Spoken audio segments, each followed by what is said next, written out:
And then we'll go ahead and write stream starting now for the Discord.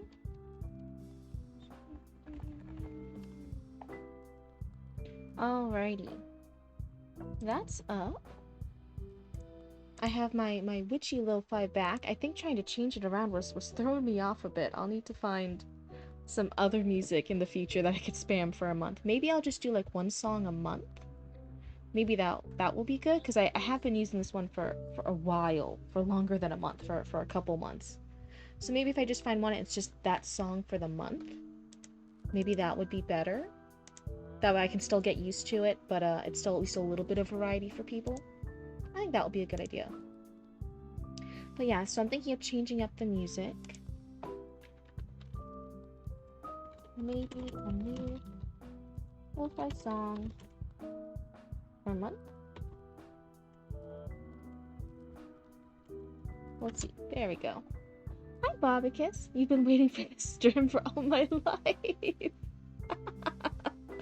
That's a very long time to wait for this specific one. Hi, drum solo? What's the drum solo for? What's happening, Bobicus? Oh my goodness. We're getting excited. Hi, what? It's good to see you too. Welcome on in, my little raccoons. I'm excited to see what the drum solo is that Bobicus is hyping. Oh, from the song! From the song? Are you just making fun of me changing up the lo-fi beats? Oh, okay, no, by Phil Collins. Alrighty. I was getting confused. I wasn't in on the reference. I wasn't in on the joke. Hi, French fry. It's good to see you. Oh, yep. Okay, I do recognize those lyrics. Yes. I thought you were just being impatient for the stream. I thought it was just you. I didn't even realize it was a quote at first. I was just like, yep, that's Bobicus. I'll go hide in my little corner here. Oh, let me check the chat box. How is that? Is it working? Oh my god, I literally did nothing to fix it, but today it's working. This is fantastic. Oh my god, yes, it'll be up here. There we go. You guys, we can have our chat box back in my OBS screen. You can see delay? Is it just the model delay, or is it a voice delay? Let's see here. Model or voice delay.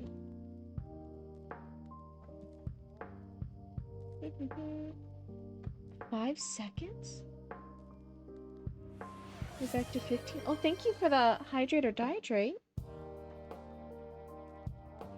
Oh, you feel dead? Okay. Well, first off, here's your sippy. Alrighty. So there's just a delay in the chat. There's a chat delay. So Root should have fixed the Nightbot, so it's not gonna spam be mad at you guys for doing all caps or emotes anymore. So I'm wondering, maybe something happened and now there's a delay. Maybe something happened with that. You feel dead, Chatty Matt? You drank so much Uzu last night? Zalgo test. Text test. Is someone gonna be a brave raccoon and try and test the new chatbot? Oh, it's just the normal Twitch delay. Oh, okay. I don't know what's normal for Twitch. It's a Greek kind of booze. That's right. You had to get used to being Greek. You gotta get used to being Greek. You love the French so much. You coward. You know that's not gonna set off the chatbot. You gotta say you hate the French. But I'm getting back to my bigger size. I just felt really tiny in that corner. I wanted to be able to see all my raccoons. Hello. What a brave French fry. Isn't it nice? Isn't it nice that the text thing isn't yelling at us?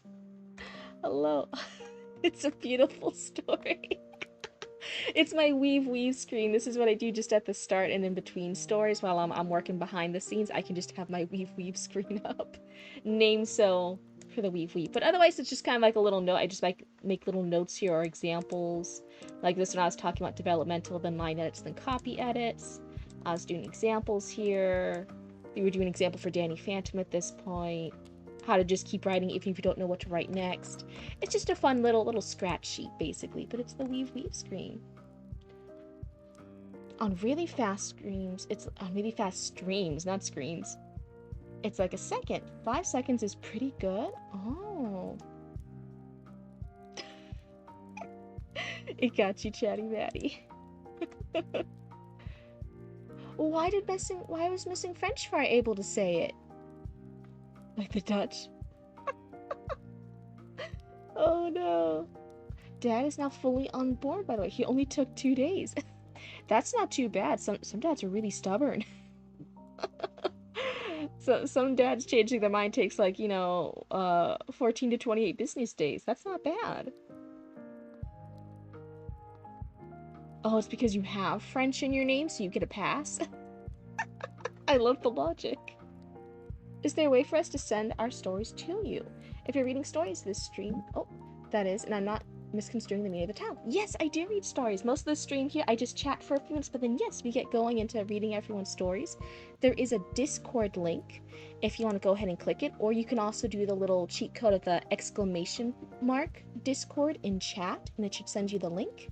Yeah. See, you got it.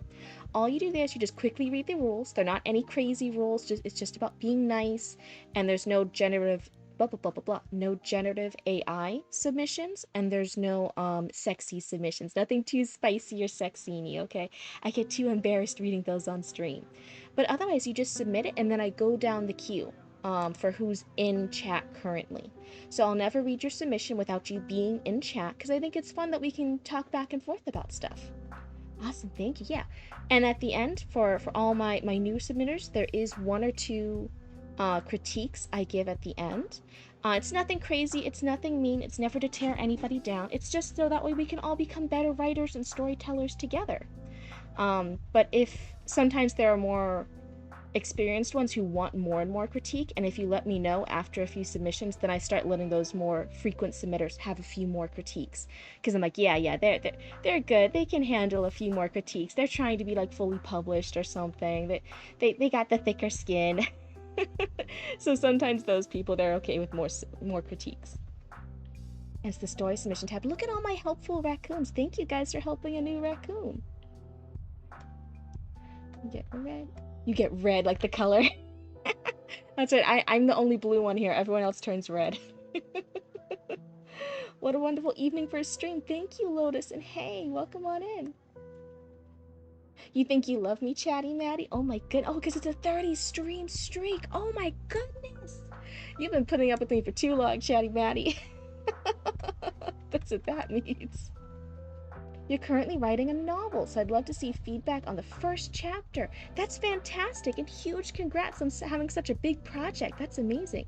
We have everyone here from poetry to comic script writers to visual novel writers to people writing their first story to people working on their third, fourth, fifth, people who are self-published, people who are going to be traditionally published. We got a little bit of everything over here, so you're in good company here. We're all a very nice little community. Let's see. Let me go ahead and look at stories. I'm looking at the Discord right now. I know you guys can't see it, but I'm looking. Let's go to the top here. So again, I go from the top based on who's in chat right now. Stream Encrypted does it, and I do the same thing. And you have a much shorter queue. Bobicus, you're doing the same thing? Oh my goodness, that's exciting. I bet you'd have really great blah, blah, blah, blah, blah. I bet you'd have really great critique too. You're such a talented writer. That's so amazing. Lovely, how's it putting up with you when you shackle me to the writer's room walls? Listen, we're not supposed to talk. We're not supposed to talk about the shackles. It gives people wrong ideas. You do it on the in-between days. Well, first, thank you so much, Bobicus. But now, man, I'm so excited. I had to go check out Bobicus streaming at some point now. That sounds so cool. Are you in the Discord? There's a place for the social medias. Sometimes people post when they start streaming too. Did you post that, Bobicus? That would be a great place to let everyone else know. And all my raccoons, they might want to see you stream too. I'm neither confirming nor denying. I did not. Yeah. So in the Discord, there's Streams, which is just the little bot that lets people know when I'm streaming. And underneath that, there's the social media tab. And some people have been promoting their own streaming. It's really cool. Yeah, Aaron posted your birthday stream. Yeah, I think they did that, and then they also mentioned it was your birthday in the general chat, so everyone could wish you happy birthday. Amazing, thanks. Yeah, now that I now that we finished talking about that, let's go ahead and look at story submissions. And I see yours, so you did it perfectly. Is it Kadhala? Is that how you say it? Hold on, my glasses aren't on when I'm doing my model. Kadhida. So yeah, you got swarmed and raided 3 times. Lambda, you had a great day today. Today was your first stream as a Twitch affiliate. Look at you. Huge congrats. I remember being so excited and like amazed and stunned when I got the affiliate thing. I was like, oh, I didn't expect my thing to get that big so fast. So huge congrats, Lambda. I'm so excited for you. I'm so happy for you. Hopefully we can all, for all of us here that do want to do Twitch streaming and have this, our own little communities on the internet, this will be a fun thing for us. It's pronounced Kyla. It is Gaelic Irish. Oh, you should have been here for last stream. Someone had a story submission and a lot of the names in it were Irish names. And they provided a cheat sheet down at the bottom for how to pronounce it. And they were giving me feedback on how well I pronounce different names. Oh my goodness, you would have loved that stream. Then I could have had... I could have either had more people roasting my pronunciation or actually saying, oh, you actually did really good on that one. Yeah, it was Castles, Black Dragon Tavern Gaming. I think that's the full username, right? I didn't get it confused with my dyslexia. Hopefully not.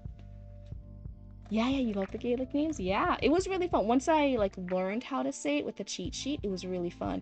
I was so nervous at first. I'm like, oh no, I don't want to mispronounce. I don't want to like butcher it completely wrong, you know? But it was good. The first person up in the queue is Solar. I don't believe I saw Solar yet today. They might not be in stream yet. Oh, which one am I saying? Niam? Yeah, I don't know how to say that one. I need my cheat sheet. I don't know. Yes, head. Oh, it's good to see you. Oh, let's go ahead and see here. So you're at the start here. You're Haunting of Castle Lobos, right? Will you have enough time today for us to read your story? OMG, please don't bring up glasses. The damn screw split in half and is stuck in the hole for the arm. Wait, what? What happened? Something happened with your glasses? You have about 45 to 50 minutes. We can start it. So I guess the first one up tonight is Deshead, because they've been waiting for a hot minute for us to be able to read their story. So let's go ahead and get that guy loaded on up. Just did that. I'll go over here. There we go. You were scared you were late? Oh, no. And also, there's never such a thing as being late for a stream, at least not for my streams. I have people coming here right at the start. I have people come in 2 hours in, 3 hours in. I'm just always happy to have you guys hanging out here. So let's see, The Haunting of Castle Lobos. So it's 17 pages. I'm only going to read the first couple of pages because it sounds like we only have you for a little bit, right? So you have 45-ish minutes. It's 9:46 now. I can probably read the first 4-ish pages. Let's try 3 to 4 pages. If we get close before, give me a note in chat when you have about 15 minutes left, and I'll stop when you have 15 minutes before you have to leave, and then I'll just do my critique. Perfect. Everyone, I normally don't start it this soon, but let's... I feel so bad for poor Death's Head. They've been waiting so long. So let's go ahead and get started. This is the screw that holds the arm in place, randomly split in half. And now the bottom of it is stuck in the glasses. Oh, okay, so yeah, I hate when I have glasses issues with my visual glasses. I can't even wear them when I'm streaming because it will mess with the tracking of the model. Let's go ahead. The Haunting of Castle Lobos. If you want to let anyone in chat know any details about the short story, or if it's a book or a novel or anything else about it, go ahead and let us know. Wind whispered like a ghostly chorus through the trees over Dorgu's head, shaking loose a flurry of autumn leaves like snowflakes. Ahead of the young squire rode his grandfather, Califrac, an old knight past his prime. Your little username popped up. It's an expanded draft of a story I wrote for a Halloween contest. Okay. That's so exciting.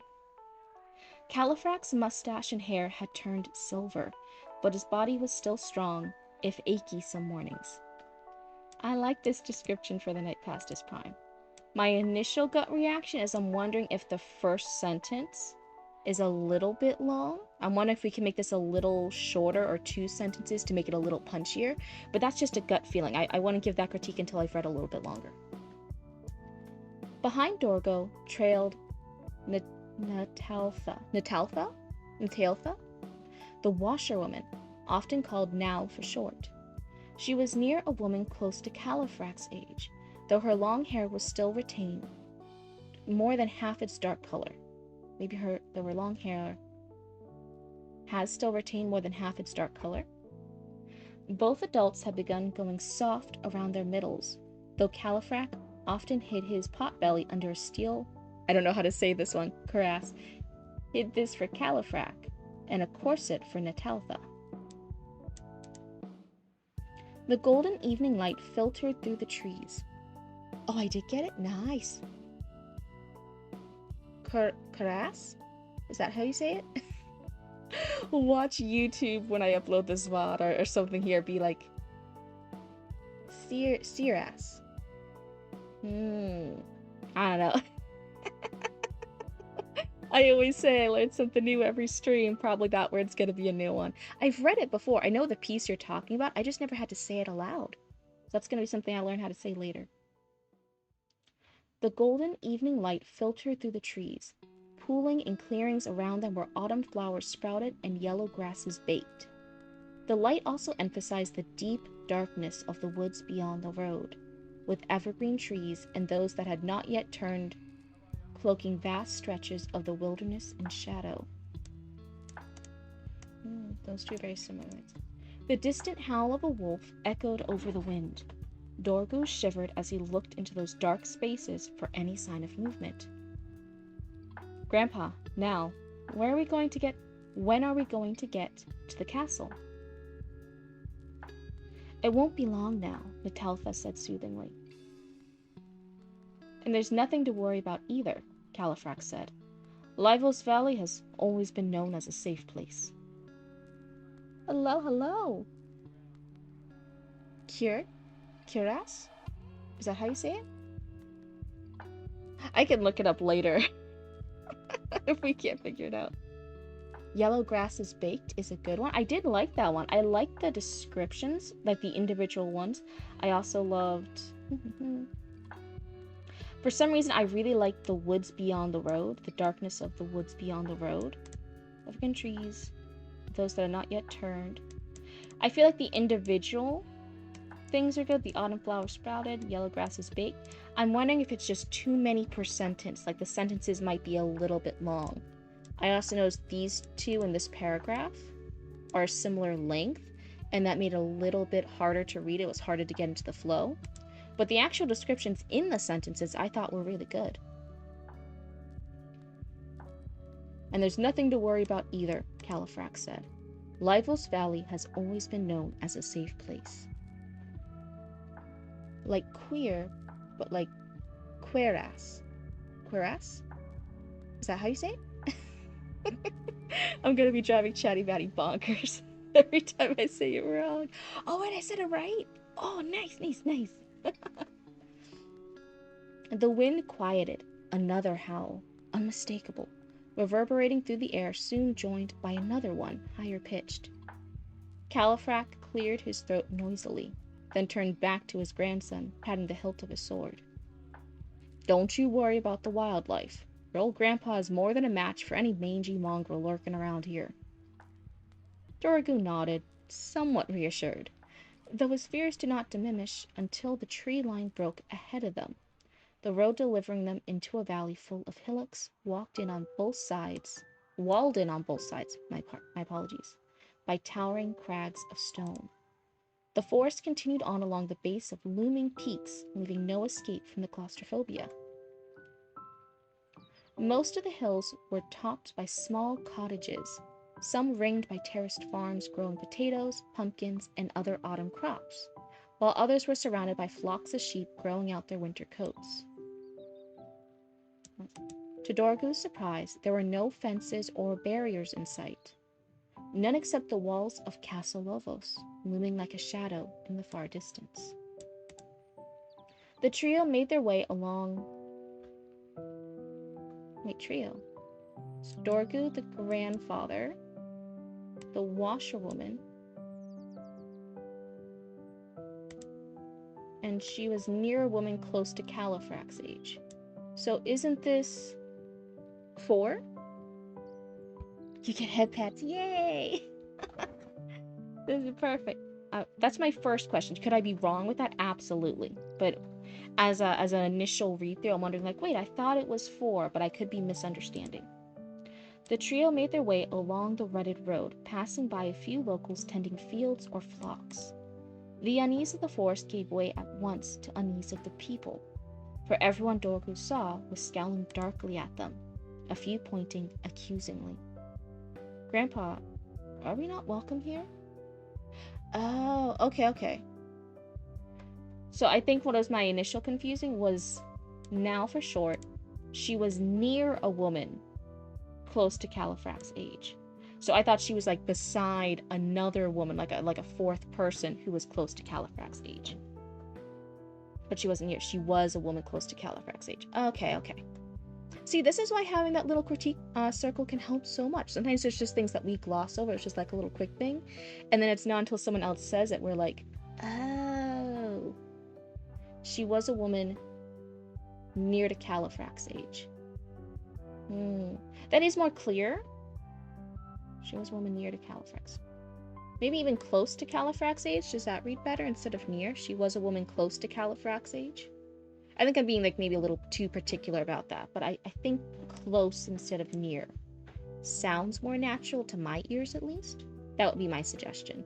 But again, I'm not a copy editor. That would be like a copy or line edit suggestion, and I'm not. Oh, I used woman. See, that's why I said I'm not a copy editor. I'm just the developmental editor, Cryptid. But good catch. So I even missed that one. Good job. So he asked, Grandpa, are we not welcome here? They'll get used to us, Califrac said dismissively. Oh. But what if they don't? Dorgu asked. We'll make do, Nataltha said. We need the coin and a place to stay for the winter. That doesn't sound very chivalrous. Lad, there are times when you have to set that aside to survive, Califrac said softly. We'll pick up more worthy quests once we're on the other side of winter. Funny timing for that. Oh, I like this. The title's actually at the top of each page. Look at that. That's so fancy. Dorgu nodded, though his grandfather's words did not sit right in his heart as they continued on through the valley full of unfriendly faces. The walls of rock slowly drew closer as the castle came into focus, blocking the pass into the lowlands beyond. 4 towers rose into the sky, linked by a curtain wall. 4 towers rose into the sky, linked by a curtain wall. Gothic in style, with pointed roofs, detailed stonework, and painted in dark colors. A curtain wall? For towers? Am I picturing it right in my head? Maybe I'm not. Maybe I'm just unfamiliar with architecture. Statues of fanged gargoyles and hostile birds glared down at Dorgu as they reined up before the mighty gates. Califrac dismounted, striding up to the thick oak barring their way. I said my time because of my I'll adopt sisters then message. Oh wait, did I miss it? And the next message was I types woman. I completely missed that earlier. You adopt sisters in that case. Oh my god. I'm excited for you, Callie Maddie. See, I'm just mixing up all my raccoons' names. I'm telling some other users putting the Sir and Sir Chatty Maddie in it. Now I'm mixing Callie and Chatty Maddie. Now it's Callie Maddie. This is what happens when you have someone who's dyslexic trying to talk to so many raccoons. Let's see. Barring their way, he took hold of the knocker, a loop of bronze held in the jaws of a wolf, and clacked it against the gates. A peephole opened in the gate, a single eye squinting out. Who goes there? And the best part, I can adopt an 18-year-old in 3 months, technically. Wow. And so many people try not to adopt teenagers, or try to not adopt. They just want, like, the cute babies. And it's really sad. It's really upsetting. So that would be really cool if you could adopt someone older. So I will say gates and gate. I wonder if we could change one of the gates just because those words repeat so close to each other. Is that like a needed thing? No, but it just sounds a little bit better when you don't repeat things too often. So who goes there? Sir Califrac. Ah, yes. We've been expecting you. The peephole closed, a latch clacking before the gate swung open, revealing a man in leather armor and metal helmet, with a crooked smile on his blocky face. He offered a stiff bow. Rioli? Is that how you say it? Rioli, the hunter, will be serving Earl Teratig together. So it seems. Tell me, who's the leader of the garrison? Why, that will be you, Rioli said. Oh, I didn't realize the master of the castle had such faith in me. It's more lack of candidates, Rioli replied. There's been quite the turnover in those guarding this castle. Only myself and the mercenary Ulknarmir at the moment. Just go with your gut for pronunciations. I like to make names that look neat on the page. Okay. I had to make sure it wasn't like yesterday when it was the Gaelic ones where I'm like, oh, there's a specific way to pronounce these. I just don't know what it is. So it seems. Oh, wait, I went back. Mercenary Ulknarmir at the moment. Why have you not supplemented your number with men from the valley? Rioli laughed, harsh and mirthless, as he shook his head. My good sir, we're here to defend Earl Teratig from the men of this valley. The same ones who ran off your 2 predecessors and 6 of my old companions. Grandpa, I don't like this, Dorgu said quietly. We've been to more inviting places, Nataltha said, biting her lip. We should at least speak with the man before walking out on a contract, Califrac sighed. Besides, the horses are exhausted, and so are we. That's the spirit, Rioli chuckled. Come, stable your horses and have some supper. Shalke and Kalish's cooking is to die for. As it had better be, since they're the only members of the serving staff left. Drogo was gripped by the urge to turn around then and leave the castle behind. Yet a howl echoed through the air. A vision of the unfriendly villagers and the monsters lurking in the dark forest hemming him in from all sides. Blah, blah, blah, blah, blah. Hungry, tired, and with no real choice in the matter, Dorgo dutifully followed his grandfather through the gate and into the creepy castle. And then it's a page break. I think this ending right here is perfect for the page break. That feels... Sometimes we have others we sometimes having struggles or are unclear. When do we do those scene changes? When do we have those pauses? When do we end a chapter? I think this note right here is pretty good pacing-wise. That feels like a good place to have a scene break. I do like that. Next scene. The smell of food drew Califrac and his entourage to the dining room inside the largest tower. The round, domed chamber spanned the entire lower floor, with a circular table dominating the middle.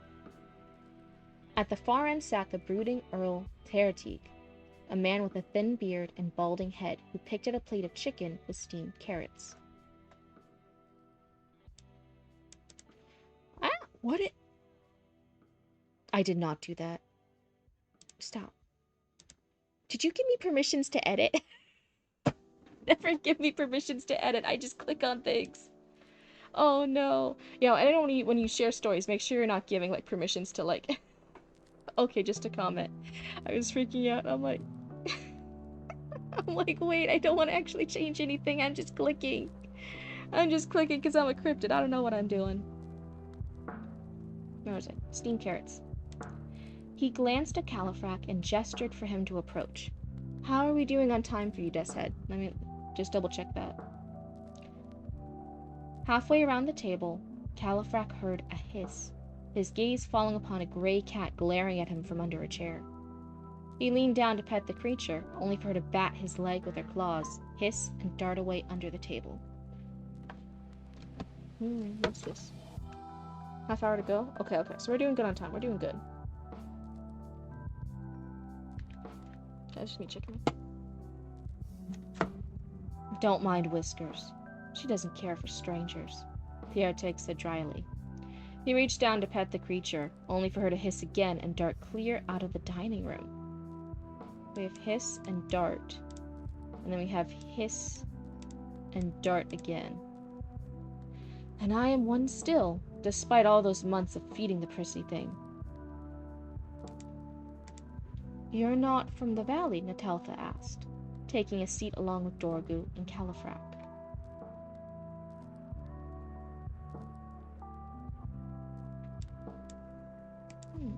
No, the old Earl passed suddenly and left the estates to me, his distant cousin. Did he not have closer family? Dorgu asked. No. They were killed by monsters from the woods, Teotihuacan said. And that, Sir Califrac, is why I jumped at the chance to employ you, Sir Califrac. Has Nightbot been good? I think so. I haven't heard any complaints. Somebody was even brave. French Fry was brave earlier and said hello in all caps. And nothing happened. So I think we're good. Thank you so much, Roots. For all my new raccoons, Knitbone here in chat is actually Roots. I'm Cryptid, they're Roots. They are like the #1 person you have to be nice to because they're the person with mod abilities. And they do all the tech stuff and they fix all my issues. So that is the one person you definitely have to be nice to. Thank you so much, Commander Roots. Should I delete the first or second instance of the Sir Califrac? Let's see. So it can either read, and that is why I jumped at the chance to employ you, Sir Califrac. Or, your thingy's in the way. I can't read, your thingy's in the way. Thank you. And that, Sir Califrac, is why I jumped at the chance to employ you. I feel it's either way is right. There's not a wrong way to do it. If you feel a particular voice for Teotihuacan, that's better. But I like the first Sir Califrac to stay. I like saying, and that Sir Califrac is why I jumped at the chance to employ you. I just personally like that one. I think so too. Where to go? Gives Cryptid permission to edit my memoir. Never do that. Cryptid will just be over here being like dee dee dee dee, and then accidentally like switch around 2 paragraphs. Don't trust me. Don't trust me with technology, please, never.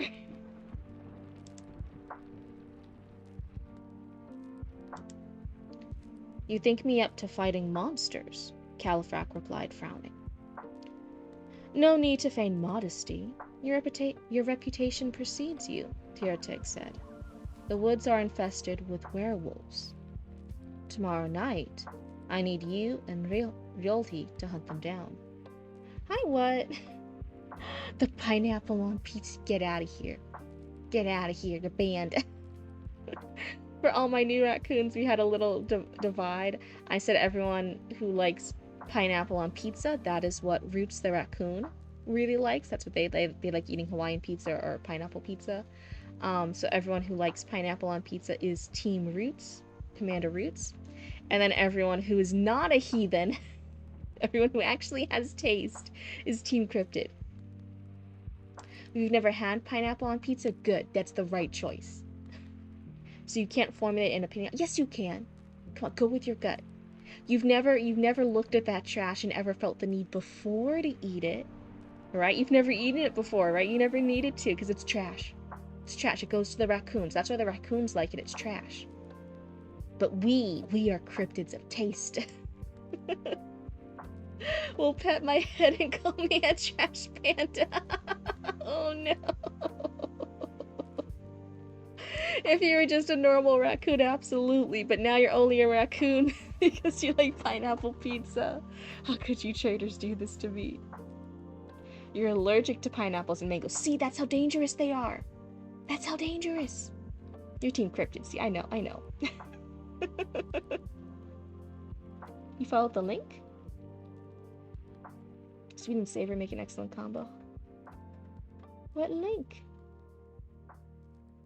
I looked down and seen our commander was in chat. Yeah. Commander Roots was checking in on us. You ate pineapple pizza once? I remember how weird it tasted. Yes, you know, nobody wants the weird trash. We're all raccoons of culture. Your team Lady Blue. I'm gonna hide the blue. No, I'm kidding. Oh, let me check my lo-fi beats. Sir is part of my writing group, as is Gaylor15X. I shared a link to the stream. Oh, that's so nice of you. Wait, thank you. Oh my goodness, I'm embarrassed. I'm blushing now. Hello and welcome, everyone. You kind of want something to eat now? Well, as long as it's not pineapple on pizza. I need to have a blush toggle. I need to figure out how to do the toggles for my model. That way I can just have a blush toggle. We're cheering Desan. Nice. Yeah, we're already on page 3. Which, before I get too far, one of the things I know, because again, I'm more of a developmental editor, I'm just looking for like consistency. I noticed that Sir Tierteg, Baron Tierteg? I forget what his title was already. Oh my goodness, that's the ADHD kicking in. So Tierteg invited Califrax. He summoned him like, oh hey, go around the table, come closer to me. He gestured for him to approach. He gestured for him to approach. Halfway around the table, there's the cat interaction. He bends down to pet the creature. That happens. Right? But then suddenly, Natalfa and everyone's taking a seat next to Califrax. So was he just gesturing him over to talk with him, or gesturing him over to sit down directly next to Tierteg? That was a little bit confusing.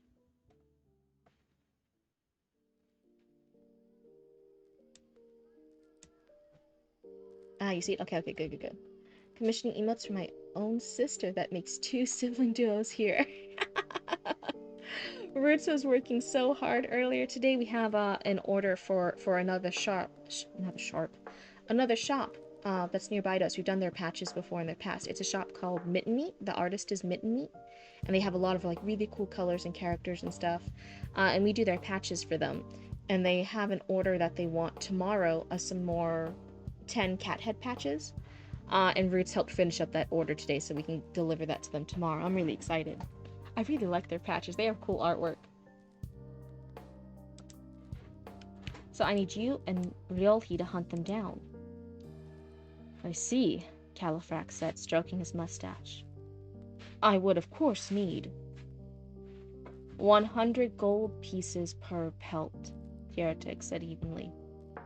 Califrax gasped, grabbing the table. Yes, the problem is that severe. Califrax gawked at the man, his mind reeling. With 3 pelts, I could pay off the lion's share of the debt. With more, I'd be in the clear and could something away for Dorgo's future. Yes, yeah, you already got that one. There's a missing word there.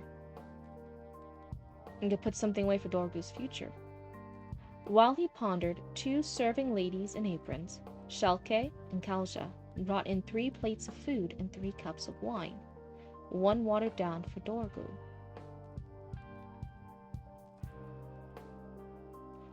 3 plates and 3 cups for Dorgu, for Califrac, for Nell. What about the Ryolhi and Tierteg? Is it part of the plot? Is Tierteg not eating or drinking? Is he a vampire? Sorry, that's my first guess. I'm like over here like,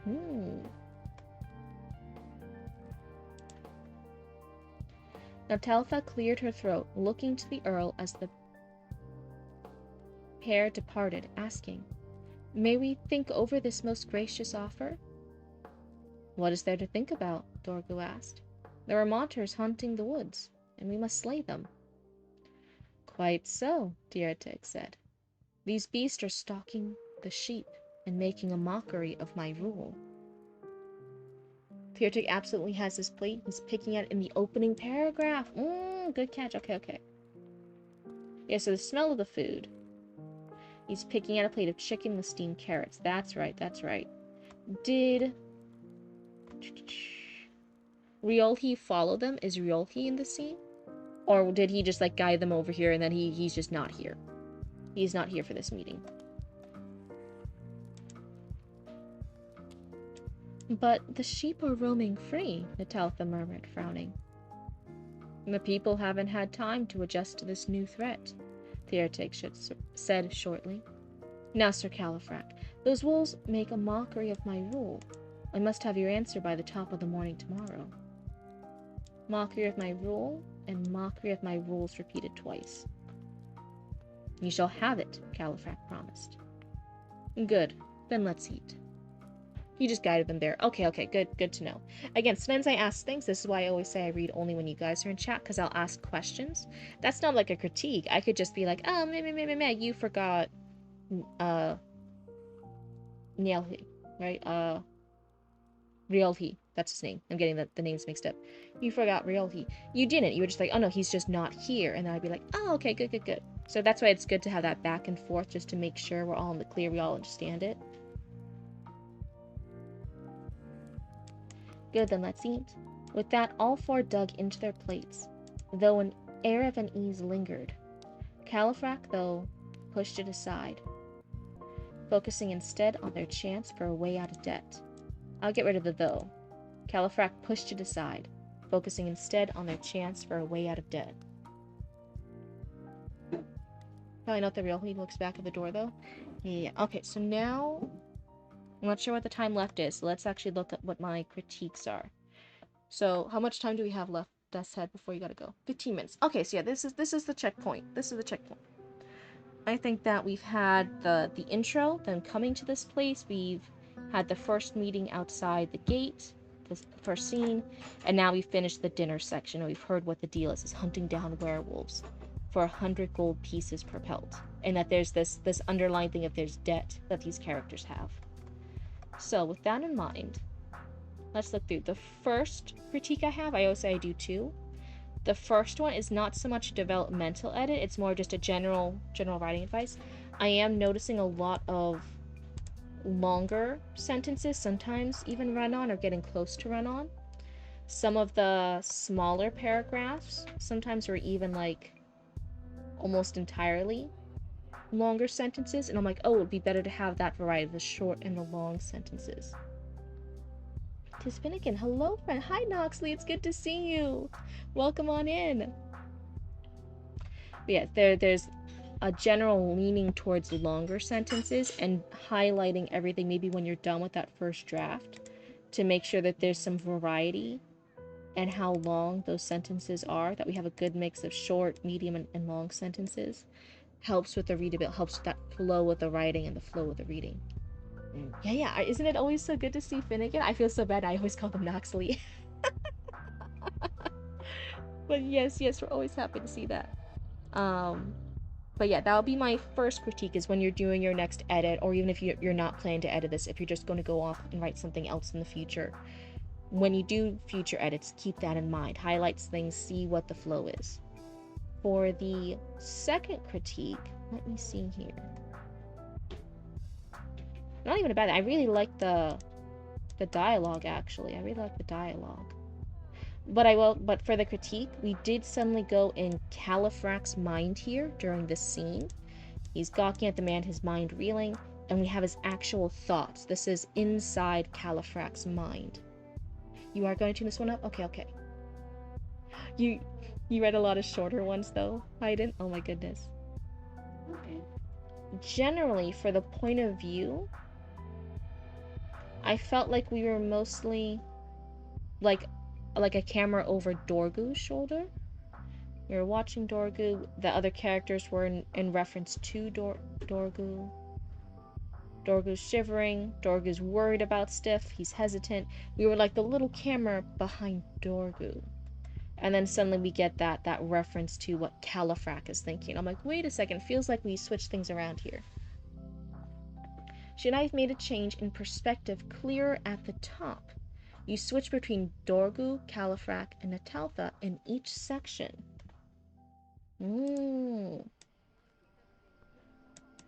So then this section should all be Califrac.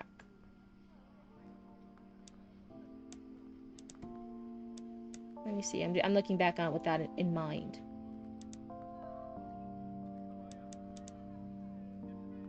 I guess in this scene, since it's still like the third person, I thought it was Dorgu observing Califrac. That's why it's like, oh, Califrac did this. Califrac replied.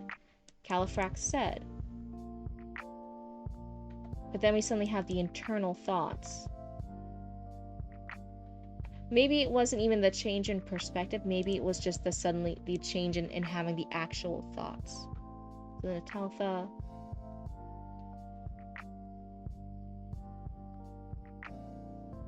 2 in the morning. Yeah, Nataltha's, at least for the quick bit I just read, the first 3 paragraphs, feels okay. So I think it's okay to change the perspectives. They're all third point. I think what threw me off was literally just the actual in their mind, being inside Califrac's mind, hearing his actual thoughts. Because neither of the other two seemed like we were close enough in their head. So it's that different depth. We have Dorgu, and we're just hearing him from third point of view. We have Califrac, we're hearing him from third point of view, but then we get his thoughts, right? We are then in his head, we are in his mind, we're hearing it too. And then at the start, again, I've only like quickly looked at the start of Nataltha's. Nataltha seems like we're back in the third point of view again. So I think it was literally just this little section here that threw it off. Interesting. But hey, at least it makes it an easier fix. Sometimes point of view fixes can be like, oh no, go back in there and go line by line. We have some hard work to do. We gotta tidy things up. But yeah, I think having the change in point of views with the scene changes is fine. Oh, we do go into Nataltha's head. I would maybe change some of their actual thoughts into like what happened with Dorgu in the first scene here. Right, so we're not hearing Dorgu's mind saying, oh no, there's unfriendly villagers and monsters lurking in the dark forest. I'm trapped on all sides. That would be his thoughts. We have it from the third point of view, right? We have it a little bit more distance. A vision of the unfriendly villagers and the monsters lurking in the dark forest, hemming him in from all sides. Hungry, tired, and with no real choice in the matter, Dorgu dutifully followed his grandfather through the gate and into the creepy castle. So we're hearing what he's thinking, but from a third point of view still. I want to add the thoughts. I feel like the thoughts are actually taking me out of it because it's everything else is third point. It's more distant point of view. I'm not sure if I'm using third point of view right. I'm tired. It's been a long day. But everything else is more distant, and then it's a little jarring when I suddenly read their thoughts. I'm like, oh, that's weird. This one felt natural. I really liked this paragraph, and I think I even said at the time, I'm like, oh, I like where this ends. That's a good scene ending. That's a good note to pause it on. This feels right. This feels in point of view, in perspective. It's just the literal line that's suddenly in their head where I'm like, oh wait, we weren't that close in their mind. Why are we suddenly hearing their thoughts? I would almost change the thoughts to be more like this paragraph, where we're just more distant, but we're having what they're thinking told to us from that distant perspective rather than being in their brain. That's at least my suggestion. And again, if that doesn't align with your vision, if something later on needs that mechanic that I haven't gotten to yet, this is 17 pages. I read, what, 3? Because we're on a time crunch here for you. But that's my gut reaction to the little bit I've seen. It could change the more I read, absolutely. Hello, it's Misty Ria? Is that how you say it? Welcome on in. But those are my gut reactions for how to handle the internal thoughts. They feel a little bit misplaced. Hopefully we can look through the rest in the future. Yeah, if you want to, just go ahead and resubmit it. And but yeah, I'd love to keep reading it. I love a good werewolf story. I love fantasy. I love supernatural creatures. Like Wisteria, but with an M. So Mysteria. Okay, okay, perfect. Thank you for letting me know. But hello, welcome on in. We're actually reading some of our raccoon stories right now in a queue. And then I read through them and I try to give little hints and suggestions and feedback to help us all get blah blah blah blah blah. I can't speak tonight. Help us all become better story crafters and tellers. That's at least the hope anyway. I think sometimes these guys end up teaching me more things than not. But thank you so much, Deskhead. I'm really happy that we were actually able to get you in. I know you've been waiting for a while. Thank you for being so amazing and patient. And that is the little bit we can read today, but I hope you resubmit and we can keep reading it in the future. For now, I'll go ahead and delete that. Sometimes when switching from internal dialogue to external dialogue, keep the italics. I'll make the text a point smaller, have it more as a trail off note with the dot dot dot. Not sure if members are allowed to give feedback on work, but it could help. Yes, yes, all my raccoons here were absolutely allowed to give feedback and critique and help and suggestions. The only rule is that, again, we're all polite with each other, right? We never want to tear anybody down. It's really scary getting critique. It's especially scary getting critique live on stream on Twitch. I don't try to downplay that at all. So I always want us just to be nice to each other. Yes, I can type. Already resubmitted. Perfect, perfect. I'm excited to read it again in the future. Thank you so much, Deskhead. And whatever you got going on for tonight, I hope it's a wonderful night. You mean external to internal. Oops. Is it contagious? I've been messing up so many silly little things, and now I feel like, oh, you guys are messing up silly little letters or backwards and forward stuff. And I'm like, oh my goodness, maybe it's the stars. Maybe somebody who knows horoscopes or zodiac stuff could be like, oh yeah, there's a planet in retrograde. Everyone's gonna be messing up little things like that today. It would at least make me feel better. Oh yeah, the two stars overlapped while Mercury's in retrograde. That's right, that's right. All hail the weave screen. Bobicus already read and gave feedback on your submission, Haida. Oh my goodness, that's fantastic. You're a little greedy for feedback? Let's see where you are. Haida, are you the H one? Again, I can't always see some of the streamer's username. Are you the new Shifter King? Is that yours? You don't mind sharing your work for critique too? Perfect. There is a Discord.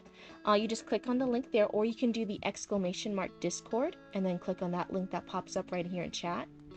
But you just quickly read the rules. They're not any crazy rules. It's all about being nice and stuff.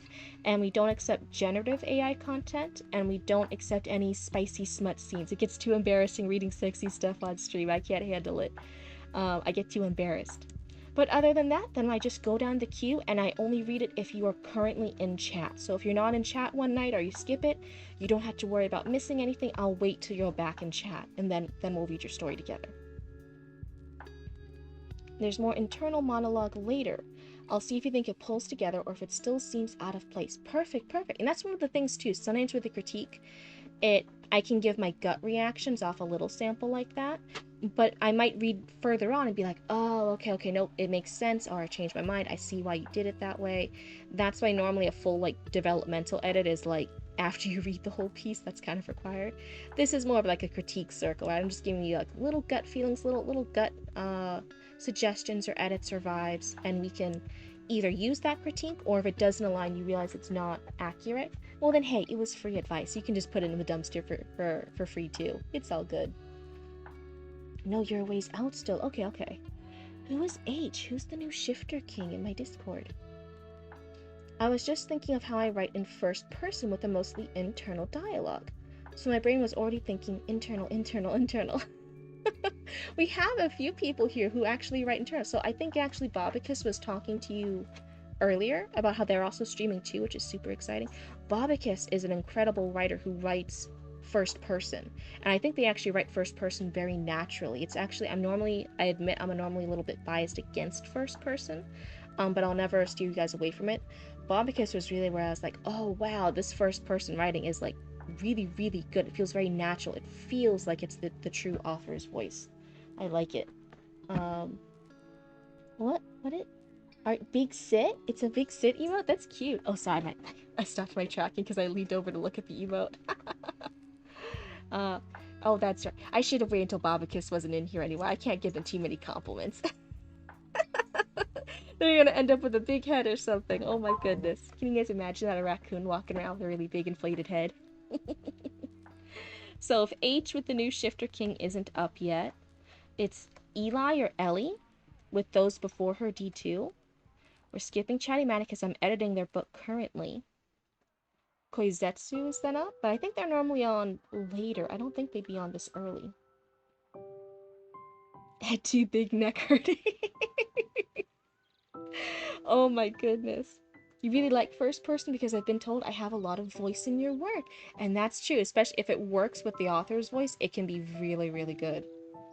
So hopefully that does good for me in writing. Nice, nice, nice. I'm excited.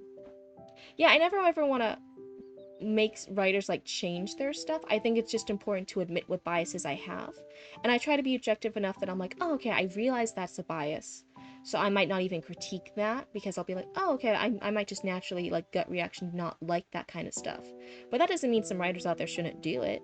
There's a lot of stuff I don't like. I don't typically like sci-fi. Should everyone stop writing sci-fi things? Obviously not. That would be silly. There's so many people who do like sci-fi. Skip this. Sorry, my brain is being weird. What are we skipping? Oh my goodness. The weave leave screen? You can't skip the weave leave screen. I'm just saying. That's part of the experience. Slim has chapter 1, the first one. I don't know if Slim is in chat right now. The real Slim Shady, please stand up. They might, sometimes people also have different usernames in Discord than they do in Twitch chat. So just for anyone here listening, remember what your Discord username is. That's the only one I can say. You'll weave a cloak? There's R, who has El Candidito and the Rooster. Again, I'm reading Chatty Matty's book right now. There's a 0. It's like the number 0 with a line through it, the little slashy. That's the Sage's son and the last councilman. You shared? I'm so excited. That's fantastic. I'm just literally going down through it now, seeing, because again, I say, like, I won't read your work unless you're in chat, because then you'll miss out. You'll miss out asking me questions. I'll miss out asking you questions back. So it's just, I go down through the queue until there's somebody in chat. Discord brings its namesake to my life. Its name? Oh, Discord, having that chaos. Oh no, poor Chatty Matty. There is God of Cows, who I kept misreading for a while as God of Crows. I'm so sorry. And they have the snowy cabin. I love how long it took you. Like I said, my brain's not working well tonight. And it's so sad because we have some new raccoons in chat too. So they're seeing me when I'm at my silliest. Normally I try to be a little bit better, but I guess that's just the vibe for tonight. Me making a lot of silly mistakes. Mike Starro, or Staro, with Nihil, which I believe we started reading. That's their visual novel script, I believe. I'm hungover and I made that. You're bullying me. Bad. You might be up next if you're here. Oh, let's see. So yeah, if Mike Starro isn't here, then it is what? What 16? Let's see. Put a little disclaimer in my chapter that the target audience is 14 to 16 years old, so hopefully that's okay. That's fine. As long as it's not generative AI and there's nothing sexy, spicy, smutty-wise, I just get too embarrassed reading that stuff. Oh, you are here. Nice, nice, nice. All right, what would you like to have more of your... It says it's a Power Rangers one. There's Power Rangers Aphelion. It might be a fanfic one. It's called Playful Trolling. I know, that's why no one's actually been banned yet. I've actually been so lucky, except for bot accounts, like actual just legit like little bot accounts trying to like do spam things. I haven't actually had to delete anyone. That sounds more ominous.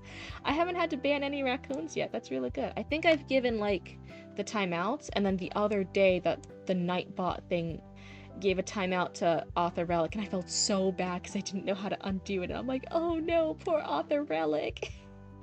Just because he sent emotes and the new bot was like, emotes? That's spam! And then put him in timeout. Oh, poor Author Relic. No spicy stuff for the 14-year-olds. Yes, it's a short fanfic he started writing. Alrighty. Let's go ahead and start loading that up. Let's see. So I don't know too much about Power Rangers.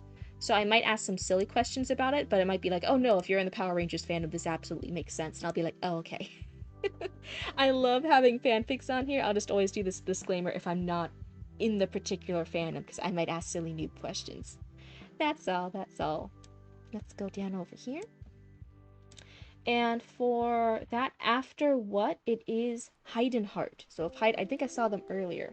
So if Heiden's still in the chat, then they'll be next. For now, I'm going to take a sippy.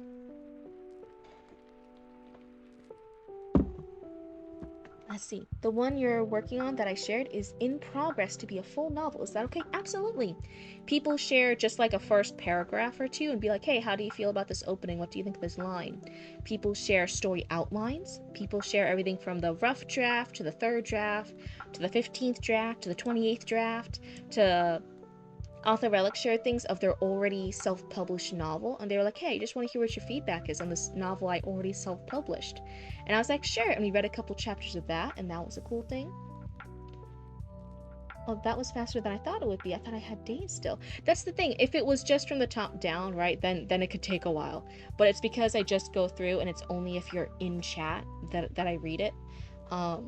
That's one of the things. Sometimes I can go through the newest submission, right? Sometimes there's not always that many raccoons, and it's the newest one that's submitted. It just depends.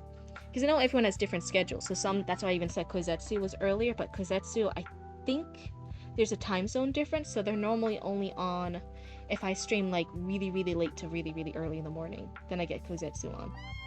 Hi, thank you so much, and hey, welcome to the Cryptid Con. I hope you like hanging out with us here. Oh my good. I'll fully admit I had this really ambitious goal, and I feel so silly for saying it, but I told them at the start of February, I told the Cryptid family, I'm like, I'm actually doing pretty good. I feel pretty good about the schedule. I feel really nice about the content I'm doing. I think people are really getting the hang of it, and I'm really helping some writers out, and the writers are helping me out. I feel like more and more people are joining the Cryptid cult. I said I thought by the end of February I would have 200 raccoons, but it felt really, really ambitious. So I'm like, it's okay if I don't make it. Like, it's fine. It's whatever. Like, it's just a silly little goal. And now we're... Oh my goodness. Thank you so much. And hey, welcome to the Cryptid Cult. So yeah, I actually feel really excited and happy that we did have my silly little goal of reaching 200 raccoons by February. That's really exciting. So thank you guys for hanging around and sticking with me and listening to my yapping, and listening to the stuff I say that makes sense and a lot of the stuff I say that doesn't make sense. But I'm really happy you guys are all here hanging out with me, so thank you. I'm like, I never expected to get this many people to hang out with me on Twitch. That's awesome. You may throw novels at you at a later time? Oh, that would be exciting. That would be good. Yeah, Author Relic, they're a self-published author that sometimes hangs out with us when my Autobot thing isn't like yelling at them for doing normal things like sharing an emote. And he normally sometimes shares things for his already published works, or he shared sneak peeks with his book series that he was working on that wasn't published yet, and we got to actually read it before it came out. That was exciting. I get too shy to follow when I've chatted and streamed and forget to follow, so I normally follow after stream. Yeah, but being that 200th one was too exciting, right? Oh my goodness. Thank you so much. I think it's great you call us raccoons because I call the voice in my head a trash panda. Yeah, so I'm Cryptid, your favorite local cryptid, and I'm local to you because I'm right here on your screen. I'm right here, right next to you on your screen. But I am a Central Florida cryptid. I was a Massachusetts cryptid when I was a baby cryptid, though. But Roots in real life is my sibling, and we run a business together, Cryptid Roots. You can find us on Etsy, and sometimes you can even see us in shops across the US and stuff. We're pretty cool. We do patches and embroidered apparel. But my VTuber lore is I emerged from the Florida swamps into an abandoned 811 parking lot, and I saw humans, and I became fascinated, and I wanted to learn more about humans and their stories and the technology they have and all the things they do. But I didn't know how to do it yet. And so I saw a raccoon, and it was the first raccoon I saw in the abandoned 811 parking lot, and I gave them human intelligence, which also gave them human anxiety and depression, and that became Roots. And Roots helped me steal pieces from the dumpster outside the Blockbuster in the 811, and we cobbled them together and plugged them into a trash can. And now I stream in the parking lot outside the abandoned 811, and that's how I am able to hang out with you guys. It does end randomly. That's because you're changing the chapter end. That's fine. That's fine. Excuse me, what is? I was quickly just going over my lore since we got 200 raccoons now. That's so exciting. You got the 811? Lucky. I got the 1111. Oh man, Blockbuster memories. Yeah. There's a lot of like little abandoned relics and stuff here that I'm studying. And whenever you guys give me a new reference or show or something I should look up, I write it over in my little human notepad over here. 200, congrats. Thank you. I'm really excited. But yeah, I'm learning all about humanity and their stories and all the fun things you guys do and all the silly things you guys do. And it's really fun. So thank you for hanging out with me. So this is 2582. Is that the year? Is this based in the future? Who are we reading for right now? We're reading for what in chat? It's WHAAT 16 in chat. I just call them what. Sometimes I guess people get confusing because they're like, yeah, wait, what did you say? And I'm like, no, the user is literally what. Yeah. That's all. Thank you. They're doing a Power Rangers fan fiction, and we love fanfic writers on here. But just as a disclaimer, I don't know too much about Power Rangers, so if there's anything silly that I miss or have questions about that's obvious to any Power Rangers fan, I'm so sorry. That makes you happy? Yeah, it's really, really cool. I'll fully admit, when I was younger, I was really into the Danny Phantom fan fictions. I was like, yeah, I loved that Ghost Kid show. It was so cool. I liked reading all the fanfics of it. And then as I got older, I was really into the Hannibal fanfics. I choose the Red Ranger. What's the story being read? No, what story is being read? The new Who's on first. He's a phantom.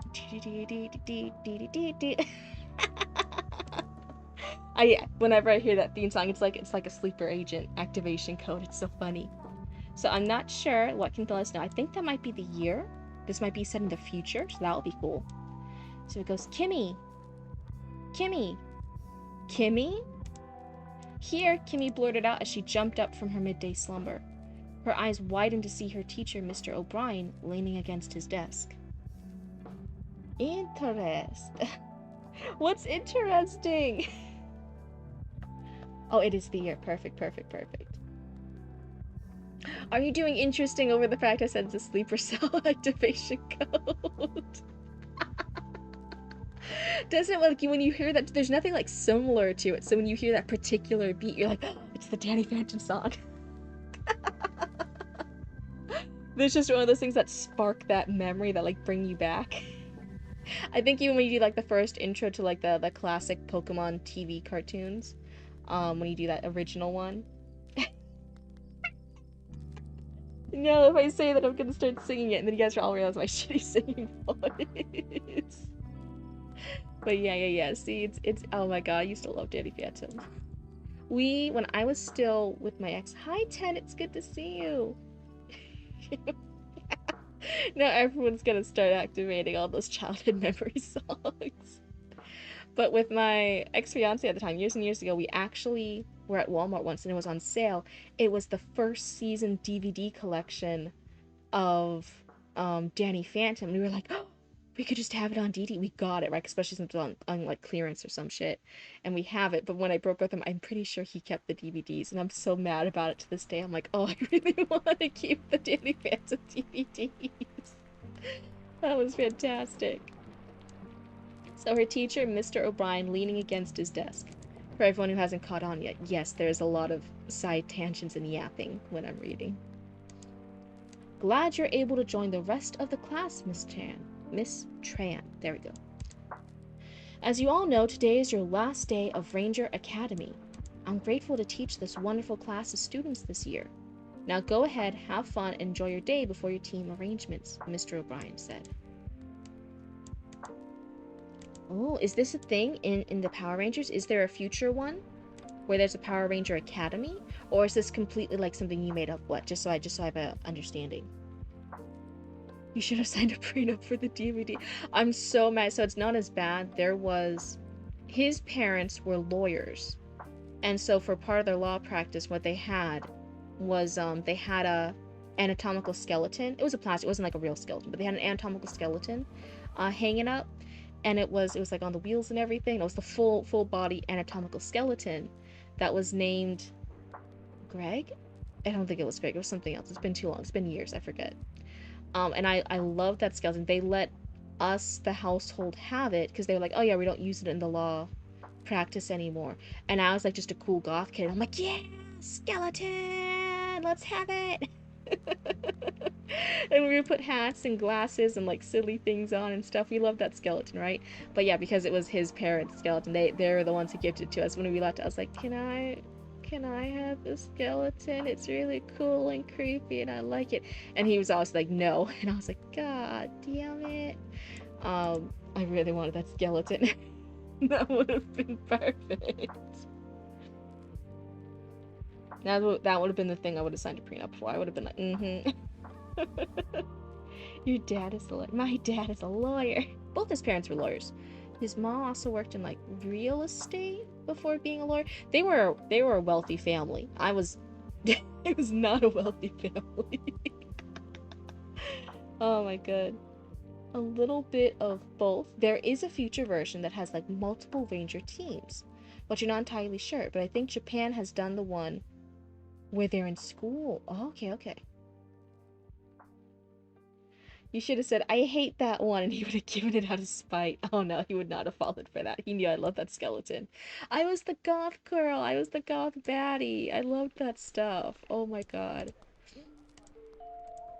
Where was I? So Mr. O'Brien said, as everyone either socialized or left the classroom entirely, Kim pulled her hood over her head and placed her forehead gently against the cool desk. Oh, thank you for the posture check. Everyone, remember to check not just your skeletons, but any skeletons you may have collected or adopted from the local cemetery. So we're all gonna unshrimp our spines. I don't want us to be shrimps anymore. We're raccoons, not shrimps. So unshrimp your spine. Make sure your pet skeleton spine is unshrimped.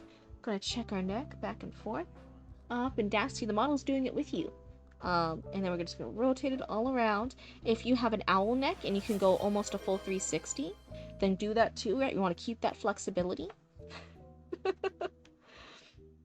You love goth baddie, the aesthetic and all, and I loved being one. I loved it so much. Now I'm more of a hag. I want to be a Baba Yaga when I grow up.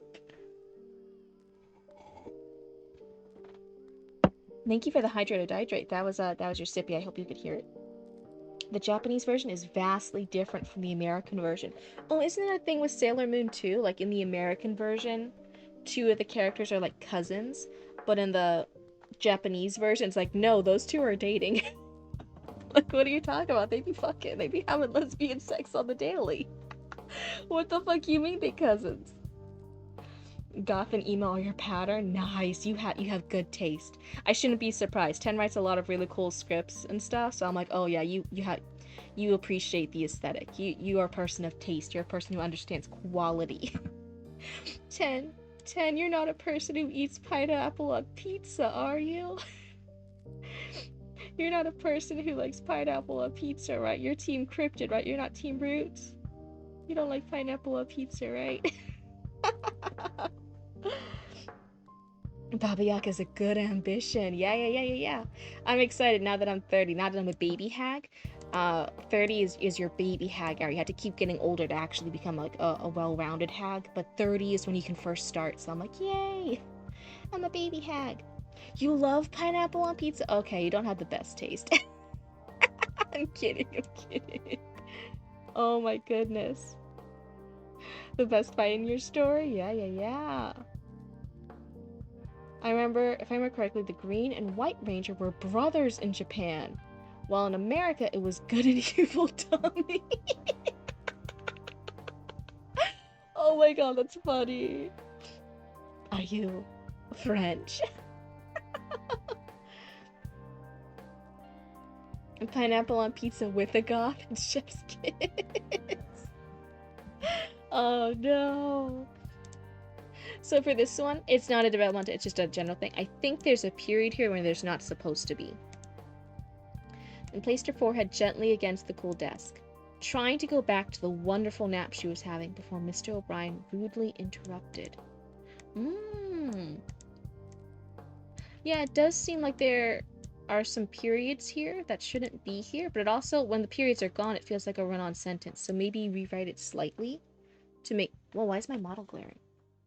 Cryptid model, you gotta stop glaring all the time. It's just because the camera keeps falling down a bit. Is that better? I think that's better. So I'd maybe reword some of these sentences slightly so that it's not as run-on, but also not quite as like the random periods here. Also from the original, the Yellow Ranger was a dude in Japan.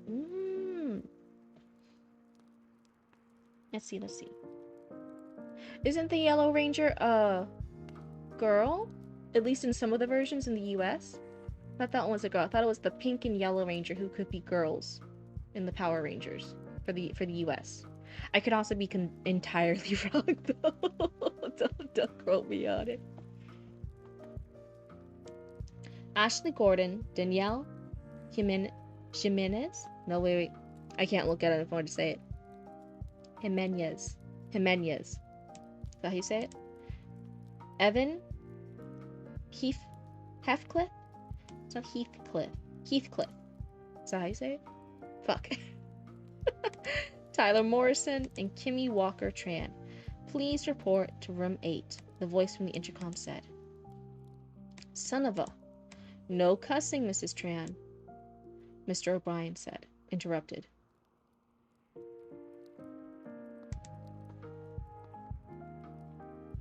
You remember Pink and Yellow as girls too? Okay, so it's not just me. It's not just me making shit up then. Sometimes that happens. I'll just remember things wrong. Most of them have been girls, but there are a couple of guy Yellow Rangers too. Okay. Yeah, it is like a series. Like they do swap out people sometimes. Okay, so that makes sense.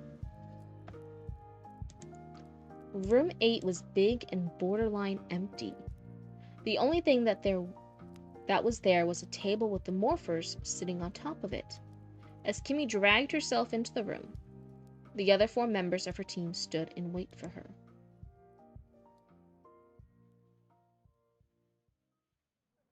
Are they already supposed to be getting it? Because today's the last day. Now go ahead, have fun, and enjoy your day before your team arrangements. I thought it would be happening like another day, but okay, I guess it's happening right now. Evan's eyes lit up. Kimmy, we're on the same team, just like our parents, he said eagerly, running over to hug her. Put me down, Evan, Kimmy said, kicking her feet in the air. Before anyone could ask them about being legacies, a guy in a fancy uniform and a tablet walked in. He stood behind the table, scrolling on his tablet. He cleared his throat. My name is Booker, and I'll be your commander. Your team is codenamed Aphelion. I hope that's how you say it. When I call your name, you will take a morpher and morph, Booker said. Evan Heathcliff.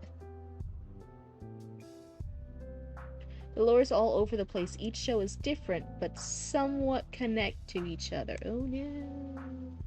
That's really hard to follow along with. That's confusing. Hi, Luna. Do you think that's confusing too? Are you having fun? Luna tonight, for anyone who's been keeping up on the Luna lore updates, Luna's hanging out. She's not hanging out with her babies tonight. She's just having a chill day. We brought one of my boys out to see her last night, so they looked at each other, and we had cardboard to separate them every time Luna got a little close. And then she was like, oh, okay, and so then she turned around and left, and she ignored him, which is a really good sign. And my cat was still traumatized at the sight of her, though, so then we took him, after that her leaving him alone, and then we locked him up in a different room, and we let them finish up the night. So as a reward, she's having a solo, just girls' night tonight. She's just hanging out by her lonesome, eating her churros, eating her plate, stretching, relaxing. She's having a blast. Evan Heathcliff. I don't know why I'm having so much trouble with that one. Evan grabbed a morpher. It's morphin' time, he yelled. A bright but not blinding light covered him as he morphed into a red ranger. Oh. So does Could he tell beforehand he was going to turn to a Red Ranger, or is it like you get these morphers and you can't quite tell yet, and then whichever one you turn into, that's like your Spirit Ranger persona? Evan is the Red Ranger. Okay, Danielle Jimenez, you're up next. I'm so sorry, I know I'm saying that name wrong, Booker said, tapping on his tablet. Daniel followed Evan's example. He mumbled the phrase before the same light surrounded him. He had morphed into a Blue Ranger. Okay, good. Ashley Gordon, please come to the table, Booker said. What happens if anyone here turns into the same color? Can they not work together? Is that an issue? Ashley skipped her way to the table and yelled the phrase with more enthusiasm than Evan. She stood at the table as a pink ranger, fiddling with a small wrist gauntlet. The tech in this gauntlet is more advanced than the ones we've seen in training, she said excitedly. They don't know until they morph. Okay. Then how do they choose all these people? How would they know that they're not all going to turn to the same color? Miss Gordon, please rejoin your team. All right, Tyler Morrison, you're up, Booker said. Tyler grabbed his morpher and paused. He just held it in his hands. He looked up with a big smile on his face and yelled, "It's morphin' time," at the top of his lungs. I'm the Green Ranger, let's go! Tyler yelled excitedly. Lastly, Kimmy Walker Tran, please step up and take your morpher, Booker said. Kimmy walked up, letting out a yawn. Blah, blah, blah, blah, blah. Let's get this over with. It's morphin' time, she said plainly as she morphed into a Black Ranger. Good, now that everyone is morphed, press the small button on the bottom of your gauntlet to unmorph, Booker said, pointing to his wrist. They weren't students anymore, but an actual team that will take on missions throughout the galaxy, protecting the innocent. Yeah, this seems a little bit odd. Booker walked to the front of the room, face cold and blank as he stood in front of the young Rangers. It pains me to say this, but the purpose of Team Amphibian is to go undercover as a support team for Team Ospin and watch their movements. We suspect that 2 of them have aligned themselves with the Heralta Empire, Booker said. The room fell silent. The kids passed looks of disbelief as they processed the bomb that was just placed in their hands. Ashley's arm shook as she slowly raised her hand. Sir, why us? Hi, Pee-Pee, it's good to see you again. Why not some qualified team? We still haven't officially graduated from the academy yet. Oh, we gotta hydrate or dihydrate. I'm being good today. Last stream I was being a cheater pants and I was drinking soda. I was being bad. I'm being good and I'm having water again. Thank you for the hydrate or dihydrate. Is this a Ruby fic? It is Power Rangers fic. Power Rangers. So for anyone who can give me more updates, more info to my questions besides just pour what here, because I don't know the most about Power Rangers. You did spill the Ospin name from it. Oh, soda's so tasty. I know. That's what makes it so dangerous. But I'm trying to be a good influence. I'm trying to be a good cryptid when I'm on stream and mostly drink soda. But it's been a rough couple days before last stream. So I was like, nope, I'm treating myself. I'm having soda.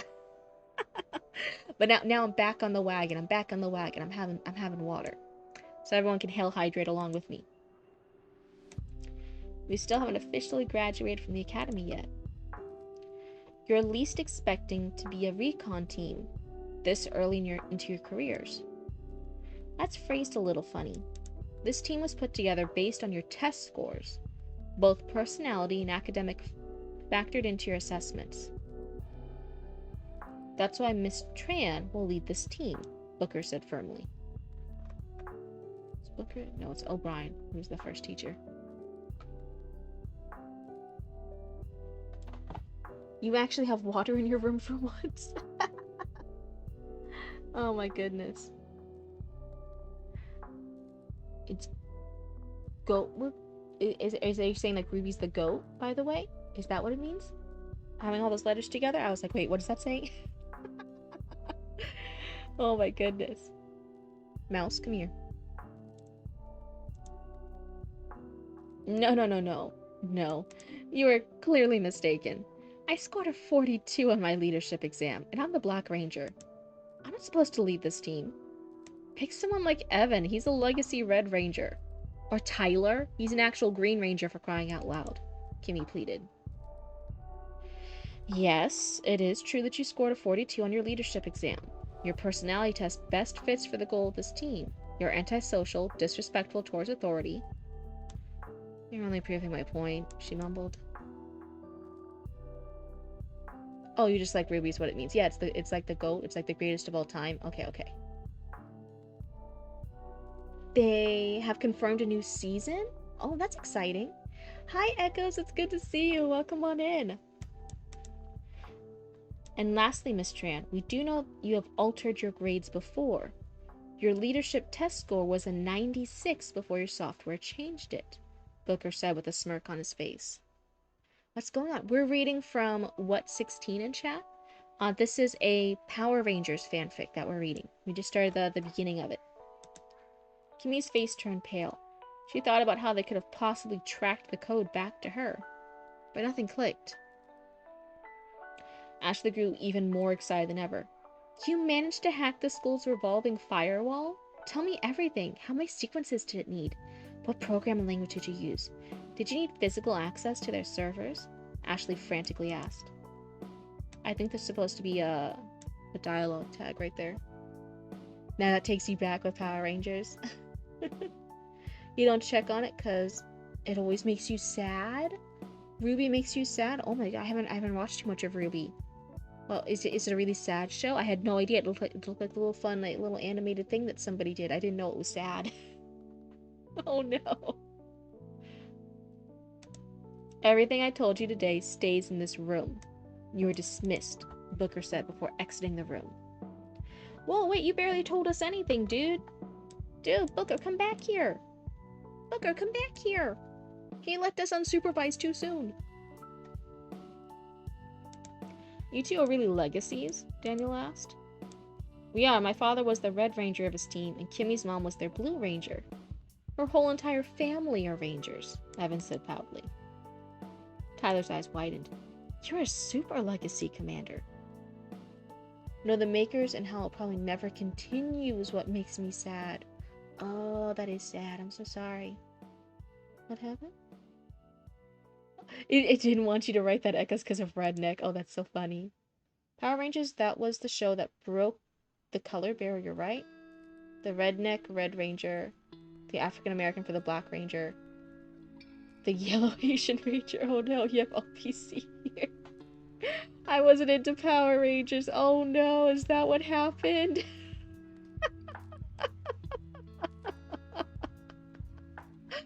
Oh dear. That's so funny. So Tyler's eyes widened. You're a super legacy, Commander. Company who made it got dissolved, and Ruby was bought by Viz, and nobody knows at this point if we're getting a new season. Oh, that's so sad. Speaking of like companies buying things and like things changing, right? Things being up in the air. You guys, anyone watch with the Poppy Playtime story, that game that keeps getting released in chapters rather than just a fucking game?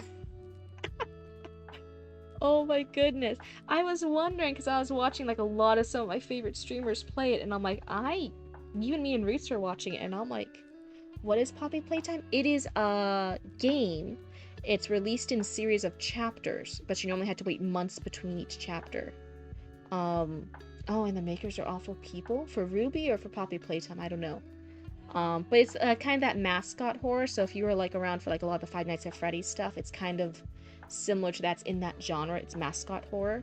But it had some cool things about it for chapter 1. And I was like, oh, okay, this is neat. And I've been following along with it. I wasn't liking the last few chapters. And then, taking notes from EA on milking players, right?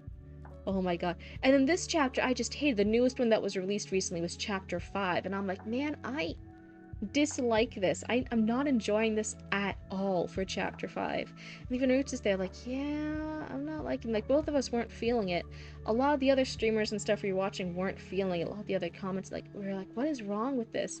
And I looked it up and I'm like, oh, it makes sense. The creative director, the main storyteller for the series, had left a while ago. And I was like, oh, that makes sense. That's why it feels different. That's why it feels wrong, and it progressively feels more and more wrong. Really? Rooster Teeth or the new people? I don't know. I don't even know who wants. I was just like looking it up casually. I'm like, oh, the creative director left at like chapter 3 or so. And then chapter 4 was, it was decent, it was mediocre, and it was because they vaguely followed it, what he left behind. And chapter 5, they've completely deviated from what he had. It was actually supposed to end at 5.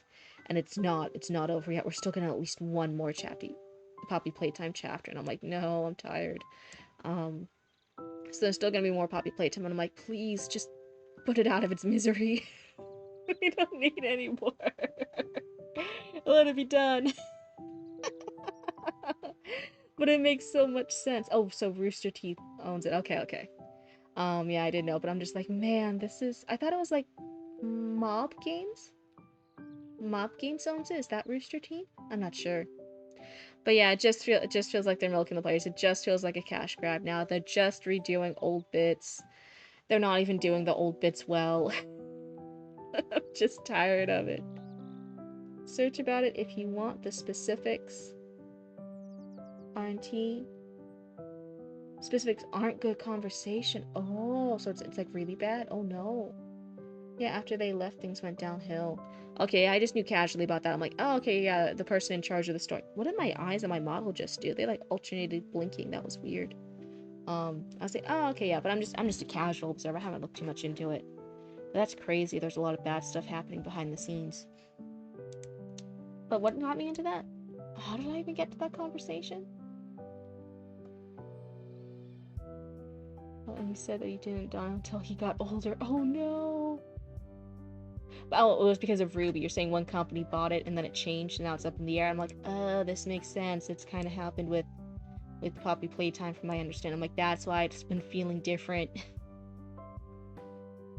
After Ray left, things went downhill. Is that the writer? Okay, okay. You're a super legacy commander. Don't call me commander. I'm going home. Guess we'll figure this out tomorrow, Kimmy said, throwing her hood up and leaving the room. HB period. She popped her headphones in and headed for the train, making sure none would stop her. She turned up the volume on her favorite singer. New message from Jordan. Her phone interrupted. Would this be read in the like auto voice? Like the text-to-speech voice? I'm gonna guess so. Or is it like a voice message from in Jordan's voice? Congrats on becoming a ranger. Tell Mom I'm going to be late. I'm stuck at command doing paperwork, Jordan's message said. Kimmy got off the train at a stop early to ensure she had enough time for either her mom or dad to get home before her. As she rounded the corner into the neighborhood, her mom's car came right past her.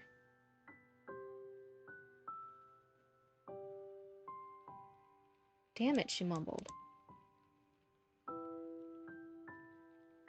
The car screeched to stop, and the window began to roll down. Kimmy put her down and walked to her mom's car to get in. If today wasn't graduation day, you'd be grounded for skipping school. So how was it? Mom asked as she continued through the neighborhood. So she's trying to let her mom and dad get home before her, but the mom goes past her. Okay, okay. Did you know I hacked the grading system? Kimmy asked. Yes, who taught you how to code? I can easily tell the difference where my code ended and yours began. So how was it? Mom asked again. Should be more dialogue tags right here. Well, Evan is in my squad. I'm the Black Ranger. And apparently you undoing my program caused me to be named the leader. Yay, Mom. Kimmy said sarcastically. That's wonderful, sweetheart. Make sure you grab the bags out of the trunk, Mom said. Oh yeah, Jordan said he's going to be late. He's stuck doing paperwork at the office, Kimmy said, carrying the bags into the house. So I am noticing that this is similar to some of the other stories you submitted, where I'm like, I'm wondering if a lot of this stuff is actually part of the story. I think sometimes you write a lot of things that I'm like, is this just the background? Is this just the lore? Is this just the technicality stuff? Why is my model glaring? I'm not glaring. I'm excited. I'm a happy cryptid. There we go. To the point, like, sometimes here we have her repeating to her mother everything that we, the readers, already know from the conversation she's had. So it's almost like the information's repeated twice. So I'm like, was this actually the start of the story, or is this just the background lore? Like, even having her waking up in this classroom, but then we have the meeting and everyone's joining up. But then before we actually learn any information, book or release, I'm like, I'm wondering if you keep writing this, if there's a point later that I would be like, oh, this feels like the start of the story. This feels like a strong start. I'm wondering if there's a point that happens later with whatever happens in this thing where I'm like, yeah, that's the clear start of your story. That's my gut reaction. I'm only saying that because I've read some of your other things and we've talked about that before, where I'm like, this almost seems more like background lore, like the other story you submitted, right, where it covers the first, the main character being born, and then the 18 years of their training, and then the story starts with them being a Grim Warden and going on and doing all these cool quests and stuff with the kingdom. And I was like, wait, it almost feels like the start of the story is here when they're a Grim Warden, rather than the last 18 years. That just feels like the background lore. I'm wondering if we're having a similar case here. But I know you're also saying that you're currently working on this. This is a rough draft. And hey, I always say it's important just to get a rough draft done, right? I have scenes and scenes I've changed and scenes I've deleted and scenes I need to add still in all my rough drafts. It's not a bad thing. I'm not saying like, oh yeah, you should have chosen the perfect spot already. This is a rough draft. This is your first draft of a fanfic. That's not needed. Yeah, after okay, no, that's not an old thing. But yeah, I'm wondering, just because I've read some of your similar writing, I'm wondering for seeing that same thing I've mentioned before, if we're starting a little too early. That's my gut reaction. I could be wrong. You're trying to write it like how show plays out, where the first episode is the setup for the rest of the season. And I think a lot of times you're trying to write like it's a show, like there's a show in your head, and you're just writing down what you see on the screen in your head. But again, remember, like the writing medium versus a visual medium are different, and they don't always translate too well. Phone, why are you making noises at me? Did you hear that phone beep at me? That was so rude. It's interrupting my stream. So that's one of the things where it's like, if you... Well, that works. Okay, sorry, that was meant to be messaging me, asking me about pickup times tomorrow. You thought it was your phone? Sorry, decaffeinated. Oh, that's really funny, though. But yeah, sometimes trying to just write down how a show would do it, or how a visual medium would do it, doesn't always translate too well. It feels a little clunky in the written format. That someone finally cares about me. Shit, wait, that one really got me. Oh, that's fucking funny. It's always the bat that you least expect. That's what always gets me. If I expect someone to do a particular joke, I'm like, yeah, haha, that's funny. It's when it surprises me that I'm always like, that's funny. Oh my god. Even your avatar couldn't take it. Yeah, I was like, I really like moving my avatar model around. It's really fun for me. I like treating it like a little puppet, and I can just go around like this. Right, I like doing stuff like that. I like going like, beep beep beep beep beep beep beep boop. That's what I like doing. I like puppeting it around. But no, we love having you here decaffeinated. If that makes you feel any better. Oh my god. It was your phone? Mine went off at the exact same time? Oh my god, that's hilarious. So anyway, so that's my first thing. I'm like, and that's not me telling you to change it or fix anything yet. I always say just get a rough draft done. Don't try to fix too much with the storyline or plot holes or rearranging scenes, always just finish a rough draft, because once the whole rough draft is done, then we can look at the whole and see what things need to be fixed or rearranged or cut out or anything like that. It's you'll work yourselves up into a never-ending editing spiral.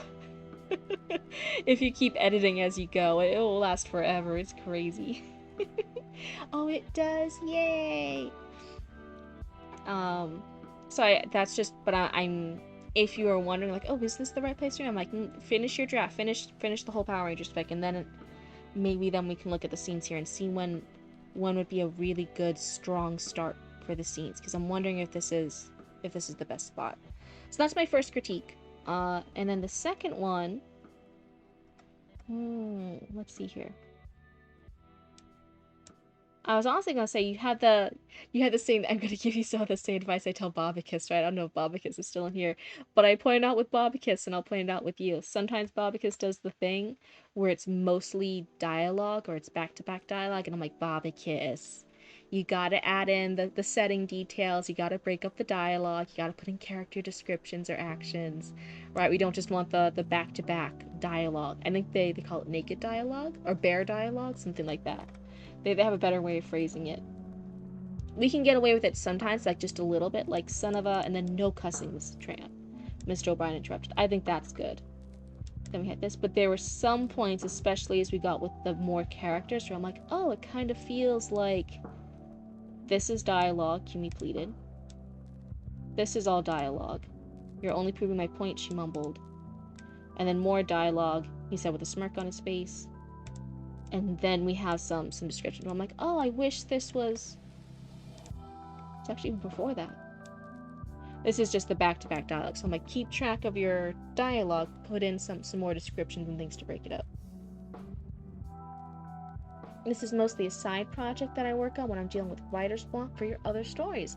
I think that's fantastic that you're still keeping the writing energy up. You're still keeping those creative muscles going, even when you're having writer's block for some of those other stories that you're working on, especially because you're working on some really, really big projects. Right? You're working on a multi-book series. It has a prequel series. You're handling like years and centuries of lore for that world, and you're doing all the world building. It absolutely makes sense that you need you need something a little bit more fun and casual to help your brain relax for a bit. That absolutely makes sense. This isn't me being like, oh, you have to put this up to the same snuff as all that other stuff and the Grim Warden lore and everything else. I'm like, no, I was just letting you know, like, hey, wait, I think some of the dialogue can be broken up a bit. That way it's not going to be back to back. And then the stuff that you do and anything else can always apply to your future writing. So any exercises you do here for the Power Rangers one, you can then, oh, like now that I've learned that skill, now that I've practiced it, maybe now it will be better for the Grim Wardens too, because you're working on that story at the same time. Us always, everything we learn can always be applied to our future projects. I think that's really, really neat. And hi, Lucy Lord, it's good to see you. Welcome on in. But those would be my two. And what's really interesting is a lot of them are similar to what I've said about the other story. Right? I think that maybe the dialogue one is new, the bear dialogue. And maybe I'm just noticing that because we did have Bobicus. I was reading a bit of theirs last stream. That's how the doc titled Vamp in Order got created. Me trying to fix your timeline. Vamp in Order? Have I seen that one? It's Morphin Time. Yeah, they actually said that line in here. Oh my god, they had it. It's Morphin Time. I don't know what way they said it. I didn't watch Power Rangers, but I recognize the reference. I get it. I just don't know how they said it. But otherwise, thank you, What? I hope anything I said here could help you in any of your writing adventures that you're doing. And then they proceed to morph all over the bad guys. You didn't watch? Yeah, I know. I'm a baby cryptid. I've only emerged from the Florida swamps recently. Only recently. Nope, it's a vampire Law and Order. Titled Vamp in Order got created. Of me trying to fix your timeline. Have I seen that, Doc? I'm not quite sure. Do the bad guys have to sit through the transformations? Yes. Absolutely. Same as magical. It's the same as the magical girl logic, right? The villain has to sit there and wait for their magical girl transformation to be done. We all know this. Even our villains can be respectful.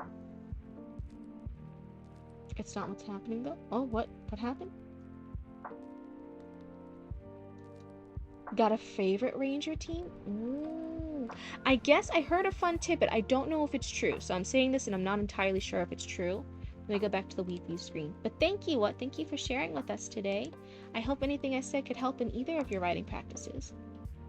I heard a thing since the Magical Girl animes and Power Rangers was, I believe, an originally Japanese franchise. I could be wrong. Again, I'm admitting it. I could be wrong. I don't know. Somebody was saying, oh yeah, in a lot of Japanese media, part of their thing, if you ever wondered why some, like if it's a circle, if it's a group of people and there's like one person in the middle, why do all the people in the circle go at the person in the middle one at a time? When they're fighting in those fight scenes, or why do they wait for the magical girl transformation to the Power Rangers to morph? I guess it's based off Japanese history for the samurais, law of combat. Ninja Storm, you like Jungle Fury? Oh, are these the different type of Power Rangers? I just started. The first paragraph isn't done. Oh, not the magical girl joke. Power Rangers did start in Japan. Okay, yes. I guess there's a thing with Japanese history. For their fight scenes, they were basing it off the samurai history that they have. And I guess historical samurai, one of the things they would do is that there would be samurai and they would pair off. And it was probably like part of the honor code. And they would fight one-on-one and they would wait for their opponent to be ready. And then they would fight to see who was the better samurai. And then the lesser samurai would, of course, be like, bleh, would be dead. So it's because they have that history of fighting, that's part of their perspective on how samurais fought, that translated when they were making these shows and all these different things, they made them have similar rules of combat where like you wait, or like if you're in a circle and you're fighting one opponent, you go at the opponent one at a time until there's the strongest person left standing. Well, I've been getting some feedback that has been less than helpful recently. That's always fun. Oh, Lucy Laura, I'm always so sorry about that. It really sucks when we have, not maybe the best critique partners or people not giving us the advice or feedback we need. Or beta readers not quite maybe understanding what we were hoping to get. So I'm really sorry if that's been your experience, Lucy Laura. I always feel really bad when that kind of stuff happens. And I'll even admit it here, some of my critiques, some of my suggestions might not always be what you guys are specifically looking for. Which is why if you guys let me know, like, oh hey, I specifically want you to give me feedback on the pacing or how my characters come across, right? Chatty Maddie's asked stuff like that before, where like I finished the critique and they're like, okay, but how did you feel about Barry? How did you feel about this scene? And then I'll give feedback about that. So sometimes we can try and like clarify, we can ask for specific feedback, but I also know sometimes people maybe aren't the best critique partners or editors that we're looking for, right? They're not gonna be able to articulate, or they don't want to explain what their reasoning was. Some edits of Super Sentai? What's that? And like, that shit is insane. Michael Jackson inspired villain in one of the Japanese series? Oh my goodness. It's more their feedback was, this is boring and I don't like this genre. And I'm like, okay, cool, that's not constructive. Oh no. See, and that's one of the things I say here, right? Where I'm like, all the feedback here, we should be constructive. We should never be tearing stuff down. Like, me, I don't like this genre. I want more dragons. Why isn't this character hot? I would never read it. And more of like, hey, wait, maybe is this on genre? Is this makes sense? Is that a plot hole? I think you want this character to be likable, but I'm having trouble connecting to them because of this, this, and this. We always try to have suggestions or more constructive feedback here, but I absolutely agree with you. There's a lot of people out there who will just be like, meh, I don't like it, but and you're like, that doesn't help me. How do I make it better? That's really why I wanted to start this. That's really why I wanted to do this critique group on stream, because I'm like, I want to make the critique group that I want, that I would always want to find. But yeah, it's definitely a struggle. I'm so sorry. If I can find it, I'll post in the memes tab. Okay. Because of the hot female villains. Person of quality taste, I see. I can't give you shit. I watched every single episode of Inuyasha just for those few episodes with Shishomaru. That was my teenage crush. I loved Shishomaru. I love Shishomaru so much, that show. I didn't bother watch. I watched like the first episode to the Yasuhime sequel that they did, and I'm like, no, I don't like this anymore. Like, the prologue I submitted to you is very intentionally stylized, like a biblical text list. It's by design a bit dry. I know that's not for everyone, but if your whole feedback is it's bad because I don't like the style, that goes right out the window of being helpful. And that is difficult too. One of the advice is prologues are really hard to pull off. Now readers are definitely being turned away more from prologues.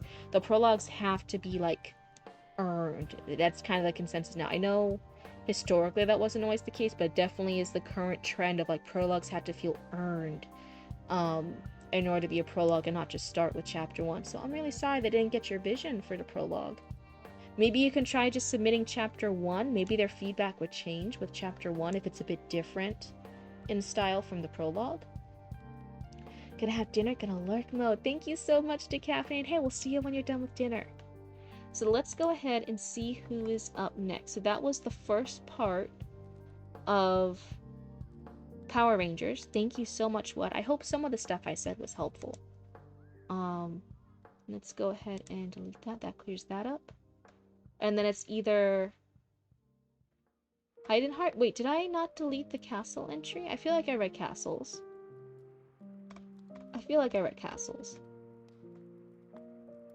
I'll go ahead and open it again just in case. Yeah, it's the Archive of Worlds one. So, okay, I can go ahead and delete that. I can go ahead and delete it because I already read castles. I just forgot to get rid of it yesterday. But otherwise, it's Hide and Heart up next. How do we submit stories for you? There is a Discord link. If you don't see it down below, wherever I am on your screen, you can do the ! Discord into the chat, and it will pull up the link for you. Oh boy. Oh, good. You are here. Good. And then you just on the Discord, you just quickly read the rules. It's not any crazy rules or anything. It's just about being nice, being good, friendly raccoons. And we don't accept generative AI stuff. And then we also don't accept sexy, smutty, spicy scenes. I get too embarrassed reading those on stream. It's not that they're bad or anything. I get embarrassed on stream. But those are the only rules so far. And then you'll be added to the queue, and then I read from the queue, top of the queue down until there's somebody in chat. So if you're never in chat, then I won't read. I'll just keep saving it in queue until you're in chat one day, and I'll be like, oh hey, do you want to go ahead and read your story now since you're in chat? Like Hayden Hart is in chat right now, so that's why I'm going to read their story next. But technically Mike Starro was before them, but I don't see them in chat right now, so we're just going to hold that in queue. And that's just because to make it easier, it's really nice for us to have that back and forth, right? I was just asking what questions about Power Rangers and what their vision was. They could give me feedback and things and answer things, or they could even disagree with stuff. They could explain, oh no, that's not a plot hole, that gets explained later. And I'll be like, oh, okay. Hold on, I had to sneeze.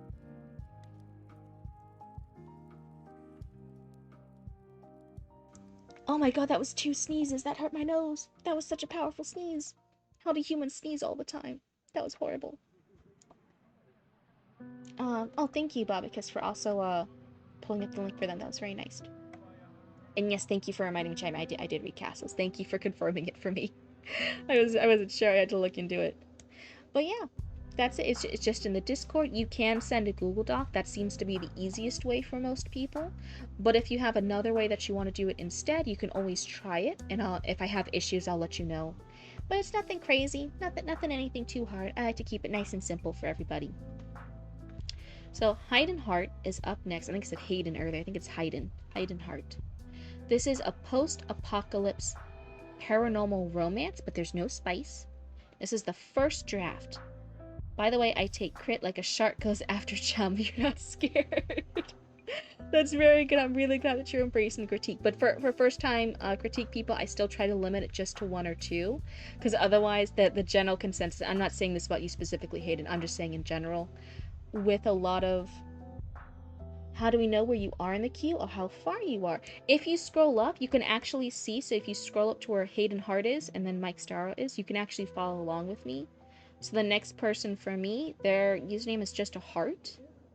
So I'm not quite sure who it is, and then it's Zero, and then the heart again, Bobicus, Cadla, BB, Des had resubmitted, but I think they're gone for the day. And then Mistria. Yeah. So you can just kind of follow along. And again, that's not necessarily all the people I'll read today.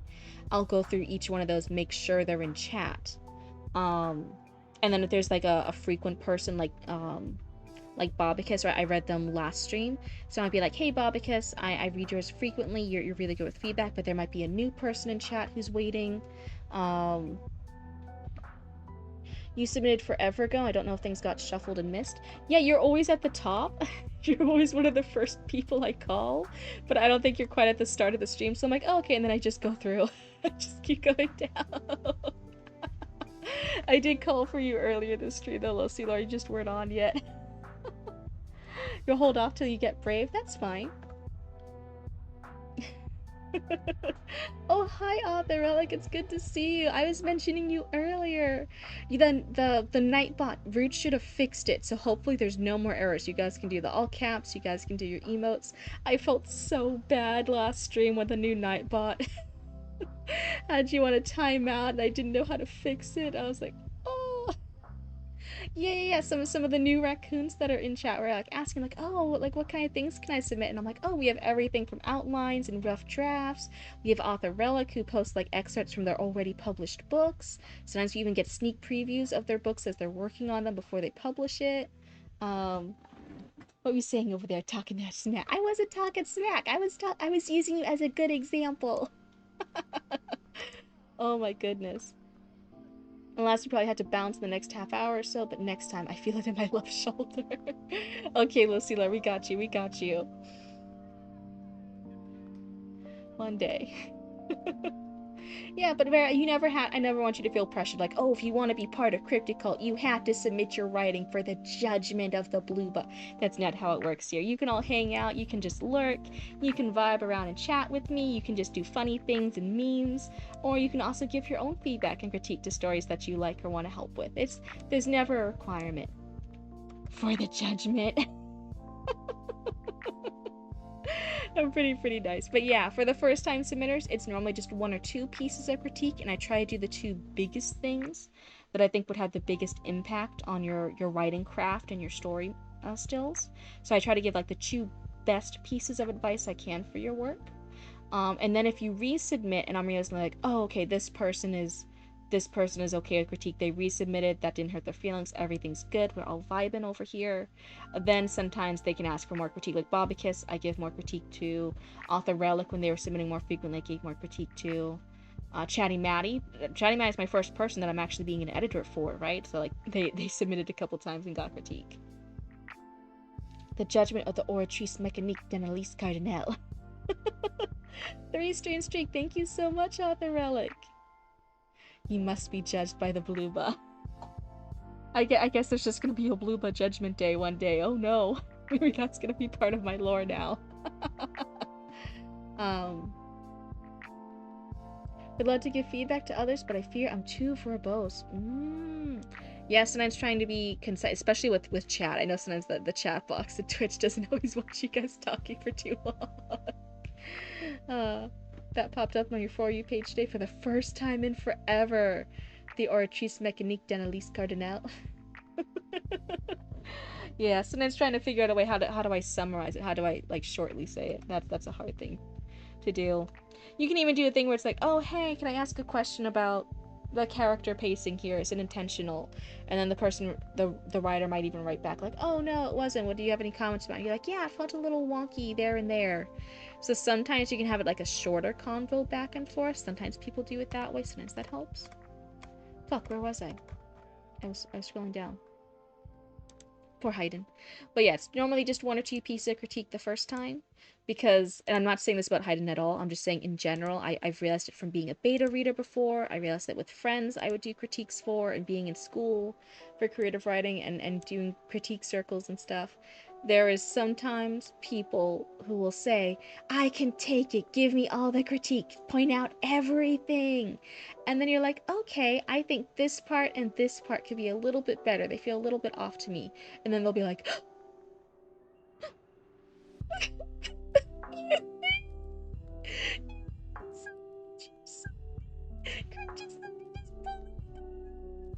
And you're like, what? I just critiqued the one or two thing. No, and I didn't even say it meanly. Please, you just asked for critique. And you're like, why did you make fun of all my hard work? Cause it's horrible. The blue boy thought you loved me. How dare? You see, there'll be that kind of response. You're like, wait a second. So it's always that initial test of like, okay, I'll give you one or two critique. And then if that's okay, if we're all on the same page, if everything's all right, if there's no hurt feelings, and we're all sane and rational and okay, then take a deep breath, then we can keep giving more critique. You're an art student, you're used to critiques, please be honest when you get to mine. Yeah, none of my feedback is ever going to be lying to you. At the end of the day, this is a critique circle. I am going to point out things I like, and I'll be honest with the things I don't like, but at the first pass or two is always going to be like, okay, please don't please don't be crazy. And then as long as everyone here's passed the test, everyone passes the first one or two critiques, okay. Now we can continue. Cryptid hates words like quiet, quietly, silence, silence. She hates it.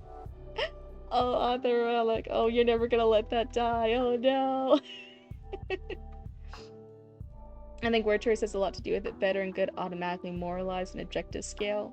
The only honest critique has to be subjective. Techniques and observations, not good versus bad. Good point, good point. Would you ever consider interviewing authors on your stream? Hint, hint.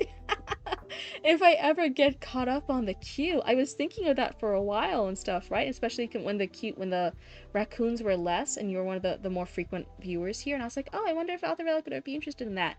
And then the queue just kept getting longer and longer and longer, and I'm like, I can't catch up on it. Oh my god. But yeah, in the future, if I can whittle down the queue a little bit, maybe I'll hit you up and I'll be like, hey, the other thing I want to do is I also want to interview like editors and publishers and agents. I thought it'll be a cool thing in the future when I have more free time and the queue's a little bit smaller to like interview and talk with people from all sections of the publishing and writing industry, like fanfic writers, self-published and traditionally published authors. I thought it would just be a really neat thing. I've gotten flames on my fanfic since you were 14. If it's helpful, I can handle almost anything. You were forged in the fires. You're looking to do stuff like that, so if you're ever in the market to do it, let me know. That'd be great, Author Relic. I'll hit you up in the future. I just gotta get this queue down. These raccoons are rabid. They're going feral for all these critiques. I feel like I was mentioning to Roots like the past few weeks or so, it feels like I'll do like 2 or 3 critiques in a stream, but then like 3 or 4 people submit, so it never actually goes down. Like I'll do 1 or 2 critiques, 3 people post stuff, and I'm like, yeah! And it's never a bad thing. I'm not trying to deter you guys from submitting to the queue. I'm just realizing I was saying like every month I reassess my streaming schedule. Like November, it was every single day. In the months since, it's been every other day. And now I'm thinking I might have to do a few times a month where I do back-to-back streams, just to help go down the queue, just to keep up with it. If you're so backed up, close the queue. Yeah, and that's all good. Do you read itty-bitty things like 3-paragraph synopsis? Yeah, that's absolutely true. Some people even have just sent like an intro paragraph or two, and they're like, hey, how does the opening line feel? Was it a good hook? Did the vibe intrigue you? How did you feel as a reader? Would that have kept your attention? Would make you keep reading if this was the vibe of it? And I'll just give critique on that. There's not a lot of critique I can do for just such a short piece, but I'll do like general little critique, like, oh yeah, I feel like the hook was strong, or oh hey, I think this word is misspelled, or you know, like, oh, this seems interesting, but I kind of want to know more. Maybe, this isn't the strongest start. Is there some more action we could put in here? Things like that. I'll do the best I can. Oh, that's right. You did review this already. You're excited to see Cryptid's review aligns with Bobby Kisses. So this is Revenant Seraphim. Poor Hayden's been waiting. I said that we're starting their story a while ago, but I haven't started yet. Oh. Northwest Country Girl? Hello, hello. Welcome on in. We're actually about to start reading one of my raccoon stories, so you came in at the perfect time. Thank you for the follow. And hey, welcome to Cryptid Cult. I hope you like hanging out with us here. Did I get it right? Is the NW, is it for Northwest Country Girl? That's what I read it as. I did change a bit, just a little. Oh, so you already edited based off Bobicus. Oh, that's exciting. You read Northwest Country Girl last night as well. Oh, very cool. So yeah, we're going to read off one of the submissions here, and then when I get a little bit in, let's see, this is 14 pages. I might not read the whole 14 pages, but I'll try to get the first couple in, and then I'll give 1 or 2 pieces of critique or feedback. And then you guys in chat, as long as we're all nice and well behaved, can also give feedback too. Yep, Northwest as in Pacific Northwest. Oh, okay. So, oh my god, what was I saying? By Hayden, if there's anything about this story you want to let us know in chat. Is it for a novel? Is it just a short story? Is it something you've been working on for a while or not? What's the vibe? What's the genre? Fair, do your thing, Queen. I'm trying. Your queen is ADHD. Can you guys tell? But yeah, let us know anything cool or anything you'd like to share with us about this piece. Anything that might help provide context. And otherwise, let's go ahead and get started. I'm gonna take a sippy first real quick.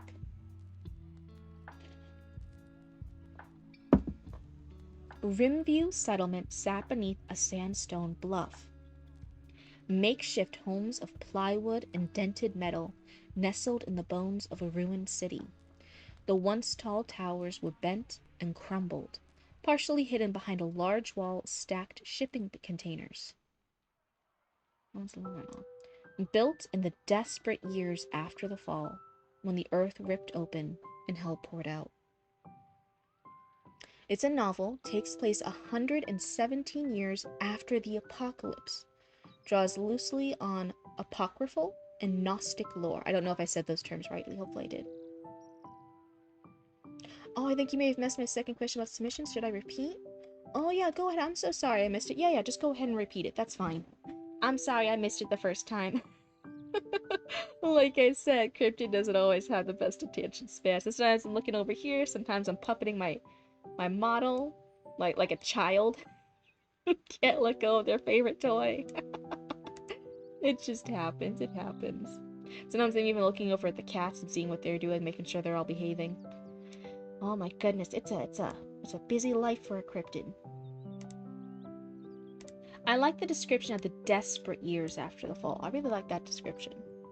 Regarding synopsis, what if I did a synopsis and chapter? So the synopsis could prime you for the lead-in. I don't know your policy on multi-submission if that counts. Yeah, you absolutely can submit multiple times. I might not read a back-to-back submission. Sometimes I'll read, like, if you have, like, submission 1, submission 2, and they're right next to each other, I might read your first submission, and then to give all the raccoons a chance on stream, I might skip you to, like, another raccoon if they're waiting. And then next stream, when you're in stream, then I'll read your second submission. That's sometimes how I handle it. The only thing I ask is that you don't have, like, 3, 4, 5 plus submissions. Like, you're not, like, overly crowding it. But 1, 2, if you ask me beforehand, 3, that's all fine. I understand you're busy. I don't even want to make it seem like I'm too busy. I'm just also trying to make sure, like, there's no raccoon who's like, oh man, we've been reading like 20 things from one person. I was really wanting to go too. So I want to give like a few people per stream. That way no one's waiting too long. Is it Yuki Rising? Hi Yuki Rising. Welcome on into Cryptid Cult. I hope you like hanging out with us. Discord, perfect. Submit to the story submission channel in the Discord. Thank you, Bobicus. Is Bobicus taking over the mod role? Because Roots is never here. Oh, thank you for the follow. And hey, welcome to Cryptid Cult. But yeah, for the first opening paragraph, so you guys actually ended up joining at the perfect time. We just started. We just finished the first paragraph. My favorite part so far is I really like the desperate years after the fall. I'm like, I like that word choice. The other thing I know, I feel like the second one, most of this paragraph is this sentence. It feels a little bit run on. I would see if there's a way we could break it up a little bit. Sam urged her horse, Old Boy, up. Oh my god. Oh, we have some raiders. Thank you, and welcome on in, raiders. Let me go ahead and type it in chat in case they're stuck in ads. So we can do welcome, raiders. Hello. Did you guys have a good stream? What were you guys up to? Let me know. I want to hear the tea. I want to hear the gossip. Let me know how your guys' stream was. But otherwise, we're going to keep on reading. And I hope you guys like it. You decided to pop in? That was very kind of you. Thank you. What were you guys streaming beforehand? Was it anything fun? Were you guys also in the reading and writing category? Spill the chai. You were writing fan letters to your followers? Oh my goodness, that sounds so fun. That sounds fantastic. Do you write it like in a little persona, like of your avatar or of anything like that? Or is it just like a fun little, like they give you prompts and that's what you do? But otherwise, that sounds like a super cool stream. Sam urged her horse, Old Boy, up the road toward the sagging chain link fence. If I can read today. Lined with more sheets of rusted metal and brittle tires. It was from the heart? Oh, that's so sweet. Do you ever do the opposite? Maybe it's just me. Do you ever do things like filled with spite? Do you ever do things filled with hate? You do like an art and craft and you're like, I'm only finishing this knitting project out of spite. I've already invested too many hours into it. Every stitch from now on is filled with hate. Maybe that's just me. Maybe that's not the vibe. You would like to try one day? write a little anti-love note. That would be so funny. But otherwise, hey, welcome on in, everybody. Thank you for joining us. We've just started a submission for one of our raccoons here in the chat, and I'll read a couple pages and then I give feedback and critique. But you guys in chat, as long as we're all polite and friendly and nice about it, can also give critique and feedback too, or ask questions. So otherwise, hang out and hey, I hope you have fun. It was getting late, and there was a demon horde nearby. She could feel them. Oh, she could feel them? Oh. Sam's earliest memories were of fire and pain, and of the brand on her chest. A small circle with curved lines and small crosses with a script she couldn't read. No one could. Her mother gave it to her, but it died before Sam could ask why. What it meant she didn't know, but it burned when demons were near. It grew worse the closer to the town they got, as if the town was filled with demons. There was no choice.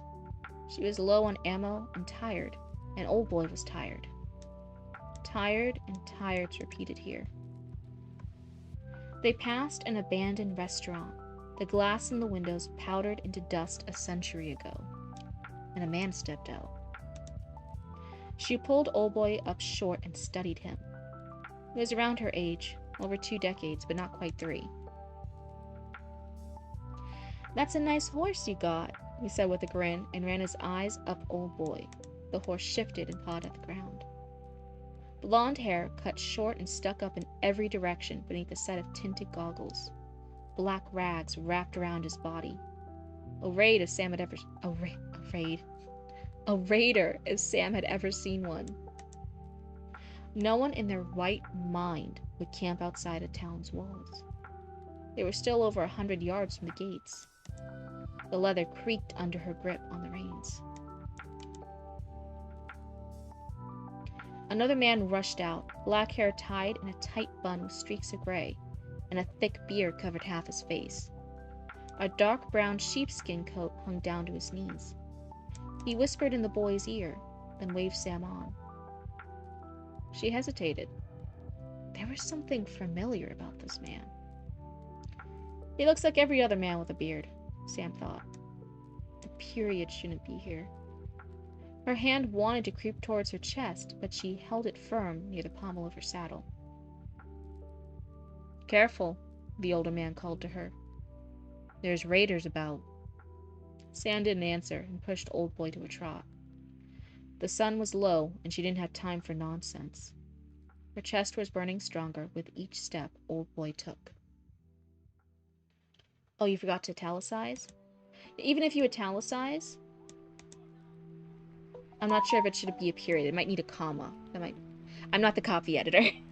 I always say. I try to give advice sometimes if I notice it or if it feels wrong, but I'm not a copy editor. I'm more of a developmental editor. But if I see it, I'll try to point it out. Oh, that was my phone because that confused raccoons before. It does need a comma. Okay. Hey guys, I was right. See, maybe one day I will have the powers of a copy editor. Then I'll be too powerful. That'll actually scare me.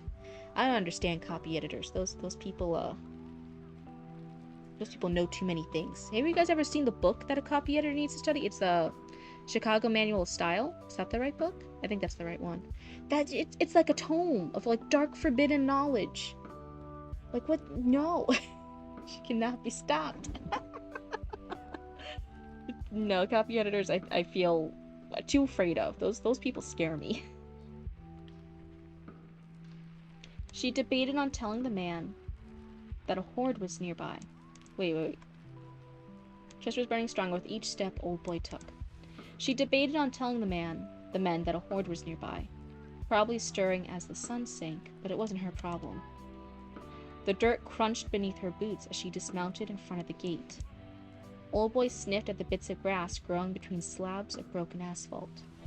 She approached cautiously, keeping her eyes on the walls. The outer fence showed no security beyond a spiral of filthy razor wire. It didn't inspire confidence if a horde attacked. A large bell sat on a timber hammered into the ground. Did I say bell, or did I say nail? A large bell sat on a timber hammered into the ground. The brass's shine struggled to break through the blue-green patina. With a quick flick of her wrist, its chime rang loud and clear. A short time later, when Sam began to wonder if anyone was going to answer, an old man appeared. He pushed open a door built into the shipping container wall. His face was a maze of sun-worn wrinkles. 2 tufts of white hair peeked out from below a wool cap. Dust stirred at his shuffling footsteps on the dirt path. He raised a crooked hand to her. "A rover?" he asked. Sam nodded, and the old man grimaced. She was used to it. Many townsfolk held rovers at arm's length. Wandering through the wilds and wastelands gave them vague loyalties. Again, no one in their right mind would camp outside a town's walls. "Passing through," Sam said. "Heading south. I have hides and deer meat to trade." Her thumb jerked over her shoulder. The man nodded and told her to stay put. Sam glanced at the sun. Her stomach twisted. He shuffled back to the walls with painfully slow steps.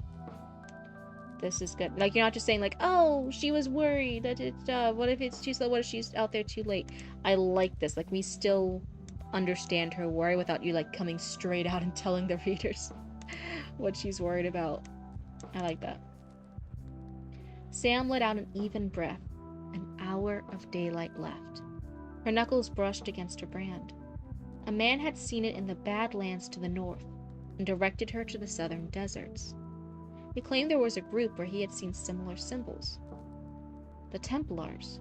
She was supposed to ask for Matthias. There's so many men. A man had seen it. This is a man. Another man came out, and then there was a boy man. There was a 20-year-old man. So many men. And there's Matthias. Okay. She wished she could find an answer there, but didn't dare hope. Hope was useless. That is an issue. I do have more women. Oh, I wasn't saying it as an issue. I was just noticing, like, oh man, there seems like several nameless men I had to keep track of. I wasn't sure if those earlier people were important because it said like she seemed like she recognized one, and I'm like, oh, okay, I gotta remember these people. But now I'm like, there's several, and I'm like, wait, do I have to memorize all these men? I don't even know if I know this many men in real life. Hope was useless. Footsteps broke her from her thoughts. A younger man jogged out to meet her. Dark brown hair flopped against his forehead, and thick arms swung back and forth. It's a younger man! It's another one! It's an infestation! Okay. This isn't a critique yet, I'm just joking with you. I'm like, it's another man. And thick arms swung back and forth. His fingers curled through the chain link as he looked her up and down. A slow smile spread across his face. He muttered as he opened the gate and slid it to the side, just enough for Sam and Old Boy to squeeze through. She didn't wait for him while he locked the gate again. He muttered. "My name is Ty, by the way," he said, running to catch up and smiling. "Sam." What do you know about Adam? He asked. Sam ran through every name she could remember. Let me start my reply. He has a name. What do you know about Adam? That's another man. Sam ran through every name she could remember. Never heard of him, she said. What about the Seraphim? Sam fought the urge to smile. Rumors only, she said, and only told by people no less than 5 decades old. The thing here, I think it should be a comma here. Rumors only, comma, she said, and only told by people no less than 5 decades old. That's what I feel in my heart. I think so. Oh no, there was a paragraph break there? Oh, from she said here, and then a paragraph break, and then what about the Seraphim? There's an earthquake inbound? Oh, for what area? I'm off Central Florida, Cryptid. Hopefully there's not too many earthquakes here. I haven't had an earthquake here yet. Ty's asking about the Seraphim. Yours? Wait, what? What about? Oh, for raiders. Were you saying an earthquake about raiders? Oh, okay. I was genuinely confused. I'm like, Florida doesn't really... We're known for hurricanes. Hi, Charlie, and it's good to see you. And hello and welcome, raiders. Let me go ahead and type in a welcome message in case they're stuck in ads. Welcome, raiders. There we go. We come bringing sunshine and good vibes. Oh, that's perfect. Then hey, welcome on in. And hey, thank you for the follow. Welcome to Cryptid Cult. Hello everyone. We're actually in the middle of reading a story submission right now. It's a post-apocalypse story with demons. So if that's up your vibe at all, then hey, you're in the right place. So we actually read it. You guys can ask questions or give critique as well, as long as we're all nice in here. And then when I'm done reading a couple pages, I'll try and offer advice and feedback too. But otherwise, I hope you guys like hanging out here. But no, Creative One, when you were saying earlier about like the earthquake, I'm like, wait, what? I don't understand. It was about the raiders. Oh, that's so funny. I was taking it way too literally. So you're saying here, never heard of him, she said. And then that was then a chapter break. And this is a new one. This is a new section. Rumors only, she said, and only told by people no less than 5 decades old. Okay, need to go get foods and finish up some stuff. I hope you have a great stream. Thank you so much, Charlie, and thank you for... I always like to think of raids as like leaving your kids off at daycare. So thank you for dropping your kids off at daycare. Welcome to Cryptid Daycare. We're all gonna be good raccoons here. We'll all have like little apple slices and sippies and sippy juices. Totally get if your list is full and it's too late, but just put in my submission. Would love to hear your thoughts. That's perfect. Thank you so much for submitting and adding yourself to the queue. Let me see. It's Hayden Hart. Sarah, I don't know if Sarah's on. Bobicus would probably be nice and polite and let me skip them for today because we read them last stream. I'm also not sure if they're still on.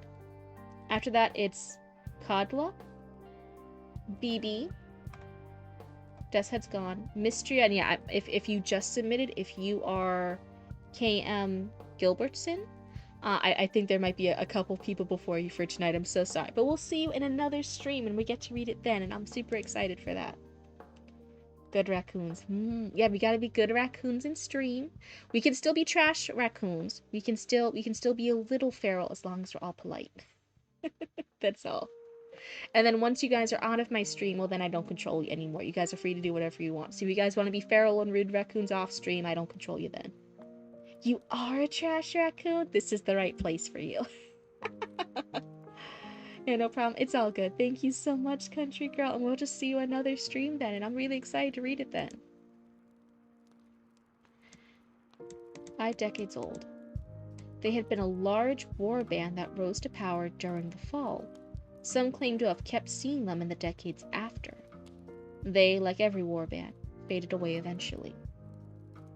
Feral but polite? Yeah. So if you need to, like, you know, like bite some people, you need to gnaw on some legs, you need to eat some trash, you need to run around in circles. Oh, hey Roots, thank you for the hydrate. Let me give my sibling a sippy here. If you have like matted fur, if you have like too long claws, anything like that, that's all fine. We can still be feral. We can even have like a little bit of rabies. That's okay too. Sometimes raccoons have rabies. It happens, right? No judgment here. But we're still gonna be like nice and polite. And then after stream, if you guys go off and do whatever, well then I don't control you anymore, right? So you guys can go be feral and I guess impolite if you want to off stream. But here we gotta be nice. Roots, did you finish up with your raid? Did you have fun? Are you winning, Roots? For everyone new here, Knitbone is actually Roots. They're my younger sibling. They are the other half of Cryptid Roots. We run a business together. But yeah, they are Knitbone in chat. You did? Oh, that's awesome! Huge congrats! Like every warband faded away eventually. Why? Ty waved his hand for Sam to follow him up the road. Oh, I thought the other one. I thought that was Ty asking. We had some crazy raiders in here the other day. They were going on about the Seraphim and this Adam guy. Made it sound like an army was out there. Made some folk nervous. They wanted me to ask. For this one, when I first read, I thought it was the other person speaking. So maybe for this line, I would clarify if it was Sam or Ty asking. It's on a 5-stream streak. Thank you so much. Oh, you finally understand. Nice to meet you, I think. Oh, nice. You made a design of a 5th edition character that looked like a raccoon. Trying to remember the character type. Goblin. No, I'm kidding. That's really cool, though. I like the dialogue here. The container walls were filled with scrap and rubble. Only a single path carved with ruts left by wagon wheels permitted them through. On the other side, another pile of stone and rebar lay waiting to be packed in if a horde appears.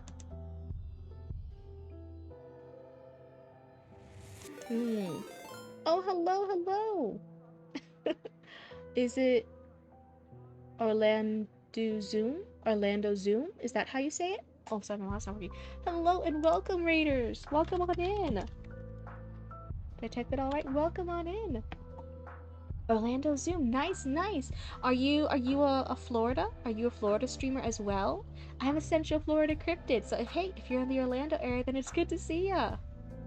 But welcome on in, everyone. We're actually doing a story from one of the people in chat right now. It's a post-apocalypse demon story. So if that's anything you guys are interested in, then hey, we're reading that right now. And we're giving feedback and critique. So you guys can say anything and ask questions or give critique too, as long as we're all nice and polite. They pack the rubble into the empty shipping container walls for support and defense. Yeah. I'm not. It's a play on the surname of Sidophius. I don't know if I said that right. Orlando from Final Fantasy Tactics. Oh, hey, that ends up working. Roots was in here earlier. They just finished up a Final Fantasy 14 raid. Thank you for the follow, and hey, I hope you like hanging out with us. You're an elf from space. That's true. Lots of different interesting characters in the chat here today. I wasn't, so the container walls were filled, that's past tense. Carved is past tense.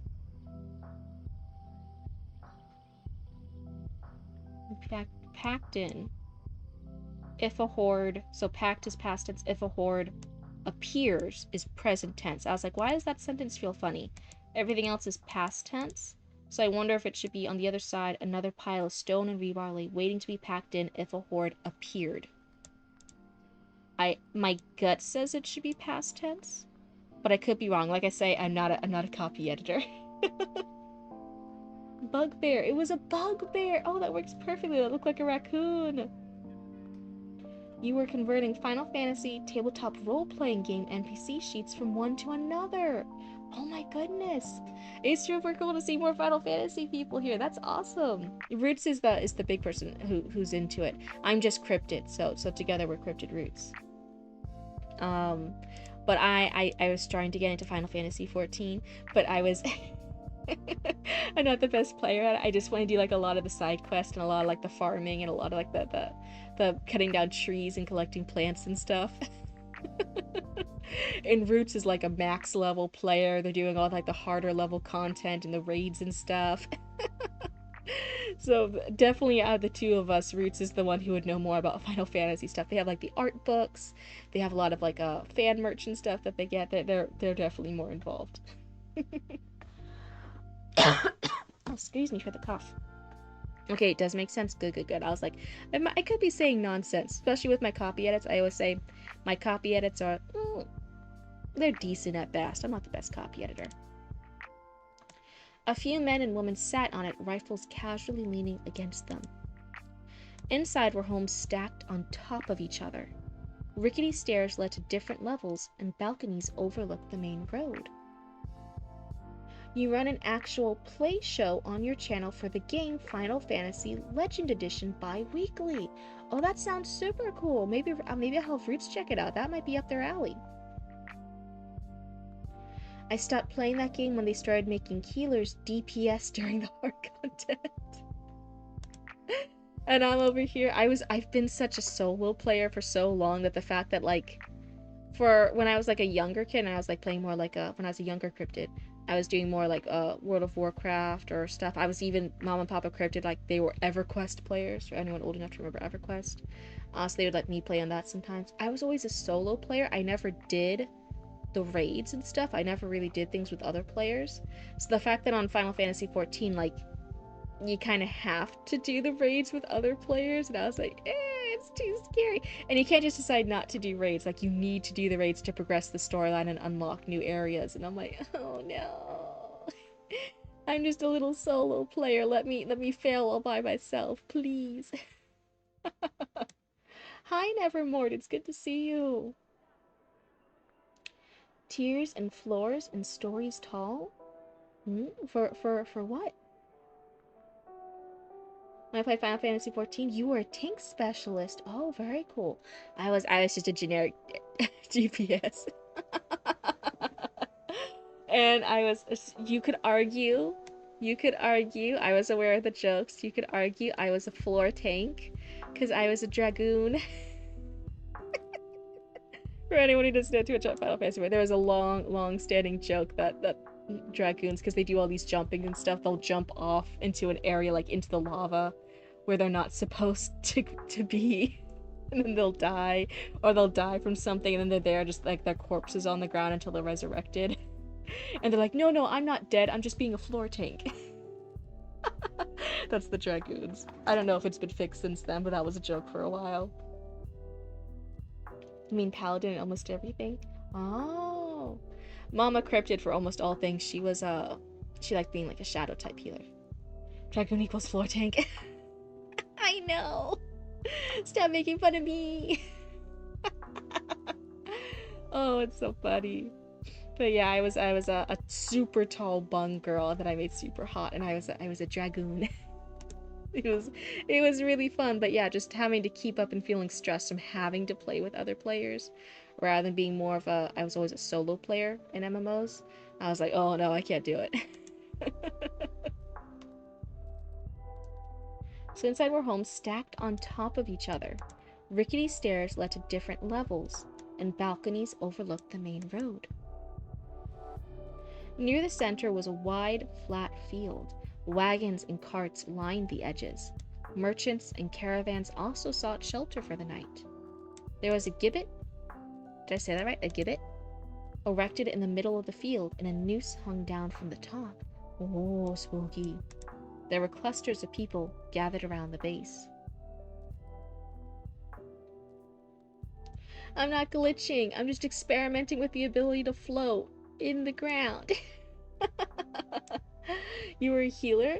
Healed some of the hardest content at the time as it came out. Oh my goodness.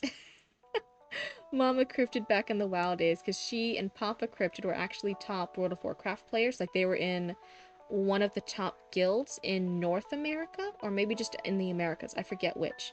But I believe they were at least North America, one of the top guilds in North America when they were still playing it. That was years ago. She was a Shadow Priest, and Papa Cryptid was a tank. I think he liked being a bear. I've never heard Gibbet out loud. See, it's one of those things. I'm always reading things. I've read a lot, but that doesn't always mean I've said it out loud. So sometimes I'll say things funny. That's just the nature of the beast. But Mama Cryptid as the healer would do for this very professional, like not professional, but like near professional level, top guild that they were in, would do this thing where she had a totem pole ranking, where people that were necessary for that raid, or people that she liked that were fun and like engaging with, they were at the top. They would get the heals. And if she was bored, or if it was really, really hard and you were doing something stupid, like standing in the danger zone and getting damage from the boss when you shouldn't be and you should dodge, you were at the bottom of the totem pole. And maybe you want to get heals.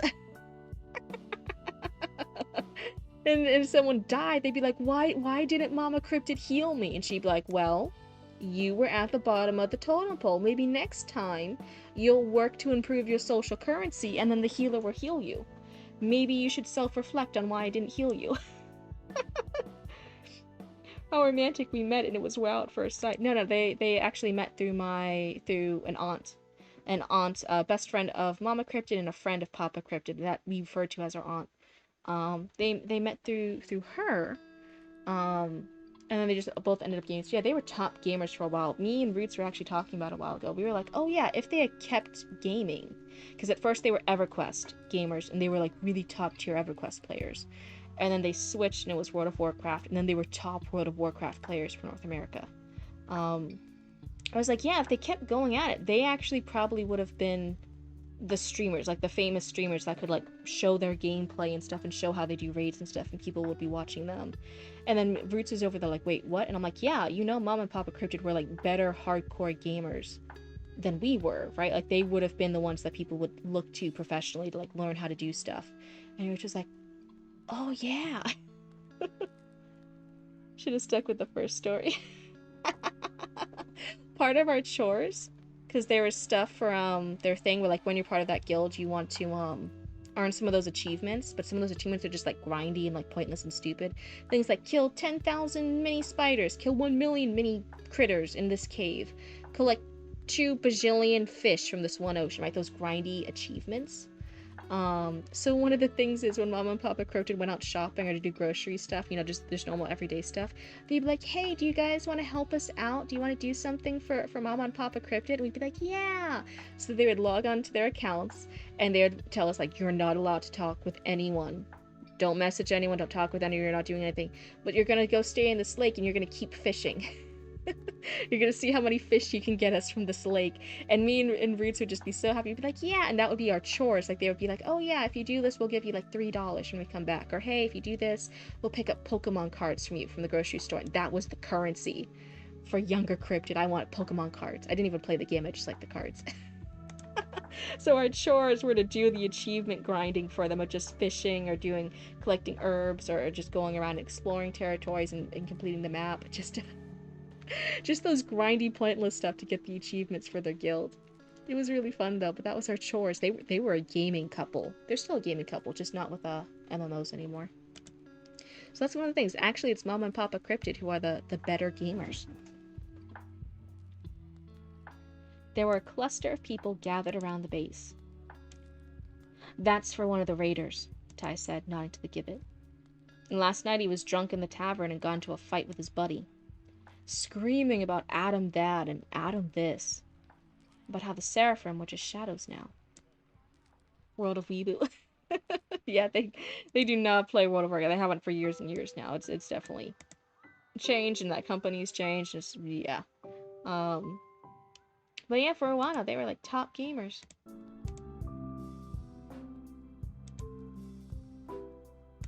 Anyway, a brawl starts, right? Ty continued, and Sam felt he was far too enthusiastic about this. Chaos everywhere, Then, when the dust settles, this guy in white is standing over the mayor's son's body. Throat cut and a shard of glass in his hand. Honestly surprised they didn't hang him sooner. Even gave him a trial, to be fair. His voice lifted with pride, so the trial had been a favor. See another tense issue. Felt he was far too enthusiastic about this. This is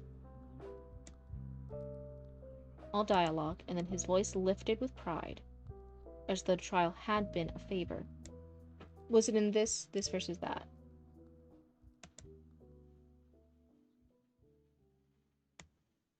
You can even say nodding instead of he nodded. Yeah, it's just a few. Again, I'm not the best copy editor. Should say too enthusiastic about it. Good point. The trial had been a favor. Sam kept her tongue behind her teeth. Fair was probably a stretch. The man was an outsider, a raider, a lowlife to them. That was the mayor's son, dead. Someone was going to hang, and it was easier to pile it on an outsider. Outsiders repeated twice. She'd spent her own fair share of days behind bars because crimes were easily pinned on the wanderers. She doubted the raider was innocent, though. I need ammo, Sam said, cutting him off. She had stopped listening. Ty blinked, then pointed to a low building that might have been a row of storefronts, the windows replaced with wooden sheets. I guess something to look out for? When you're done there, if the tavern's up the road, you could probably grab a beer, Ty said, but Sam was already leading Old Boy towards the shops. 5 hides and a spool of sinew. Sinew. Not saying I did it, but if it had been me, this is a tactic. I have this notion. For what? An example? Sinew. Okay. So 5 hides and a spool of sinew got her 40 rounds from a man named Bo. He asked her if she was going to watch the hanging. Apparently, everyone was. The tavern was almost empty, except for a group in the back. They wore black rags. Were they with the group outside the walls?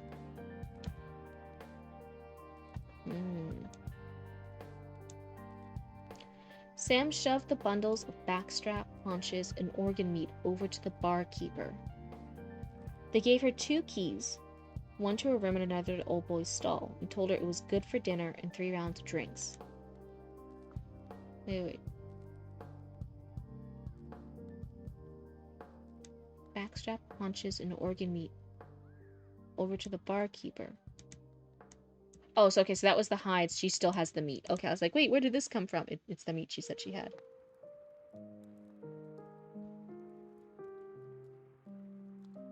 Because the idea of he looked suspicious is a bit like forcing audience to not want to play detective.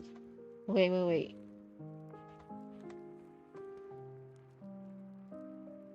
Where are you reading that? Where do you commenting on Creative One? Maybe I'm lost. I feel like I got disconnected from what you're trying to point out. That's all.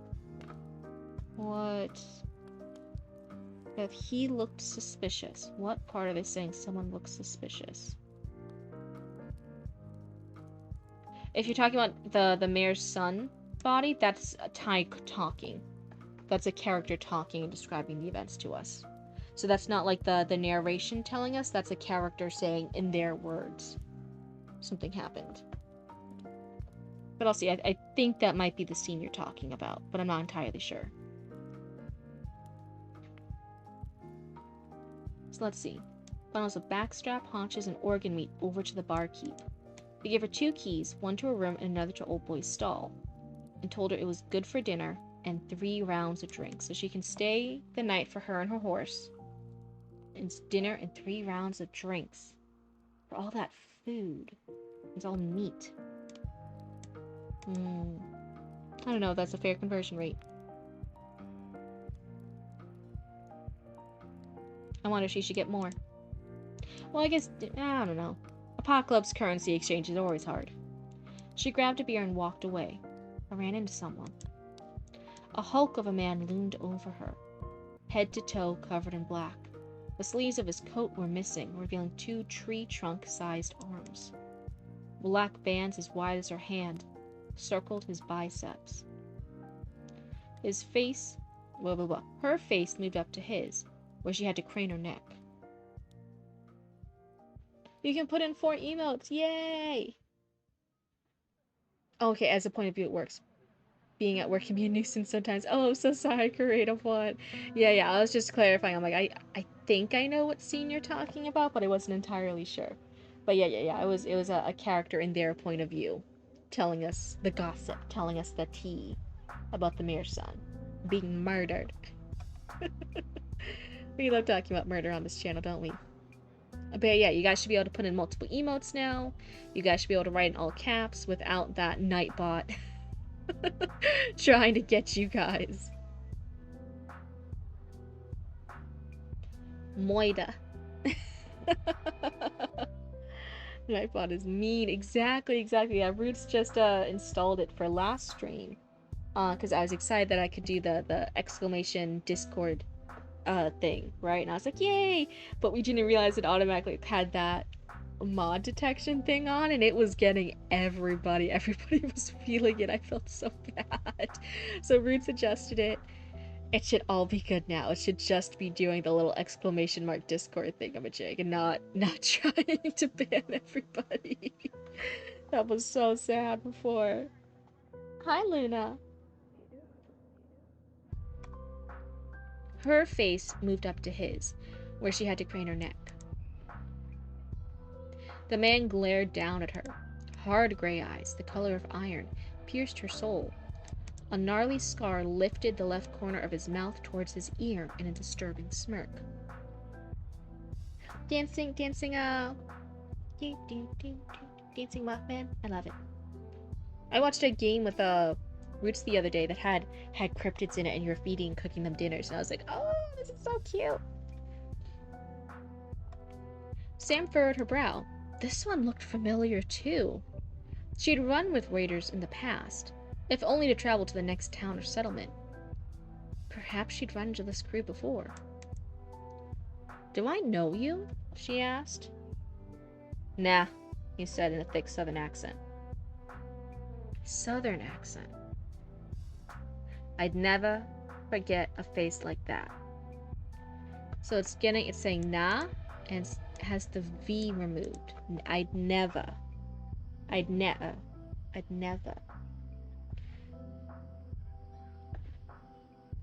Hold on. Oh yeah, I know the guy comes around every Monday and gets a sample of the peanuts. 5th guy of the right, then he slips on a Molotov for the... Did I say Molotov? I meant haha. What? Nair? I'd ne'er forget a face like that. So I guess it depends specifically on which self. Oh, wasn't reply to creative one, sorry. I've done similar things in my own Discord, don't you worry. I wonder if this is the southern thing, because almost when I see it, my first thought is like, I'm thinking of a different accent. I wonder what specific southern accent you're trying to go for. And I don't think I could forget a mug like that. Sam tightened her lips and nodded. Alright, my mistake. She pushed past him and found a table near the window. Her spine shivered, still feeling his eyes on her back.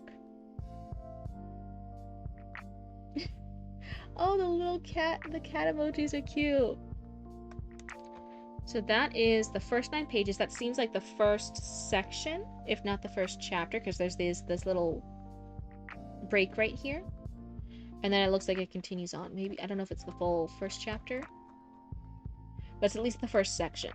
So let's see here. At first, my initial gut thing was, I was like, was the first meeting with the first 2 strange men? I was like, was that really necessary? Are they gonna come in later? But then she thought she recognized one, but then it didn't. But then we have the scene at the bar, or the tavern, and she thinks she recognizes another, but he says no. And I'm like, okay, so it's part of the section. It's part of the plot here that she's seeing people and she's thinking she recognizes them. She's not sure from where, and they're all being like, nope, I've never seen you before. Don't you worry. Because dropping the V sounds Irish? Irish? Irish? It's meant to be Appalachian, but I need to do more research on it. Okay, I haven't done... Yeah, the Appalachian, because I'm a Floridian. So at first I was trying to think of like, oh, how would a Floridian sound? I'm like, Florida, Georgia. I can even do a little bit of Tennessee. I can't do a Miami accent, which is Miami. If you ever hear someone who's like native to Miami specifically, it's they don't say Miami, they say Miami. So there's different regional things. So I was like, I wonder what kind of accent it's going for. So let's see. Appalachian accent. Characteristics. It says elongated vowels, fire as fair. There's a camp fair. Prefixing on verbs, a run-in, dropping final consonants, use of H at the sounds of words. Like hit for it. Okay. So yeah, I'm not seeing dropping a V. I wonder if there's like some specific words we could do to make that accent come through a little bit stronger. Because at first I was like, dropping the V. I almost went up to my northern accent, the Massachusetts. I was like, never. But I'm like, no, it's not what it's spelling because it's not doing the AH at the end. And we still have the V's. It just sounds a little bit different. That might be my own bias. The dropping V. Do you know people in that region who drop the V? That's so interesting. I definitely look up to see how do you do it, because we actually have that in my weave screen. We have stuff like someone was trying to do a Boston accent, which, you know, I was Massachusetts. I grew up near Boston. I grew up just outside Boston. And when I moved down here, they actually had me in speech therapy in the Florida school system because they refused to think a Bostonian accent was real. They're like, no, it's a speech impediment. It's so bad. She can't say R's. And my parents came and they had the Boston accents too. And like, what are you talking about? Because Illinois has Louisville. I mean, you almost mumble it like Louisville. Yeah. So most people say like Louisville, but it's Louisville. No, I'm even butchering that, but I know what I can picture it. When I hear it right. I'm not doing it right, but yeah, I know what you mean. But somebody's trying to do the North Bostonian accent, and they put someone as Chowderhead, and they try to do it like that. And I'm like, what's a Chowderhead? What's going on? And they're like, oh, you know, like how do I do it with the Boston accent? And I was like, you mean a Chowderhead? It's a Chowderhead. Oh yeah, they put Chowdhead. That was it. You know what to do, like Chowderhead. Like it's not Chowdhead. That almost sounds like some weird German Russian than Chowdhead. It's Chowderhead. Louisville. We said Louisville. And is that MT is? It's not Minnesota, is it? Maybe it's Minnesota. I don't know all the abbreviations for the states. Oopsie. I'm still learning Cryptid. I'm still learning. Montana. There we go. We say Louisville in Texas and LA. Oh, okay. How do you guys say? Does anyone have a funny accent for Miami? Because yeah, the rest of Florida we say Miami, but in Miami you say some weird thing like Mammy. You say Mammy. So that's one of the funny things. Even the rest of Florida does not have a Miami accent. That's a very specific regional. In Miami, that's what you say. It's one of those really funny things. Where was I? But yeah, you look into it. That's not a full critique. That's just pointing out, like, oh hey, yeah, double check the accent. But another place is weird pronunciation. Okay. I know in New Orleans they say New Orleans instead of New Orleans. Yeah, New Orleans. What's one of the other things too? Like, we don't say it in the South, like as in Florida. It's specific to. I want to say it's specific to like Georgia in certain sections of Georgia, maybe Louisiana. Georgia and Louisiana. I feel like it's that kind of area where they don't say ambulance, they say ambulance. So there's some of those accents where it's like, oh, it's not even like regional or even state-wise. It's like very specific pockets. They'll say things a particular way, and I'm like, oh. There's also Cairo, but we call it like Cairo. Oh. Yeah, Nolans. It's one of those funny things.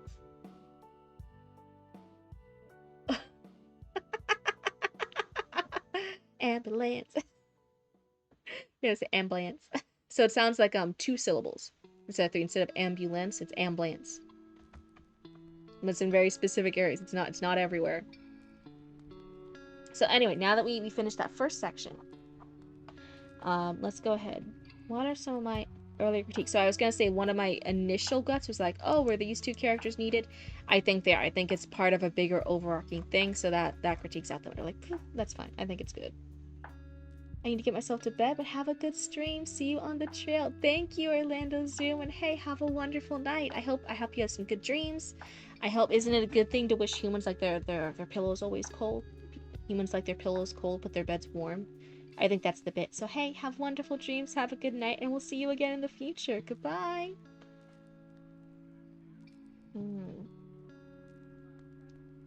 Let's see. I did notice whenever you do introduce a character's physical description, the description almost seems a little bit long. I wonder if it could be more spread about through like 1 or 2 more sentences.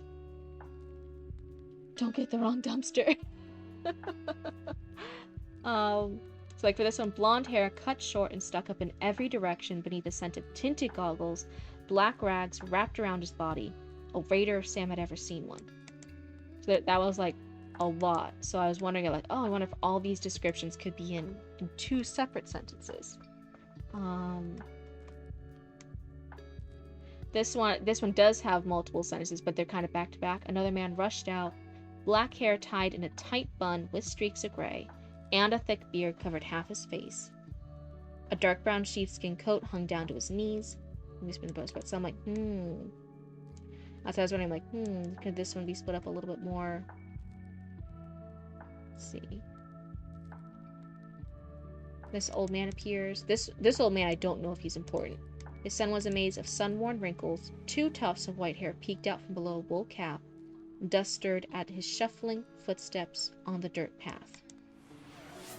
Well, thank you for the hydrated hydrate. Here's a sippy. I'm thinking of getting a mocha drink soon. That sounds really good.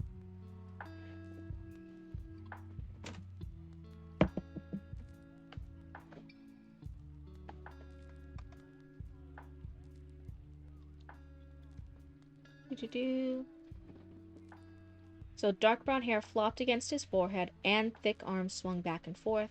His fingers curled through the chain link fence as he looked her up and down. That one I feel was pretty good. This one was pretty good. So Ty I feel is good. Ty is not part of that, but I feel like some of the others. I'm like, I think the descriptions ran a little bit too long back to back. Man in the sheepskin coat and the man in the bar are major characters, but the others can be shortened a bit. She drinks the mocha drink, she drinks the cider drink. Yeah, that's not... I think the actual descriptions used are great. I really like them. They definitely add, like, to the image. I was just thinking, like, oh, maybe splitting it up a little bit so it's not so back-to-back and long. Where was one of those examples? So, like, here, another man rushed out, black hair tied in a tight bun, and a thick beard covered half his face. He whispered in the boy's ear, and let's say Sam could see there were actually streaks of gray in his hair, right? So that line would be after he whispered in the boy's ear, then waved Sam on. She hesitated. There was something familiar about this man. A dark brown sheepskin coat hung down to his knees, but was otherwise unremarkable. Oh, your posture. Oh, thank you. I missed it. Everyone, unshrimp your backs. If you have pet skeletons, make sure they have proper back posture too. We gotta check all of our skeletons, both ours and any pet skeletons lurking around. Move your neck back and forth. Move it up and down. See, the model's even doing it with you, up and down. If you have one of those 360-degree necks like an owl, go ahead, like a poltergeist, you can go ahead and spin it. Make sure you keep that flexibility and that mobility in your neck. But otherwise, you just let your dog out when the posture thing came through. So yeah, all those descriptions here, the streaks of gray, the beard, the sheepskin, right? Those descriptions are good. I'm just saying they're a little bit back to back. So I want you to keep them, just spread them out a little bit in the paragraph more, and then it'll be like, mwah, more chef's kiss. Then it'll feel more natural. My trench coat fell halfway off. How do I fix this? Hi, Roots. What's up? Oh, you're doing the iron-on backings? Could I ask you a flavor? Maybe. I want a mocha drink. Yeah. Yeah, with extra chocolate syrup. Please. Yes. Fuck yes. You think you're just filled with Rice Krispies? I'm not sure if I have pet skeleton. One sec, let me check. Yeah, and I always say, you know, adopt, don't shop. So you can always go to your local cemetery and adopt an abandoned skeleton there from your local graveyard. You don't need to, like, go be buying things from, like, any unethical breeders or from any, like, unethical dungeon lords who are keeping them in dungeons for heroes and stuff to go through. Those are not good conditions for pet skeletons. But yeah, you can adopt them from your local cemetery. It's really nice. Maybe they'll even like your Rice Krispies. What was I saying? Your trench coat fell halfway off. How do I fix this? What do you mean fell halfway off? I'm not quite understanding. So yeah, I think the descriptions are good. We're just reorganizing them a bit to flow more naturally. And then... I think I'm engaged and interested through it. I felt like I was following along with everything that was happening pretty good at this point. I had that initial, like, gut check about the intro, but then I think it's gonna pay off. I think it's fine.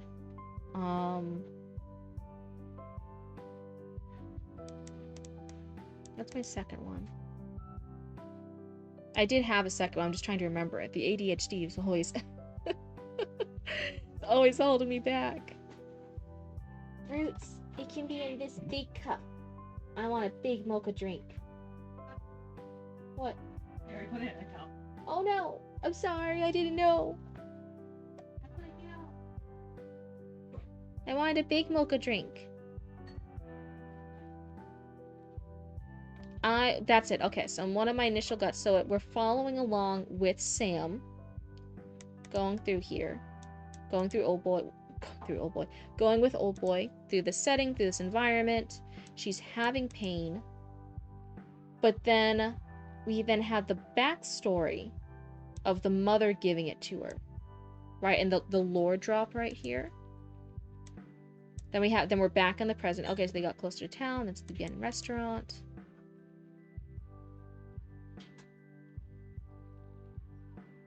Chester's burning stronger with each step old boy took. I was wondering, rather than putting us in the setting, then having the back lore, and then going back into the setting again, I was like, would it be neat? This maybe isn't even a critique, maybe this is a suggestion. I'm wondering of not having the full detail backstory of the burning yet, of the cross, of the brand on her, that her mother gave it to her but then died, all these questions. I'm like, would that be something to sprinkle throughout later? Have readers, like, guessing a little bit here. That's my gut. I'm like, what if we didn't have the lore? What if it was, like, some more vague thing here? Sam's earliest memories were of pain and fire. I would get rid of that. Like, Demon Horde was nearby. She could feel them. Oh, thank you, Roots. I love you.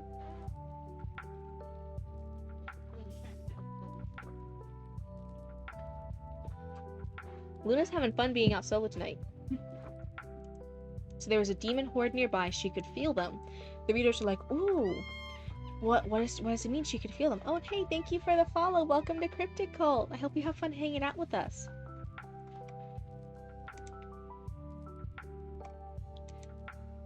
She could feel them. It was like, maybe explain, it's like a burning sensation on her chest, a memento her mother gave her. Right, but don't be clear about it. Keep us vague, keep us guessing. Like, oh, wait, what's that? What did her mother give her? Why is it burning? Why can she feel demons? What it meant she didn't know, but it burned when demons were near. right? Keep some of this backstory with the mom and the fact that it's this cross as a secret from later. A memento when she was young, yeah. A memento left from her mom. Like, make it a little bit more vague. Don't reveal it all quite yet, because I feel like it's really cool. Right, we're having this cool thing. She can feel the demons nearby. There's something burning on her chest. It's from her past. She's thinking of letting these other people know, but she decides not to. I feel like secrets are fun in the story. Yes, sometimes I think people struggle. They try to have too many secrets, and I'm like, no, you gotta let your readers know something. But here, I feel like this could be a fun secret. This could be a fun thing to do. Give us just a little taste here, and then we'll definitely want to keep it, because we'll be like, oh, why can she feel what's this burning? What is it from her past? What's this cool person? Why could she tell the other people that the demons were nearby? Why don't they know? Is she the only one who has this? And then we'll keep reading, because we want to know what this is all about. You know what I mean? I feel like that's a really good secret. Sorry, not that part. This part. This is a top quality secret. This is a tasty secret. So maybe that's not even a critique, that's like a suggestion. I try to point out when I'm doing it. A suggestion is always like, you don't have to make it a good story. And you might even have reasons to not do it. You may be like, oh no, for plot reasons it's better to put it here, and I'll be like, okay. Yes, excellent, and it's in my notes. But yeah, a suggestion is always like, you can work it either way. It's not bad in its current state, but like, hey, is a little blue writing buddy on your screen. Wouldn't this be neat? Wouldn't this be cool? So I had my first suggestion, I had a critique, I had a suggestion. What's my second critique? When someone told me I don't understand, I say it's a secret. And right behind his back to clarify my ambiguous sentence. Yeah, always seem like you're doing it intentionally. You take Cryptid over Clippy? Oh my goodness. Look at me, I'm so popular. I don't even know what to do with this popularity.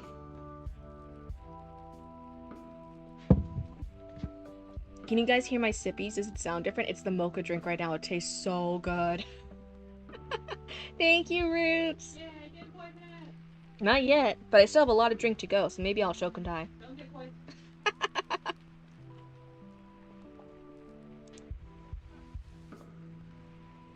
I feel like the pacing was pretty good. I really like the pacing so far.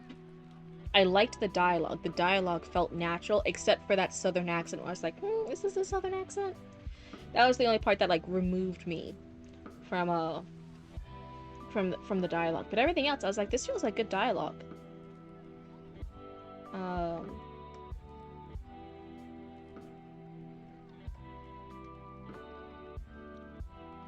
We had the tense issues. Okay, so maybe that's my second one. Was just like, hey, double check your tenses.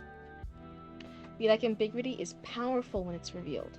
Like not knowing the intention of a character yet. Having those purposeful secrets, having things be revealed when it's the right and proper time for them to be revealed. I definitely feels like a very fine art.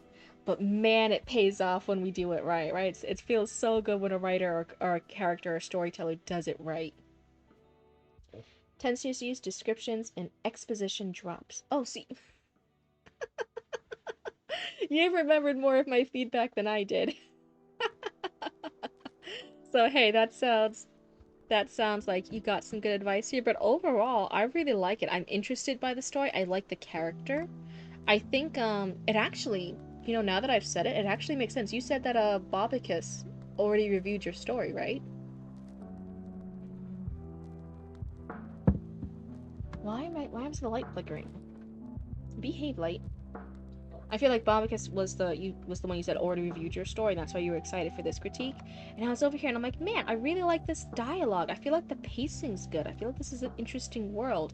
And those are a lot of things I like about Bobicus's writing. Just this absolutely makes sense that you guys were being writing buddies. Yes, you see, I need more tension near the start. I feel. Go back up. I feel like because of the setting, it's an apocalypse. This is in ruins. We're in a place that was built in desperate years after the fall. We're kind of setting the tone. I feel like the tone's a little bit tensiony. Like we're already in that mindset, that setting. So I feel like it's okay. Would I mind more action in the beginning? No, I wouldn't mind it. I think that'd still be good. I return. What was the verdict? They Heidenheart remembers more of what I said than I said. I just keep saying words. But I was actually saying, I'm like, oh, it makes so much sense that Babakis was the one that was being your writing partner, because a lot of the things I like about your storytelling, I was actually noticing in this one. I like the pacing. I like the dialogue for 90% of it. I'm like, oh, this is really good dialogue for most of it, except for the southern accent one, where I was like, is that a southern accent? Sam's voice is very clear and distinct. I got Sam's personality from her dialogue very well. So I was like, oh, the dialogue and the pacing. And it's an interesting world. I'm like, this is very similar to what Bobicus does. It makes sense that you guys were helping each other. There's a cleanness to it. Oh, that's a nice way of saying it.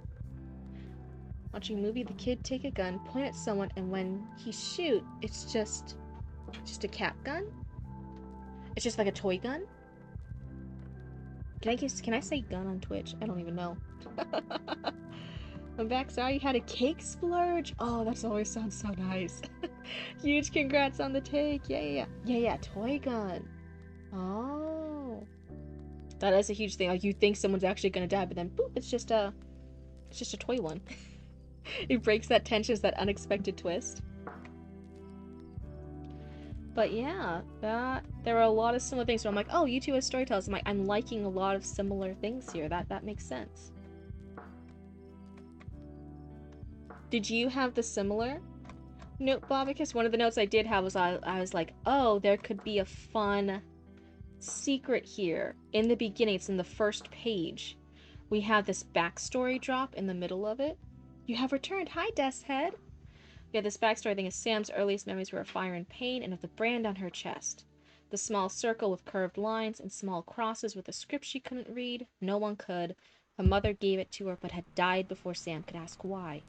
What it meant she didn't know, but it burned when demons were near. This is almost like a little bit of a lore drop, and I'm like, wouldn't this be a great secret, like a vague secret?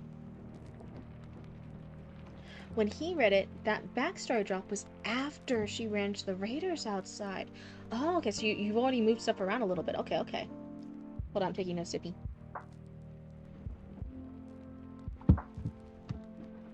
You guys and your sugary secrets. Yeah, stuff like this really sets the bar, and then there's my stuff just to show you the baseline. First of all, don't say that about yourself, Echoes. Oh, that's so mean. But hey, if you really want to set low the bar, then hey. That's always why I have my Weave screen up, right? Blah blah blah, I can't think of a cool intro, but it should introduce my main character. Bitch has no name yet. This is absolutely acceptable. If it gets the words done, it gets the words done. That's all that matters, even if you just have to write garbage around it. I don't care. I'm a huge, a huge supporter of writing garbage. But I'm sure it's great too. You've made me blush twice. Aw, that's so sweet. But yeah, we pointed out some critiques, but yeah, I think this would be such a good secret. Like if it starts with, it was getting late and there was a demon horde nearby. She could feel them. Um, and like then mentioning her chest was burning, a spot on her chest was burning from a brand. Um, da da da da. But we don't say what it is. It's just something from her past. Her mother gave it to her, or something like that. And it burned when demons were near. And we'd be like, oh wait, what? What is this? But we don't have the rest of this lore drop yet, so we just have a little inkling. It's Gerald and me next. Oh my god. You heading to bed, Roots? Okay, thank you. I really appreciate it. Unless you good night. I'm like, that would be such a cool little interesting bitch has no name yet could be in the final draft. Oh my god. Literally for my Necromancer Dad story, he's still just Necromancer Dad. And then when I get frustrated and I don't know what he's gonna do next, it's just stupid shit like Necromancer Dad who has no stupid fucking name yet. Why do you always do these wrong decisions? Why can't I figure out what you're doing in the scene? I should just kill you in the scene and be done with it. Me. I'm gonna give you a stupid haircut. Me. I just keep insulting the characters until I figure out what they're supposed to do. And that's like in the draft. Like you'll see it. There'll be a whole paragraph or two of just me yelling at the character until I work it out, until I figure it out. That is Shakespeare. Yes, it is. I'm a true artiste. Okay, let's see here. But yeah, that is Heidenheart over here. Thank you for letting us read the first part. If you'd like us to continue reading the second part of this chapter, go ahead and resubmit in the queue. I just say this, when you said you were engaged, I took that as the highest compliment. Oh, yay. You should.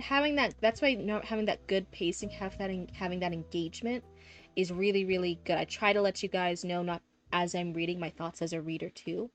Bobicus had it the other day, right, where there was some plot bit, right, that I got it at the same time the character did. So the character realized, like, wait, this thing happened. And as soon as I read it, I was like, oh, this thing happened. Oh no. And I was freaking out. And that was like a genuine reader reaction. I never want to hide that from you guys. I think it's so good to get that reader feedback at the scene, at the play-by-play, to feel what the reader is doing. Oh, incoming? Oh, is there another raid yet? Oh my goodness. But yeah, I definitely want to let you guys know when I'm engaged, when I'm feeling a little bit bogged down, when the pacing is off, when it feels like we're still in lore dump territory, or if we're in the right action, if we're at the right scene, if the pacing's good. But yeah, I feel like the pacing's pretty good here. I really like it. And I gave you my critiques. I was about to try and figure out more critiques, but you made a better list than I did. So that's good. And hey, if you want us to keep reading it, which I would love to keep reading this, go ahead and resubmit it in the queue. And then next stream when we have you on, we can continue it, and that's fine.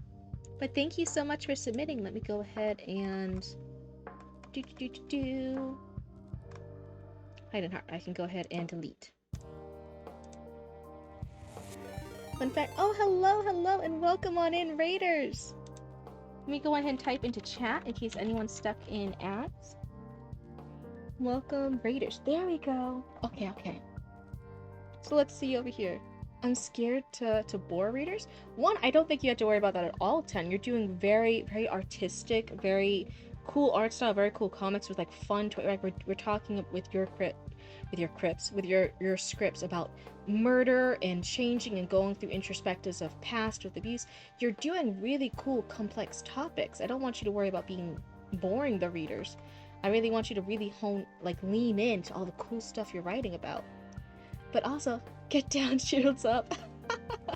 Hello and welcome, Raiders. It's so good to see you. And hey, welcome back, Black Dragon Tavern. I haven't scared them off yet. That's so exciting. So fun fact, Matt Damon and Ben Affleck, Good Will Hunting, were shopping their script around. They wrote a scene where Matt and Ben's characters were having hot sex together just to see if anyone was actually reading it. Oh, that's so funny. But hello. Hi, Milo. It's good to see you. Bible thump. Thanks, Crypt. But hello, Rach. It's good to see you guys all again. We're actually going to be working on the next story soon. I just finished one and with a critique. So let's see over here. It's Zero. It's an X-E-R. I don't know if it's pronounced zero or if it's like with an X sound. But their work is pacifist. So if you're in the chat right now, go ahead and let me know. I'm not crying, I'm sweating from the eyes. No, Ted, I always say with you, I'm like, the biggest thing I really want you to do that I think would help you the most in your, not even just writing career, but your creative career, I'm always like, man, I wish Chen had more confidence in all the cool shit they're doing, because I really think you have what it takes to make some awesome stuff. You've already made awesome stuff. I don't even say what it takes to make it. You already have. I'm really excited to see what you do. I fumbled all the things? Oh wait, what happened? Here's where I leave the good night. It's almost 1 a.m. for me. Oh my goodness, good night, Milu, and hey, thank you so much for stopping by. What did you bumble? What were you guys bumbling over there? I'm instantly thinking of the dating app. There's a dating app, Bumble, right? That's one of them. There's like the Hinge, and there's Bumble, and there's the Grinder, and there is Tinder one too. It's Grinder and Tinder.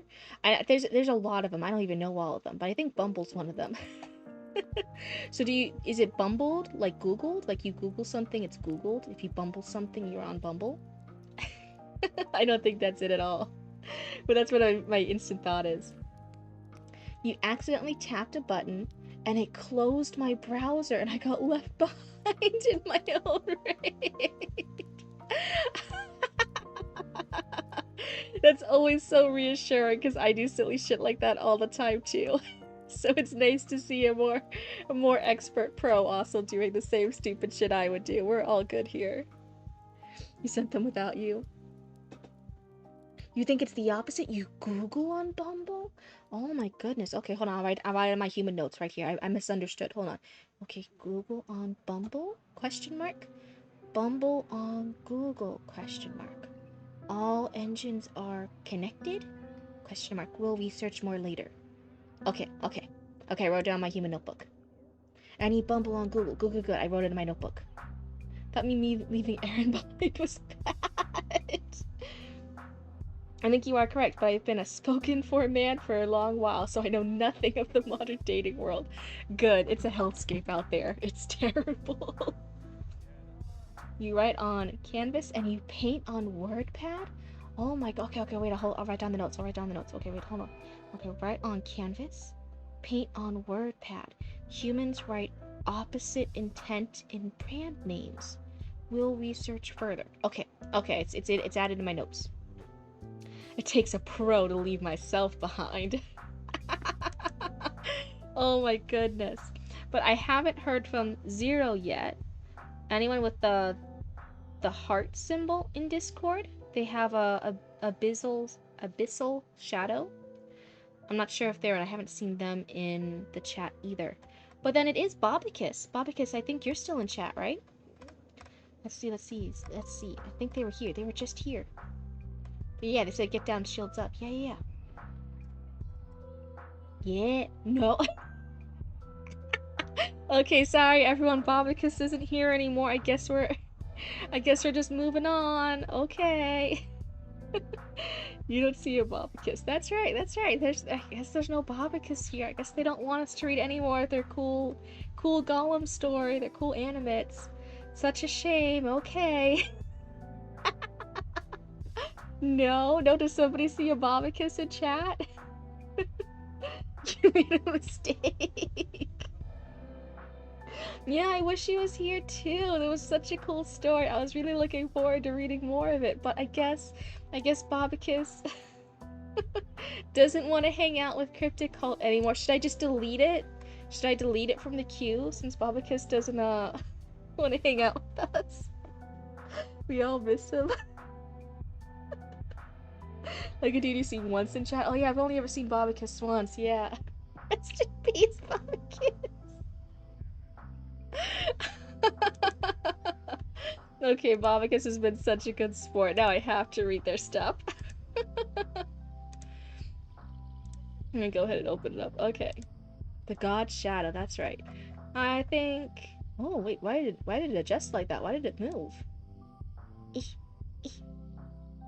Here. Pour one out for Bobicus. Everyone take a sippy for Bobicus. I remember that one time he was Bobicus. Yeah, everyone remember that one time Bobicus was here? Control F, this is bad. No. What is it? Start here? No. Oh, you're close. You're like page 20-ish. No, you're past this. Hold on. Yeah, here we go. I got here. Oh, we're on page... What page are we on? 25? Oh, we've been making some progress. I hope he's great wherever he is. Yeah. Alright, for the rest of the night, pretend Brovicus is no longer with us. Bobicus, look what you've done. Oh no. Okay, wait, hold on. Wait. R.I.P. Bobicus. You will be missed. Oop. There we go. It's almost like I can still hear him. Everyone, there's an imposter in chat. Who is this imposter Bobicus? We all know Bobicus passed away. Who is this fake Bobicus in chat? Holds a veto for Bobicus. Bobicus was a great man. No longer with us. Like how people say literally to mean figuratively. Oh my god. Let me go back to my lo-fi beats. There we go. So yeah, poor Bobicus. I really miss him. I was gonna ask them so many questions about their story. I guess they'll never be able to answer it.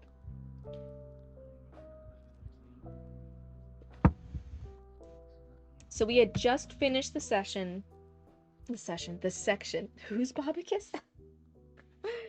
That's my toddler's favorite word, literally. They say Bobicus? No. I suppose we can read in honor of the memory of Bobicus. Pour one out for Bobicus. Take a sippy for Bobicus.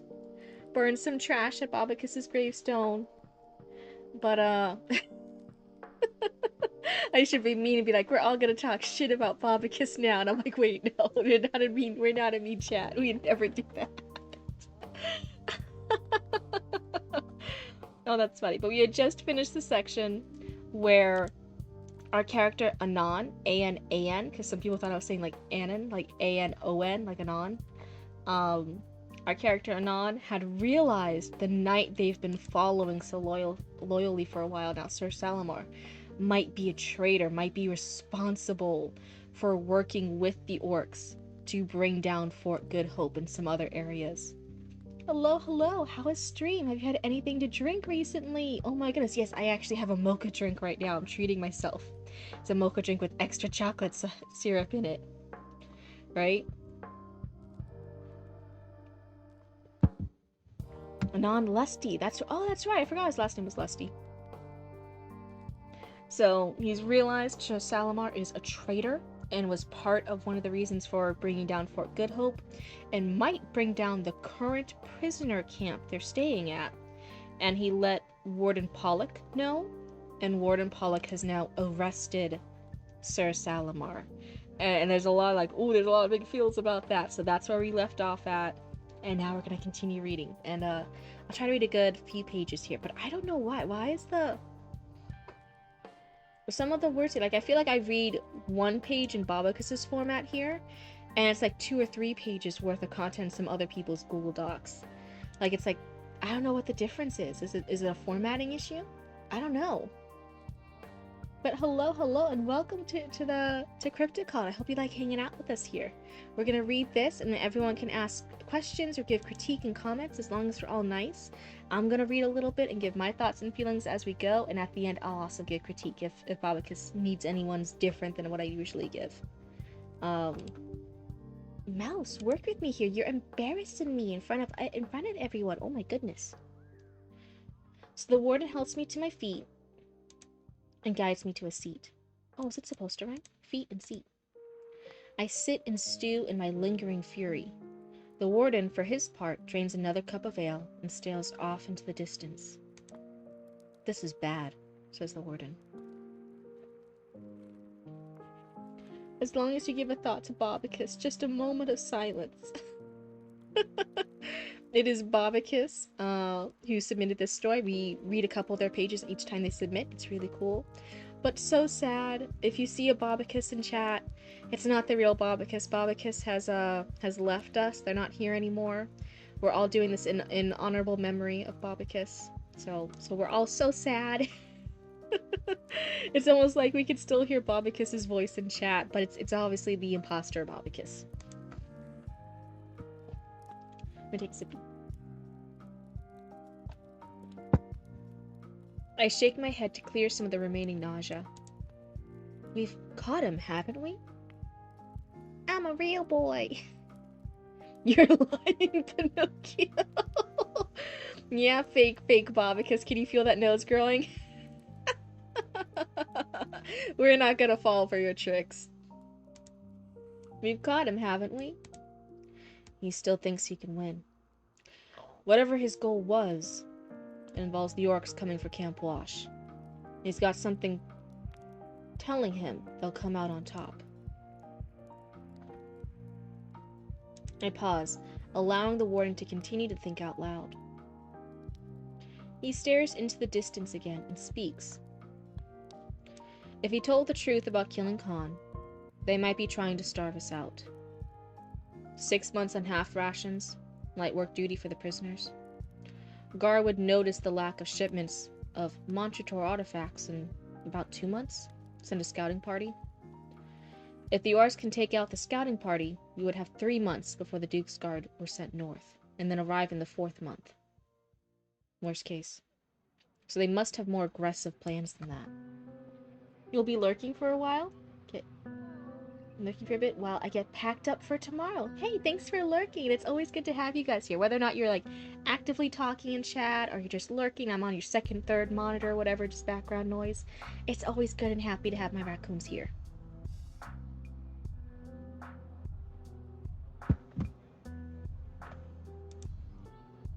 I grab a cup for ale, and the warden's hand drifts nonchalantly to his sword as I approach. It's subtle, but unmistakable. Oh. I retreat with my cup and ask, do you think they'll try to raid the camp then? Oh, so yeah, even though he just brought in Sir Salamar, the warden's still not fully trusting Anon. Oh. On my 8th monitor, I'm Batman, essentially. For any of my raccoons who were here for the first month or two while I was streaming, I had a crazy setup. I had like one computer that was streaming to the laptop, and then this laptop would stream to you guys, and everything was playing. There was another monitor that was playing the game. So I had like 3 or 4 monitors, a laptop, and a computer, 3 keyboards, 2 to 3 mouse pads, like mouses. You live in a cave too. Where else would raccoons? Raccoons can live in caves or in roofs or in trash cans or dumpsters. In the woods. We only have 2 monitors. I'm going to be listening in while I get the rest of my daily writing done. Hey, good job getting that daily writing done. That's great. It's a hobbit hole, which just means it's warmer. It's more cozy. It has more color in it too compared to the Bat Cave, which is mostly black, white, or black, white, and blue. You live in a dumpster. Nice. Nice. All cozy. Everyone remember, it's a trash can, not a trash cannot. Poor Anon. He's been going through it. So do you think they'll try to raid the camp then? They'll need more than what they've got. We should expect then that this is an expeditionary force of orcs. That they've got an army coming. Hard to imagine that the orcs feel satisfied with just retaking a fort and a work camp. They must be coming for Gar. By taking Fort Good Hope, they cut off all communication going south and can amass their army in secret. All my little raccoons and trash cans. Grays and blacks for the Batman, yeah. Some of those earlier versions had him in the blue, though. That's why I said, oh, sometimes it's more blue. Sometimes he has that one color in there.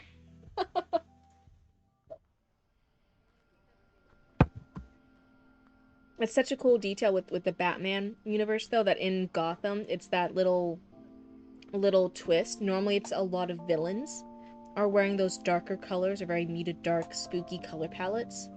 And normally the heroes wear lots of very bright, colorful stuff. And then in Gotham, generally, it's a bit of the opposite. Batman's very dark and brooding and spooky looking, and a lot of the other villains wear bright colors and these very like extravagant costumes and these iconic outfits and stuff. Me steal your trash bin and your hearth.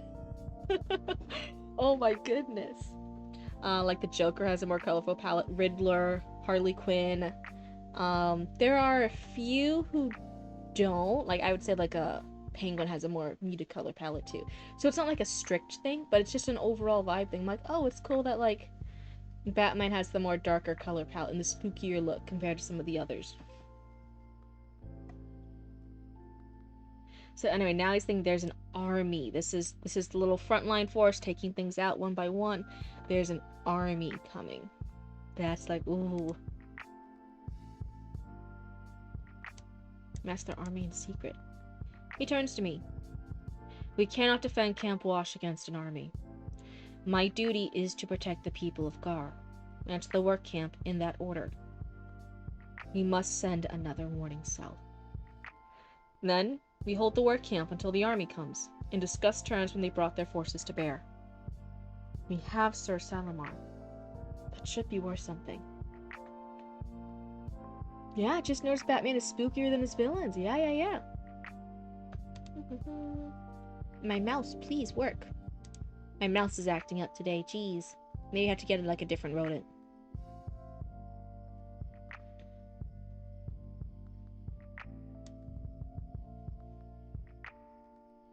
I'm wondering here, this is a couple lines of dialogue here from the warden. So we cannot defend Camp Wash against an army. My duty is to protect the people of Gar and to the work camp in that order. That's a very important line here. He's saying Gar comes first, then the work camp prisoners, right? That's an important line. I'm wondering if there could be some break in the paragraph here of the dialogue, and we could have a little tell here that the explanation of how he's feeling or how he delivers that line, because that's very, he is saying he is willing to sacrifice or use the people in the work camp if it will protect Gar. This is an important scene. So what does that look like when the warden says that? So we asked Sir Salma that should be worth something. So we're just going to give him up? He's our only real bargaining chip. There are hundreds of men in this work camp. It is my duty to protect. And I'll do whatever it takes. And for these wretched fools. And here, he's still willing to do whatever he can for the work camp people, but it's Gar first.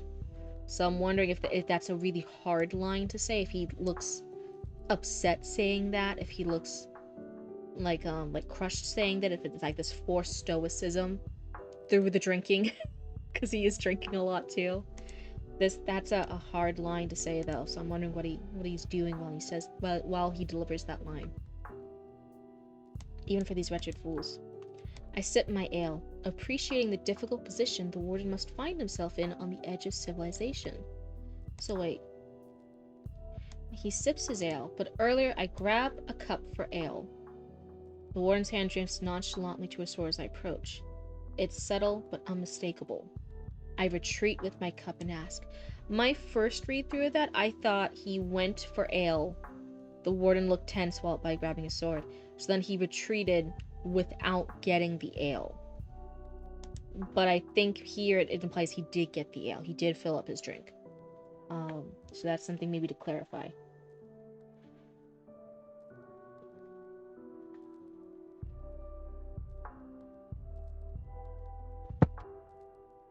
Let's see here.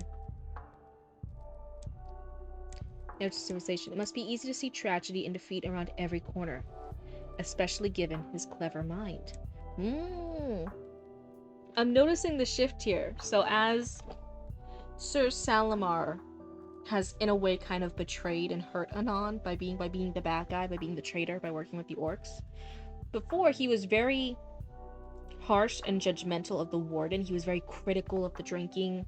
He was very much kind of like a us versus them, like it was him and Sir Salamar against the warden. It was very, he wasn't too high opinioned of the warden. He was very doubtful of him, especially with his higher family status, and he must have done something to deserve being all the way out here. Now that Sir Salamar's fallen from Anon's grace, now we have the slight difference, especially given his clever mind about the warden. Now we're using more positive language for the warden. That's a nice subtle shift there.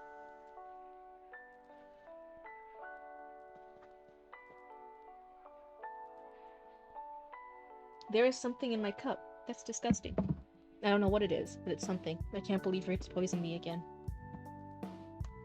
Everyone, Commander Reeds has tried to poison me once again. I will not let this go. Every time I'm on stream and I ask them to make me food or get me a drink, I almost die in some way, or I get poisoned. How could they do this to me? So especially given his clever mind. Anon, it occurs to me I am putting you at a terrible risk.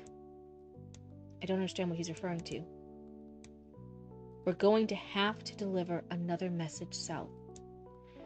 Without Sir Salamar to make sure the message never gets through, I don't think the orcs will leave you alone this time. But I can't afford to lose many more guards. You will be going with Marsetto, alone. Marsetto. You will march south of Fort Good Hope, get your rest there, send him on his way, and march back here in an overnight march. Is that understood? He can give you the apple juice I found in the trash bin. Maybe it will poison you. Yeah. Maybe it wouldn't poison you. Maybe that's probably more safe than everything Roots has been giving me when I'm on stream. Remember the burnt pizza I choked on and I almost died? Like I had to mute the mic and I was like coughing. I was like choking on it legitimately. I couldn't breathe. And to everyone else, it was just my model staring blankly at the screen because I muted the mic so you guys wouldn't hear me cough. But I was like tears rolling down my face. I couldn't breathe for a second. Choking on it. It was a really burnt pizza. It was mostly charcoal. That's what Roots gave me. And I almost died for it. That was one time. Another time, they gave me food and I was like sick or something. And I was like, what? Imagine dying because of Domino's. Man, I really want Domino's, but it's past 1 a.m. Oh no. No, mouse. Oh my god, I'm gonna get a rat at this point instead of the stupid mouse. Is that understood? I glance at the sword still in his lap. I thought you didn't trust me. He looks me in the eyes and says, how much the better to have you out of the fort, then? Ooh. I frown but nod. I can be an ally to the warden, it seems, but never a friend. This is nice too. So here, earlier on, the warden had a very fancier way of speaking. He's broken it for a little while here. He's been speaking more plainly. And then here in this line, I caught that fancier language again. How much the better to have you out of the fort, then? So here we're slowly reverting back to his fancier speech. Marsetto trembles as he undoes Kaba's manacles, and though my mind is steel, I feel for him this time. There is a real chance neither of us will come back from this. I give him nothing of my fear, nor Kaba, though. The though here feels a little bit odd. I think this might be a spelling error. Poor Bobicus. If Bobicus was here, I would point it out for them. I trust in my will. Orcs are not pilots. These ones have shown discipline, but they are still orcs, and filled with cowardice. I will break whatever forces they send at me. I will tangle their ropes. I will smash the flimsy siege weapons they may have built in the past day or two. I don't know. I think it's been more than a day or two. Yeah, poor Bobicus. But in this thing, so this wasn't like Sir Salamar just showed up in the past day or two during this trip. He's been like, oh yeah, by the way, I'm gonna go ahead and become a trader and work with these orcs, and we'll all like be perfectly lined up and stuff. This seems like it's been planned way far in advance. This seems like they've been planning it for a while. So maybe they're gonna have some pretty cool fucking siege weapons. That's my first gut reaction as a reader here. I'm like, oh, Anon, I still don't think you understand the big picture here, baby. My boy. Kaba and I draw the quarterstaff and give it a few spins. Marsetto drags the boat that will carry him to Gar out of storage. We hitch everything up and are on our way. There are fires in the forest, far away. The orcs are no longer content to keep to Fort Good Hope, as Warden Pollock predicted. It is late afternoon, giving way to the twilight hour, when they will be most active. The warden told us haste would be our ally, and so we left with minimal preparations. A boat, some food, some bribes, and Marsetto will be all that's heading south. He told us it would be best to march all night and all day to Marsetto's casting off point, but I suspect that we'll be making camp all the same. I don't think the warden cares too much about me making it back on the return journey, but I care. Poor Anon. Kaba and I, Marsetto on our back, walk towards the lines of smoke carving up the horizon.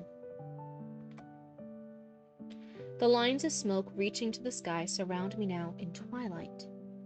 I'm in orc territory, but they seem to be keeping away from the river. Shadows move in the forest beyond, like moths flitting around a flame. There is no place to camp. I'll have to march through the night, like the warden said. We come across the broken branches and scarred trees where Sir Salamar and I waited in that terrible ambush but a night ago. I look to the ground, the confused footprints of our battle barely visible in this light. Ahead, the ground is wiped clean with the branches that we felled. We step forward with eagerness and trepidation, and we draw our quarterstaff. Why would the orcs have cleared the sand here?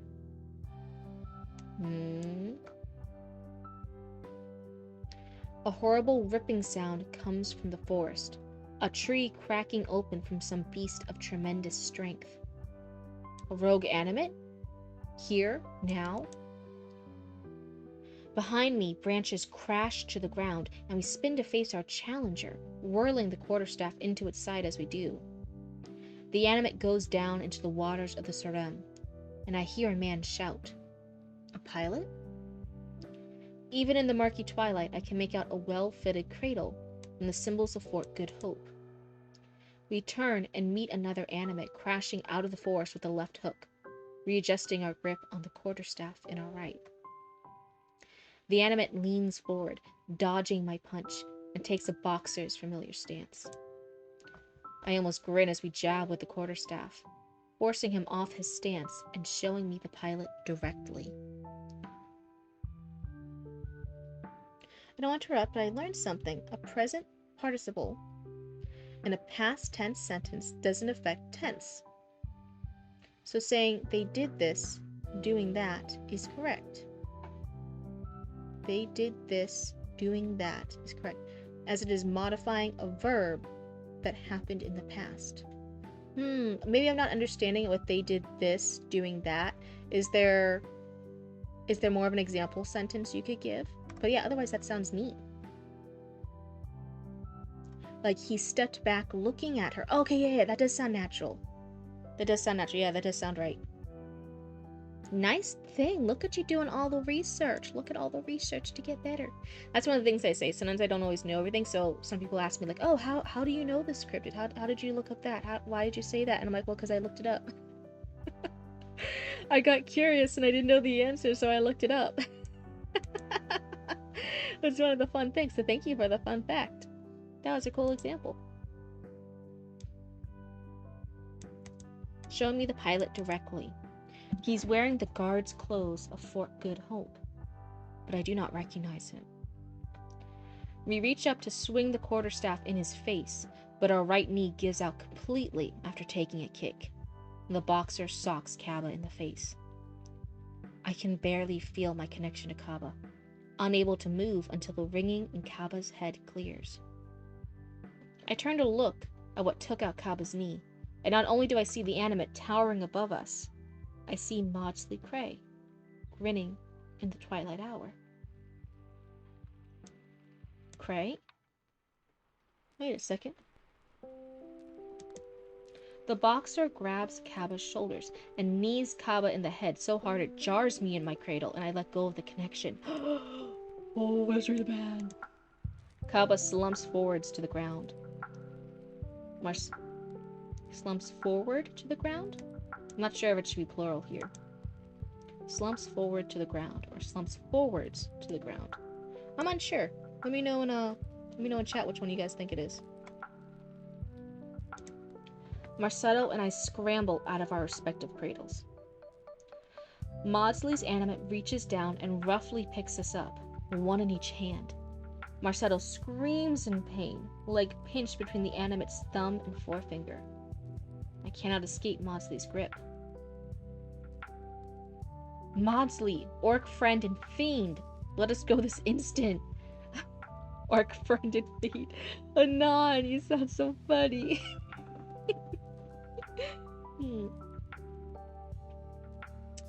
What is it? That almost reminds me of the flow of that. So Maudsley, orc friend and fiend, let us go this instant. This This first part reminds me of some of the rhythms in the Raven poem by Edgar Allan Poe. I can't quite explain it, but there's a um bird or fiend, I scream up starting. Something like he says a particular phrase towards the end of the Raven poem that I'm like, oh, it's a similar flow to that. That's just a funny little tidbit. I'm like, oh, it reminds me of that line. His animate's arms both raise higher until we are some 30 or 40 feet above the ground. What was the request, Anon? Was it? What was the request? Anon, was it? I think... Maybe this should be flipped around. Maybe it should be Anon, was it? What was the request again? Like, I think this should be flipped around. This part should be the first. I keep silent. He slowly opens the hand containing Marsetto. Marsetto tries to cling to the animate's forefinger and shouts, Maudsley, please! Marsetto, Marsetto. How many times have I had to tell you? It's Cray. With that, he flings Marsetto down into the Sarem so hard that Marsetto skips once before landing with a tremendous splash. You're going to sleep? Bye, Ted. It was so great having you. Goodbye. Have a wonderful night. Oh, it's forward? Okay, it's just the singular.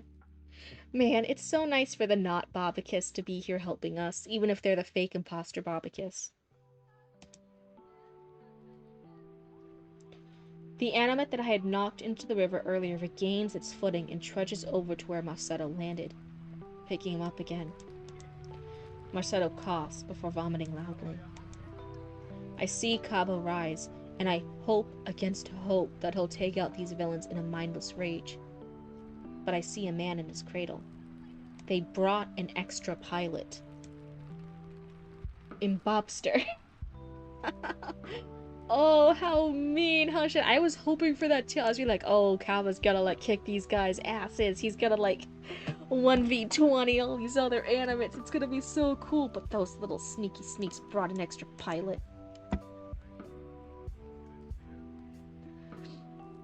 Maudsley's animate brings me close to his face and he asked, What's my name? It's Cray, I sigh. Well said, says Cray. Cray threatens to tear Marsetto apart, limb by limb, if I don't give him information on what's going on in the work camp. Perhaps I should have resisted. But I didn't think that information I had was of all that much importance, given their position. They had successfully stopped any warning from going south. The only thing the warden and I had achieved was capturing Sir Salamar. For that to be a useful bargaining chip, as the warden had put it, they needed to know we had him. So I told them as much. Marsetto was the one who told him that they had successfully stopped any messages to the Duke. I merely confirmed. An orc in a loincloth leads Marsetto and I, shackled, to the edge of the forest surrounding Camp Wash. Cabo returns to the work camp, piloted by Cray. Oh, you little sneaky sneak. Me. The gates swing open.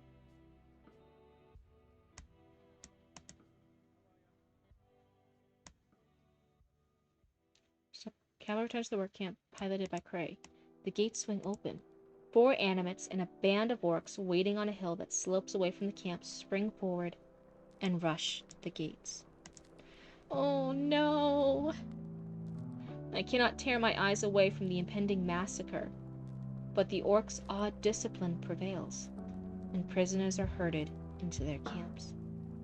The animates surround the inner fort. I despair to see the inner fort gates swing open as well. The sight of the warden's animate, Cepha, poking over the walls, replaced by the sight of Onus. Onus raises its fist up, and a mighty shout gives way, ringing from camp to forest.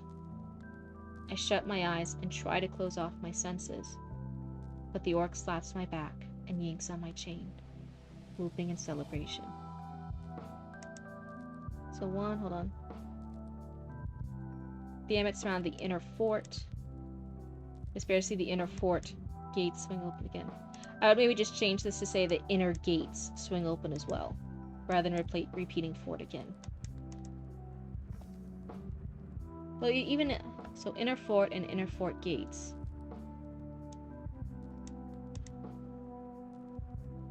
Maybe replace it with interior gates.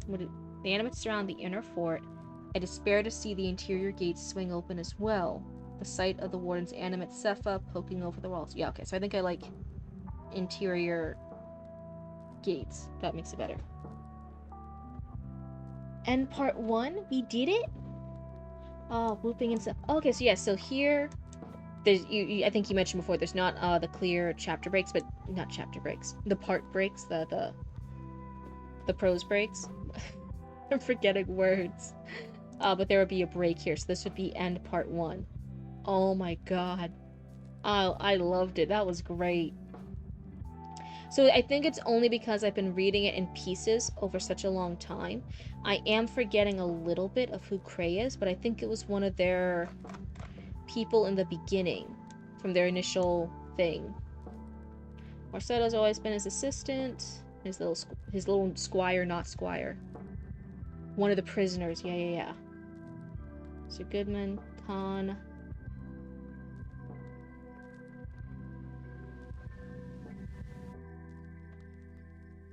Oh yeah, even in this beginning, he's like, oh yeah, feed him, free him to the wild men. Like, yes, Sir Salamar he was in on it from the beginning. Sir Salamar was doing this for a while.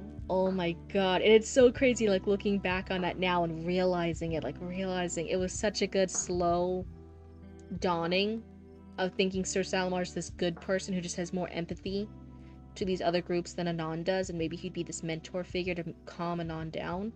But instead, like, no, he's just... he's the traitor. He's been working with the orcs the whole time. He led the massacre of Fort Good Hope. He did all this different stuff. Like, oh my god. It's so nice to look back on something and realize those puzzle pieces fitting into place, and like, see, like, uh Mods the Cray speaks. Goodman, please. I cannot offer autographs today. Yeah. So Mods the Cray is the the what's the pair? He gives a rough laugh and holds his hands up for them to observe. Shut up, Cray, shouts Andu, also laughing.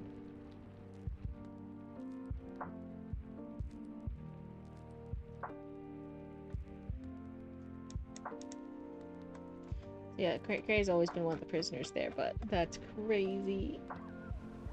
Oh my god.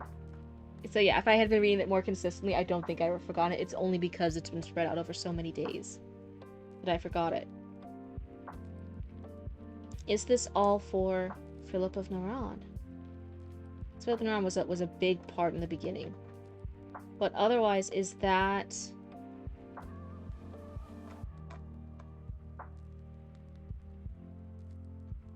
Let me see here, where was it?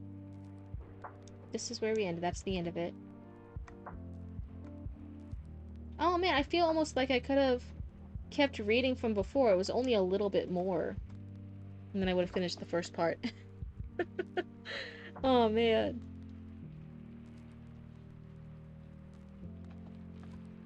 But overall, I really like it. This is really coming together. I'm liking it. I could have mentioned Cray as one of the escaped prisoners. For more foreshadowing. Possibly. Oh, I'm gonna stretch real quick. I think we can keep reading a little bit. We'll leave it off halfway in a section again, but mouse, please work with me here. I'm trying to scroll. I'm trying to move things. But yeah, we're getting so close to at least page 30. We're getting so close to it. We're almost out of the 20s. 2 months of eating thin gruel have transformed my frame into a skinny shadow of its former self. My ribs poke through, and my stomach feels hungry and hollow. Our guards, formerly the prisoners I was transporting, have us on half rations. By the warden's old estimate, they have enough to feed us for 4 more months. I worry about what comes after.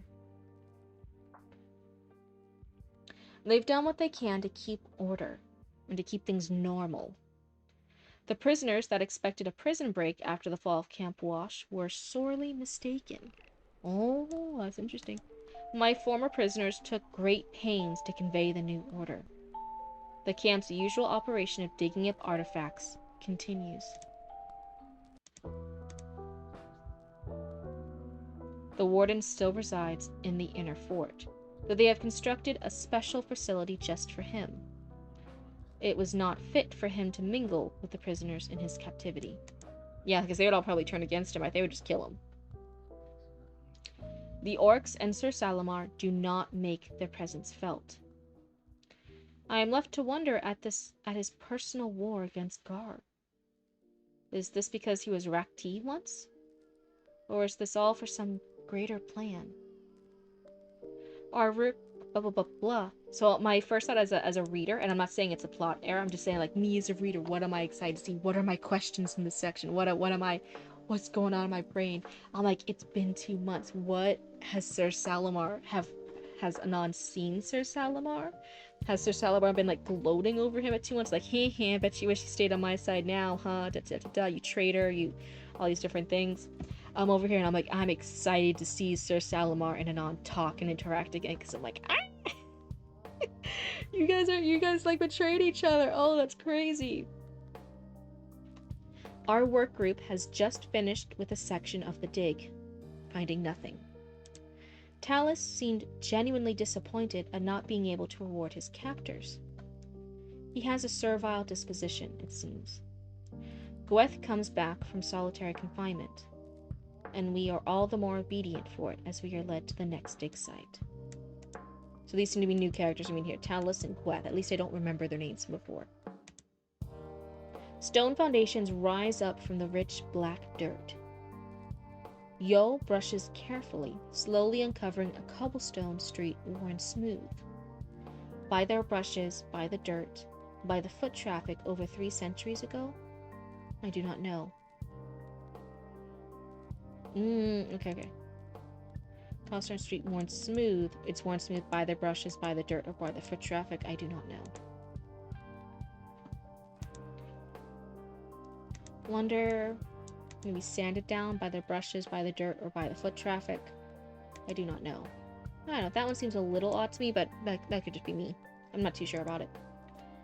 Pado, one of our guards, consults with Philip of Noran. Yeah, see, I knew that fucker was important. Philip is surveying the dig site, sketching the finds, directing the prisoners. Light work, if you can get it. All you have to do is sell your soul to the guards.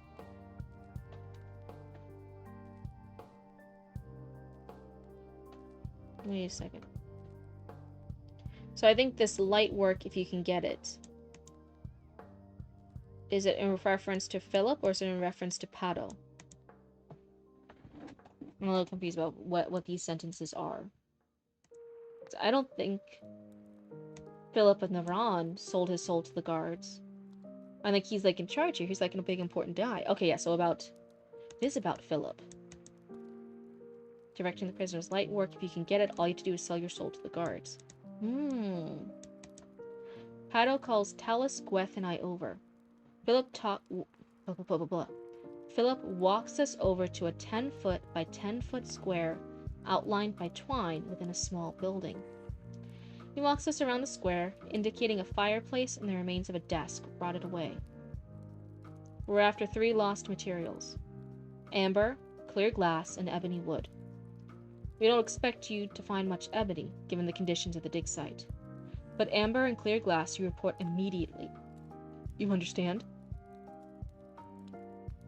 I'm not inclined to cooperate, but neither am I foolish enough to try to secret away a supply of amber or glass.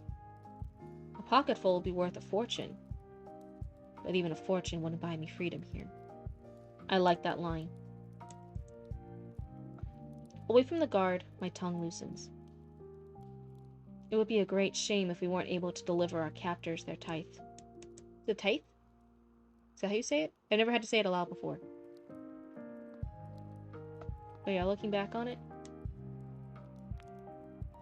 I think this little mention here with Pado and Philip, I wonder if that could be more clearly is explaining that Philip has sold his soul to the guards, that he's working for the guards, or if the guards are working and still honoring Philip, because Philip was a huge figurehead for him. I wonder if this could be explained a bit better here.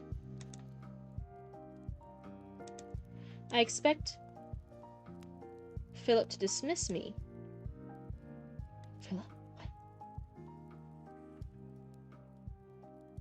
Philip and Nora. So Philip's still here. I expect Philip to dismiss me, but he looks at me with great concern. Anon, I know this must be difficult. You are not, as the rest of us, fated to be here. I am asking from the bottom of my heart that you respect the dig. Sir Salamar may expect us to bring him glittering treasures, but we have been given the freedom to unearth a greater treasure. Knowledge. Philip, what are you doing? Philippe, where have you taken us?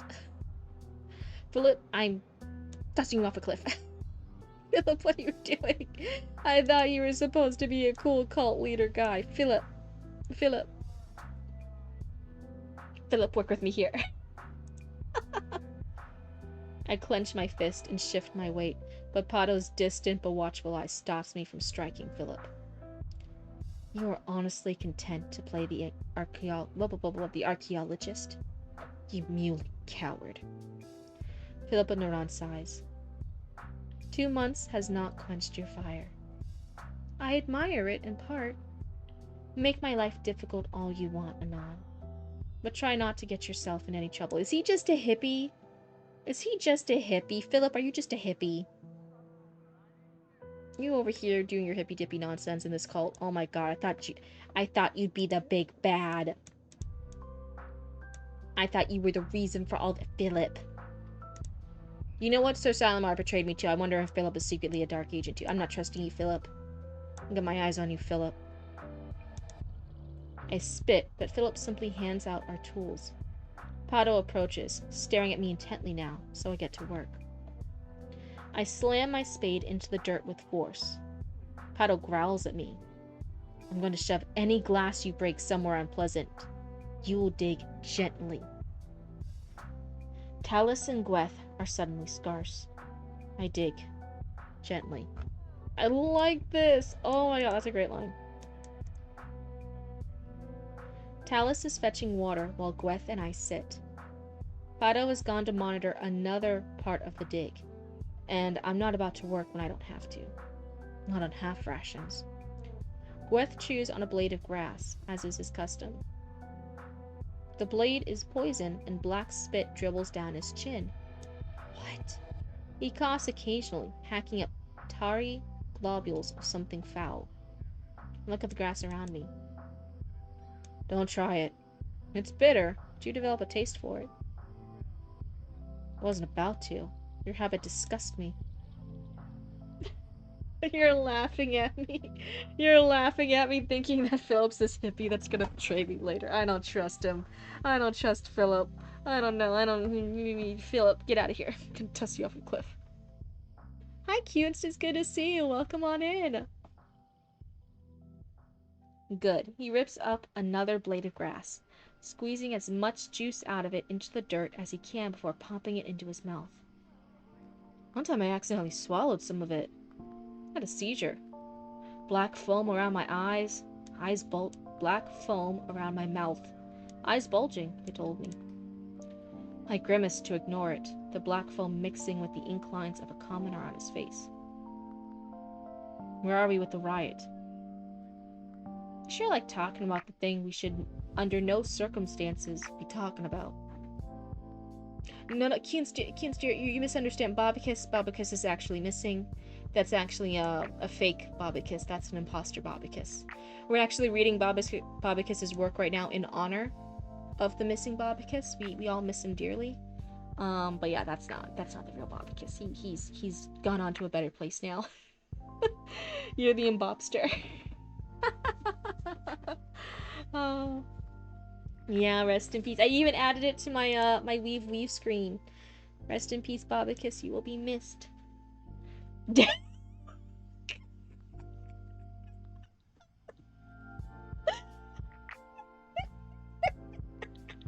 Fucking Dedicus? Oh my god, that one got me. Oh, faux Bobicus. You are no foe. That's a different type of foe. Fucking got me with the Dedicus, though. Oh my god, I was not expecting that. That was funny. Let's get back to where we were. Let's see. Oh, hold on, I'm having yawn. Under no circumstances be talking about. Pado's not here. Gweth falls silent and looks behind my shoulder with wide eyes. My heart drops into my stomach. He laughs as I spin around to face empty air. Remember that feeling of panic next time you feel like speaking out of turn. Anon, I like you, but not have to be tortured by the guards because of something you said. I want to say something, but before I can find the words, Gweth muses. I think I saw the dead god. What? During the seizure. Vision. Can't remember a thing about it. Actually, I don't remember the previous day even. But something tells me I saw her. It? Her. It felt like a her. He should swallow another mouthful. Maybe you'll see a Shaya again, I scoff. I was blind for a week following my seizure, among other less agreeable symptoms. I am not keen to repeat the experience. I really like this person's voice. Their I'm Chaticus the Manicus. I'm the late Bobicus's 15th cousin 12 times removed. Oh my god. You were so loved here, Bobicus, that we're all doing this joke on you. If Bobicus is here, which they're not. Talus returns with the water and jerks his head, indicating Pado's return. I hop back on my spade and try to look exhausted. The soil I dig is black, rich, moist, perfect for growing crops, but I look back at where Greth has spat and know that it is false and treacherous. So here, I'm wondering, so black, rich, moist has the commas. That makes sense. I'm wondering if this should be like the dash, like the little line, the hyphen thingamajig. I'm Cuicus, Bobicus's long-lost step-cousin's aunt, brother's boyfriend's dad's gardener's former roommate, Cuicus. What would mine be? Am I Cryptidus? Cryptidus? Oh my god. And Roots is Rudicus? That's so funny.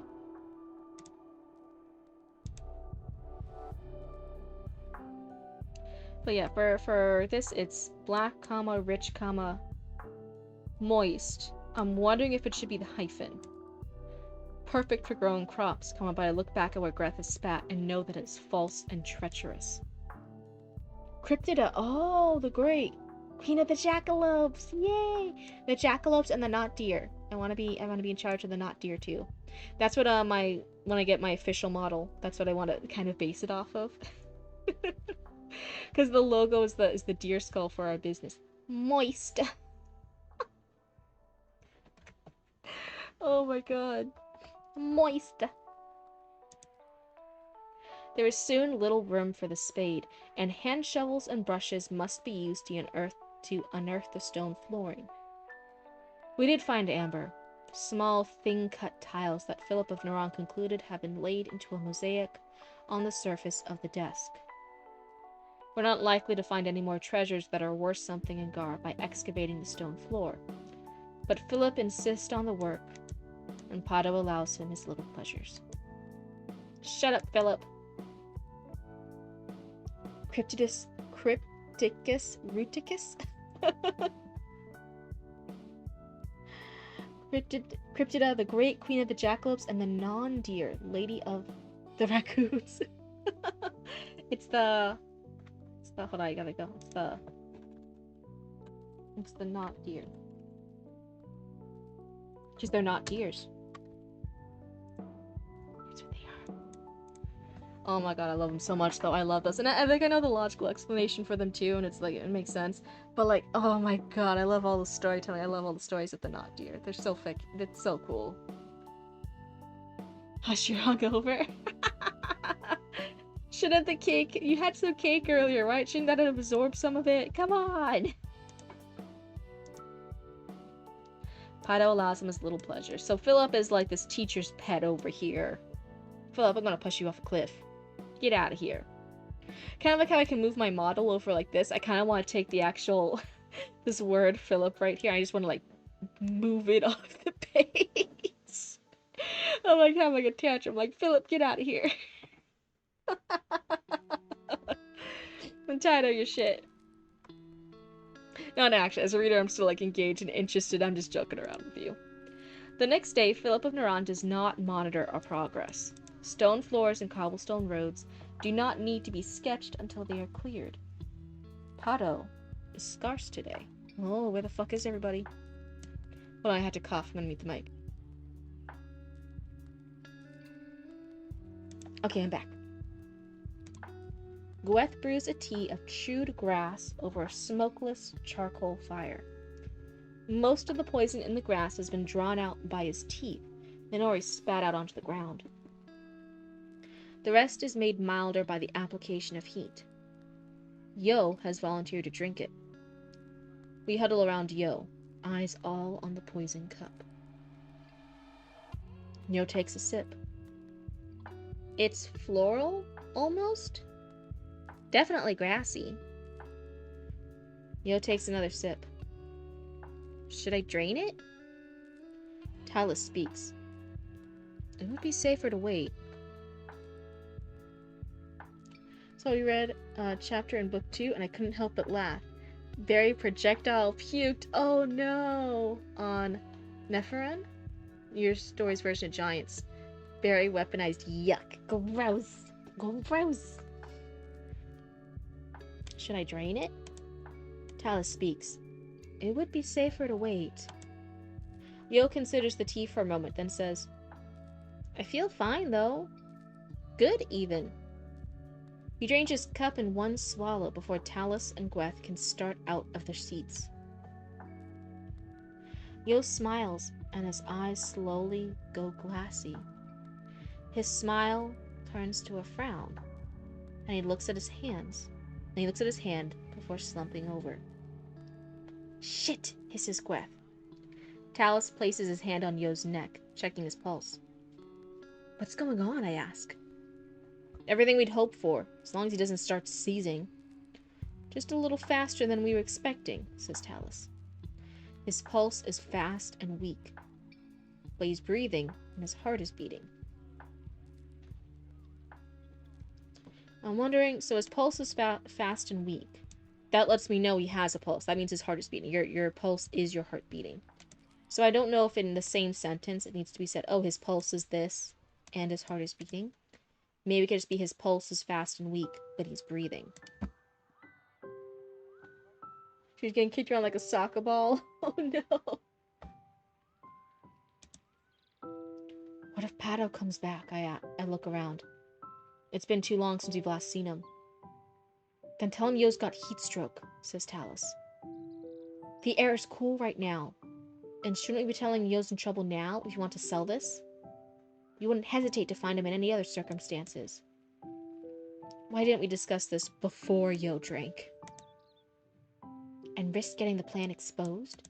You will keep your head down, Anon, says Talus. Who are you exactly to order me around, Talus? I lock my gaze on his. Gweth stands up, moving between us, and tips over the poison brew. He kicks dirt onto the coals. I'm getting a bucket of fresh water. If he starts seizing, try to get a leather strap in his mouth. His jaw will be less sore later. No, I don't want to do suggestions. Jeez. Don't let me edit things in your guys' story. I can't be trusted. Talus breaks away from my gaze to fish for a leather strap among our tools. Hand me the strap. I'll look after them until this wears off, I say to Talus. Yo's breath is slow, his face serene. He's clammy, and I wipe his forehead with a cloth. Talus nods, walks off. He returns to brushing the stone floor. I can hear Yo's breath slowing down and his face slowly drains of color, turning more and more blue. I rub his chest, trying to force some vitality into his system. Oh, so yeah, they're having this plan. They're planning a riot. Hi, Triangle. It's so great to see you. Live, Blue Woman tries and fails to not edit your stories. I'm not meaning to. I'm just over here and I want to highlight stuff. I just want to clicky, and then sometimes it actually does things, and I wasn't expecting it to do things. That's always the bit, isn't it? Sometimes you click on things, and then you have responsibilities because you change things around. You Triangle, I'm a real boy, don't believe their lies. No. Triangle, you weren't here, but actually, by Bobicus's own, the real Bobicus's own words, they actually aren't here anymore. So we have rest in peace Bobicus. They will be missed. If you see a Bobicus in chat, that's actually the fake Bobicus. That's an impopster. I have my doc left on viewer only. Who are you reading? We're in memory of Bobicus. We're actually reading from their story with the animates and the golems. The late Bobicus. So this is in honor of Bobicus. We are reading some more of their story, and this imposter Bobicus in the chat is over here pretending to be them, but they're obviously not real. Yeah, rest in peace, Bobicus. And all hail the Weave screen. Yes, all hail. Utmost respect to the Weave screen. Rest in power. He's so missed. It really does feel like sometimes we can still hear him in the chat. Oh my god. Hopefully he's in a better place now. But yeah, we all miss Bobicus so much. It's such a shame. There's one Bobicus among us in chat.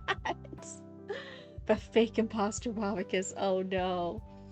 Yeah. Who's that in the kitchen? Hi, Roots. But yeah, otherwise I think it's about to be 2 a.m. over here. So I think I can do this. It's the read from here. So I think that's where I'm in. There we go. I think that's good. Peepicus has arrived. Bobicus's mother's friend's sister's boyfriend's cousin's 12th roommate. Oh man, the whole family's really getting together. So what does that make him? For Peepicus? I'm not quite sure. It's all that. That's all part of their title. That's how they're related to Bobicus, the late Bobicus. But otherwise, I think that is where I'm gonna end it tonight because it's hi Luna. Luna wants a churro. She wants to go to bed and have her churro. It's a Spaceballs reference. A witness. Oh my god. Yeah, seems like a good time to call it quits. Yeah, it's 2 a.m. I'm getting a little sleepy. But thank you guys so much for hanging out with me. Thank you guys for submitting your stories and getting critique and being such wonderful raccoons while we do it. Again, I stream every other day for all the new raccoons in the chat. If you have any questions about when I stream or anything like that, feel free to let us know in the Discord. Yeah, bye gamers. Thank you so much, raccoons. And thank you for the notes I had. No, thank you, Hayden, for submitting your story. It was so great to read, and I hope I was able to help a bit. But otherwise, everyone, have a great night. I hope you're all warm and comfy and cozy. And I will see you guys next stream. So until then, goodbye and good night. Goodbye.